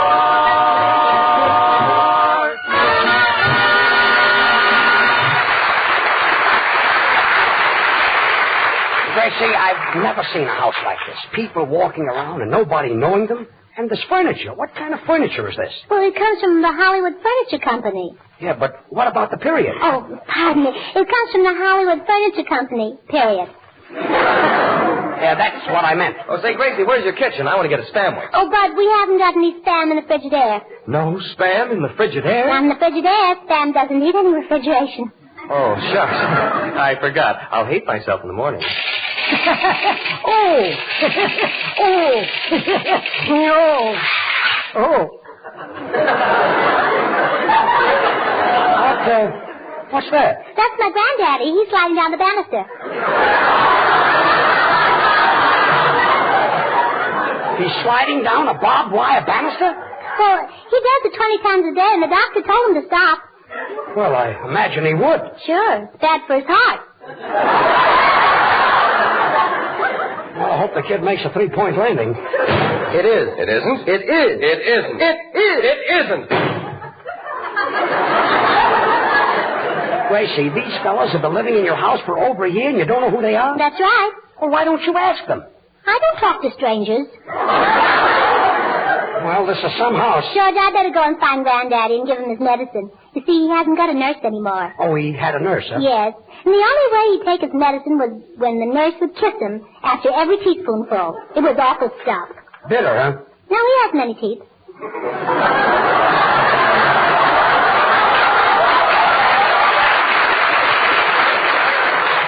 Well, let's get this over with. All right, let's find your granddaddy and give him this medicine. Boy, what a house. I've never seen. Hey, Soundman, 4 years in Harvard. Why are you sitting out in the hall all by yourself, sulking? A big Harvard-Yale game this year, and I won't be there. Well, why don't you go? Not after the sad experience I had last year. There I was at the stadium. It was the last quarter. The score was 0-0. Just as Yale was making a touchdown, somebody stuck a gun in my back and held me up. Well, there were millions of people there. Why didn't you yell? What? And have them think I was rooting for Yale? Oh, come on, Gracie. Hey, George, when you meet this little red-headed girl tonight, why don't you take her to the Follies Bergère? It's a swell show. Ah, those girly shows are all the same, Artie. Take away their feathers and their little umbrellas, and what have you got? High blood pressure. Oh, quiet. Well, here's Granddaddy's room. Well, look, Gracie, before we all go in, what's the matter with your granddaddy? Well, we really don't know. In the middle of the night, we heard strange noises, and we ran into Granddaddy's room, and there he was shaking all over. He was shaking all over? Yes. Well, what did you do? What did we do? We sent for a doctor. Well, what did the doctor do? Well, he took the Madame Lazanga record off the control, and we all went back to sleep again. Kid has probably got lumbatism. Hiya, Grace. Hiya, Grandpa. Well, what's the matter, Grandpa? Don't you feel well? No, Georgie boy. Say, hand me that picture of Hedy Lamarr on a sleeping tablet. Well, I can't find Hedy Lamarr's picture. Do you want this one of Ann Sheridan? No, I'm saving her until I feel better. Yahoo! Well, wait, Grandpa. I'll look in this closet. It is. It isn't. It is. It isn't. I can't say. Gracie, can't somebody else in your family give him the medicine? I've got a date with that little redhead. Well, my mother's at her sewing club, and my daddy went downtown to vote, and my Your brother... daddy went downtown to vote? Yes, and my brother... The election was over 2 weeks ago. I know, but my daddy's a Republican, and he never gives up.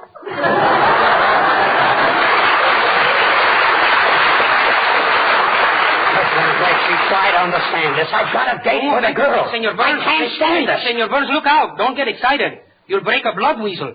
Well, don't worry about me. And besides, you said that wrong. Oh, perdóname. Don't get excited. You'll break a blood weasel. Well, that's much better. Hey, buddy boy. Well, what is it, Granddaddy? Buddy boy, would you mind reaching in that coat pocket and giving me a cigar? Oh, what coat, Grandpa? The one George is wearing. There aren't any cigars in my pocket. You mean you didn't get anything with that suit? That was a pretty good one, Corny. Oh, quiet.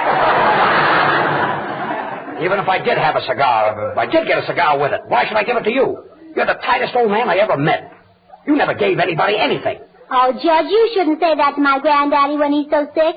He gave you something. When did he ever give me something? Tonight. What did he give me? The measles. The measles? Now, Artie Shaw, his clarinet, and his boys will give us Sugar.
I know that, Gracie. But if your granddaddy had the measles, he shouldn't have kept it a secret. He didn't. He's been spreading it all around. Why did I ever go into this crazy house? Oh. Gracie, what's that? She's practicing up in the attic. Who's practicing? My grandmother. Your grandmother? Gracie, will you tell your grandmother to stop? We can't continue talking if she's going to make all that noise upstairs. Why, this is the craziest house. Listen to that. Beat, beat, beat, beat, beat, beat. Meat, eat, meat. I say there, lady, when a shopping you go, here's some news that you should know. Help me out, George. I've gone this far. I'll beat it out, bud. A to the bar. Spam is the meat that you should buy. Spam is different, and here is why. We use pork shoulder to make Spam sweet, and the ham it takes for extra good meat. The extra good flavor that you get in Spam got there, folks, 'cause we added ham. Hormel started this new kind of meat, seasoned it better, made it grand to eat. I say, Senor Burns, serve Spam for lunch. This delicious meat is good to crunch. Look, Senor Lee, it's crunch, not crunch. Crunch, crunch. Crunch, crunch. You'll buy it all the time if you try it once. To get the real thing to put on your table, look for this sentence on the Spam can label. Pork shoulder meat with ham meat added. Proof that Spam is really different. My, that doesn't fit. Yeah, that's right, Gracie. That's the worst one yet. Nothing is just like Spam, my friend. And so with this, our poem ends. When a shopping you'd go tomorrow, ma'am, ask for S-P-A-M Spam. Slice it, dice it, fry it, bake it, cold or hot. Spam hits the spot.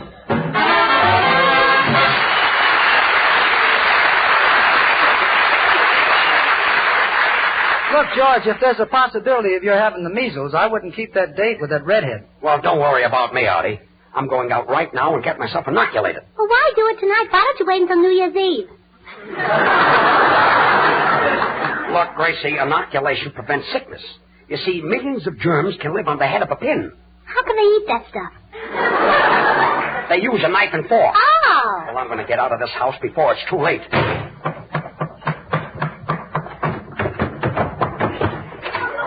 Hold on there, mister. Where do you think you're going?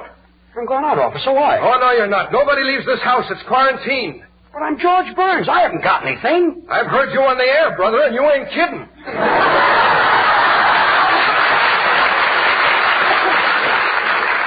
Let me tell you Get something. back in there. Well, this is a fine thing.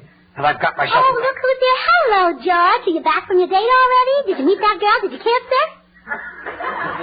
Gracie, I was stopped by a cop. Oh, that's what always happens in those parked cars. I knew you'd understand me. Once I was in a parked car with the freshest fella, and you know what he said to me? Will you be reasonable? That's what he said to me.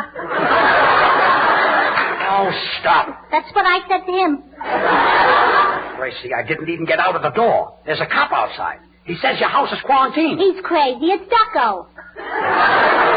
Well, never mind. I'll see you later. I've got to keep this date. I wonder where this door leads to. Oh, wrong door. Isn't that silly? The broom closet. Oh, look who's there. Hello, George. When did you get back? Did you have a nice time with the little redhead? Gracie, I was in the broom closet. Oh, her husband came home, huh?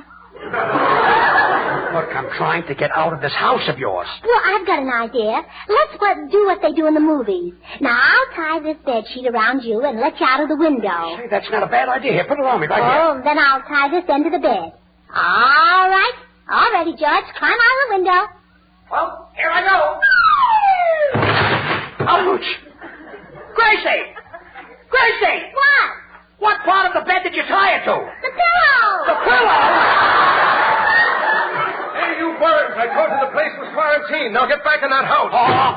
Well, look who's there. Hello, George. Are you back from the date already? Did you have a nice time with the redhead? See, I almost killed myself. I just went through that window. Oh, her husband came home again, huh? You know, you could use another ounce of brain. Not me. I'm overweight now. matter where I go, that compass there. I wish he'd stick to his beat. Stick to his what? Beat. Meat. Spam is the meat that you should eat. Spam is, I know that. You should try. I know that, but we've done it before. This poetry is going from bad to verse. Oh. It's just a little slip. Look at me. I'm filthy. How can I get washed up? Just keep on telling those jokes, brother.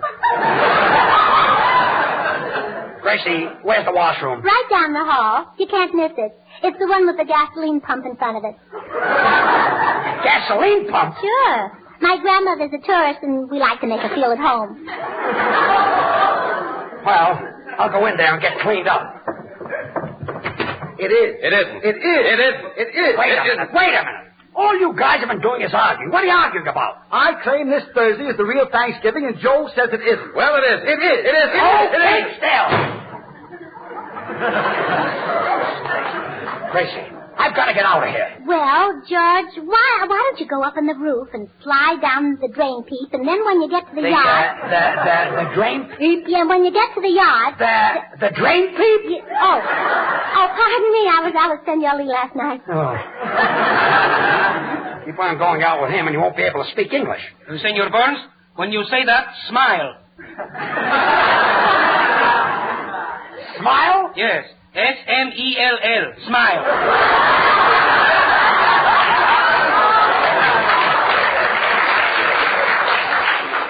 That smell. You're perfect? Oh, please, everything happens to me. Here I've got a date with a girl, I'm all messed up. I scrape my nose. Huh, what a pickle. Looks more like a banana. Oh, yeah? Well, my face happens to be all right. Doesn't bother me. Maybe that's on account of your standing behind it? Yeah, maybe. Well, I've just got to get out of here. Mr. Burns. What does it sound, man? Just look at this goldfish bowl. It's a rhapsody in glass. It's made of pure quartz silicate. Time like this has got to impress me with his education. There must be some way out. Say, Soundman, what happened to the goldfish that were in that bowl? Answer me, what did you do with those goldfish? Forgive me, Miss Ellen, I couldn't help it. Once a Harvard man, always a Harvard man. Well, there must be some way out of here. Soundman, I don't mind your eating the goldfish, but Tom Harmon is going to get pretty angry. Why, Tom Harmon is that great Michigan football player. Well, it's also the name of our cat. You call your cat Tom Harmon? Well, yeah, that's on account of every time he gets loose, he makes 10 yards.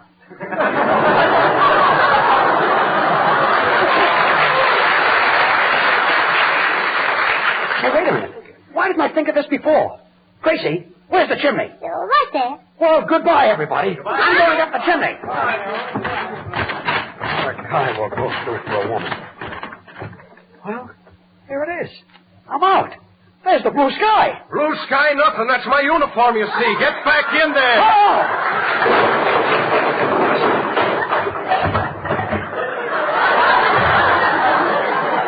Oh! Oh, look who's here. Hello, George. You're back Quiet.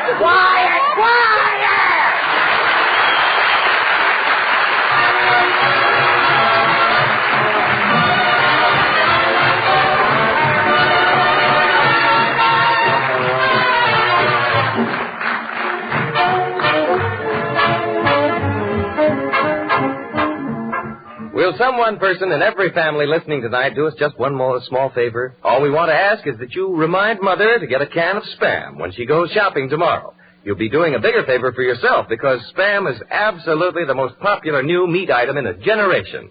Once you taste Spam's tempting flavor, its tender, meaty goodness, you'll want to serve Spam often. Spam is so easy to prepare. Try it tomorrow. Use the simple recipes on the label. Ask your food dealer for S-P-A-M Spam. Join the thousands who say, whenever the occasion calls for delicious meat at our house, we serve Spam. Well, but I'm certainly in a fine mess. Oh, George, I just found out my granddaddy hasn't got the measles. Well, good. Now I can go and meet my new redhead. Oh, yeah, then you can say hello to my granddaddy because he went there, too. Good night, all.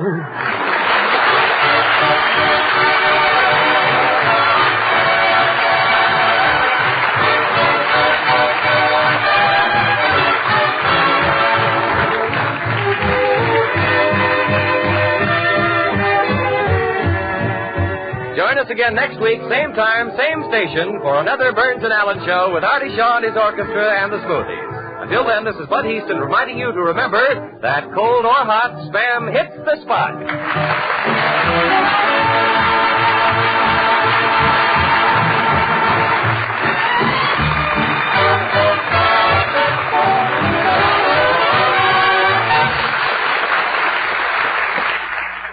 Have you tried Hormel chili con carne? Even those who think they don't like chili do like chili con carne the way Hormel makes it because it's different and everybody likes it.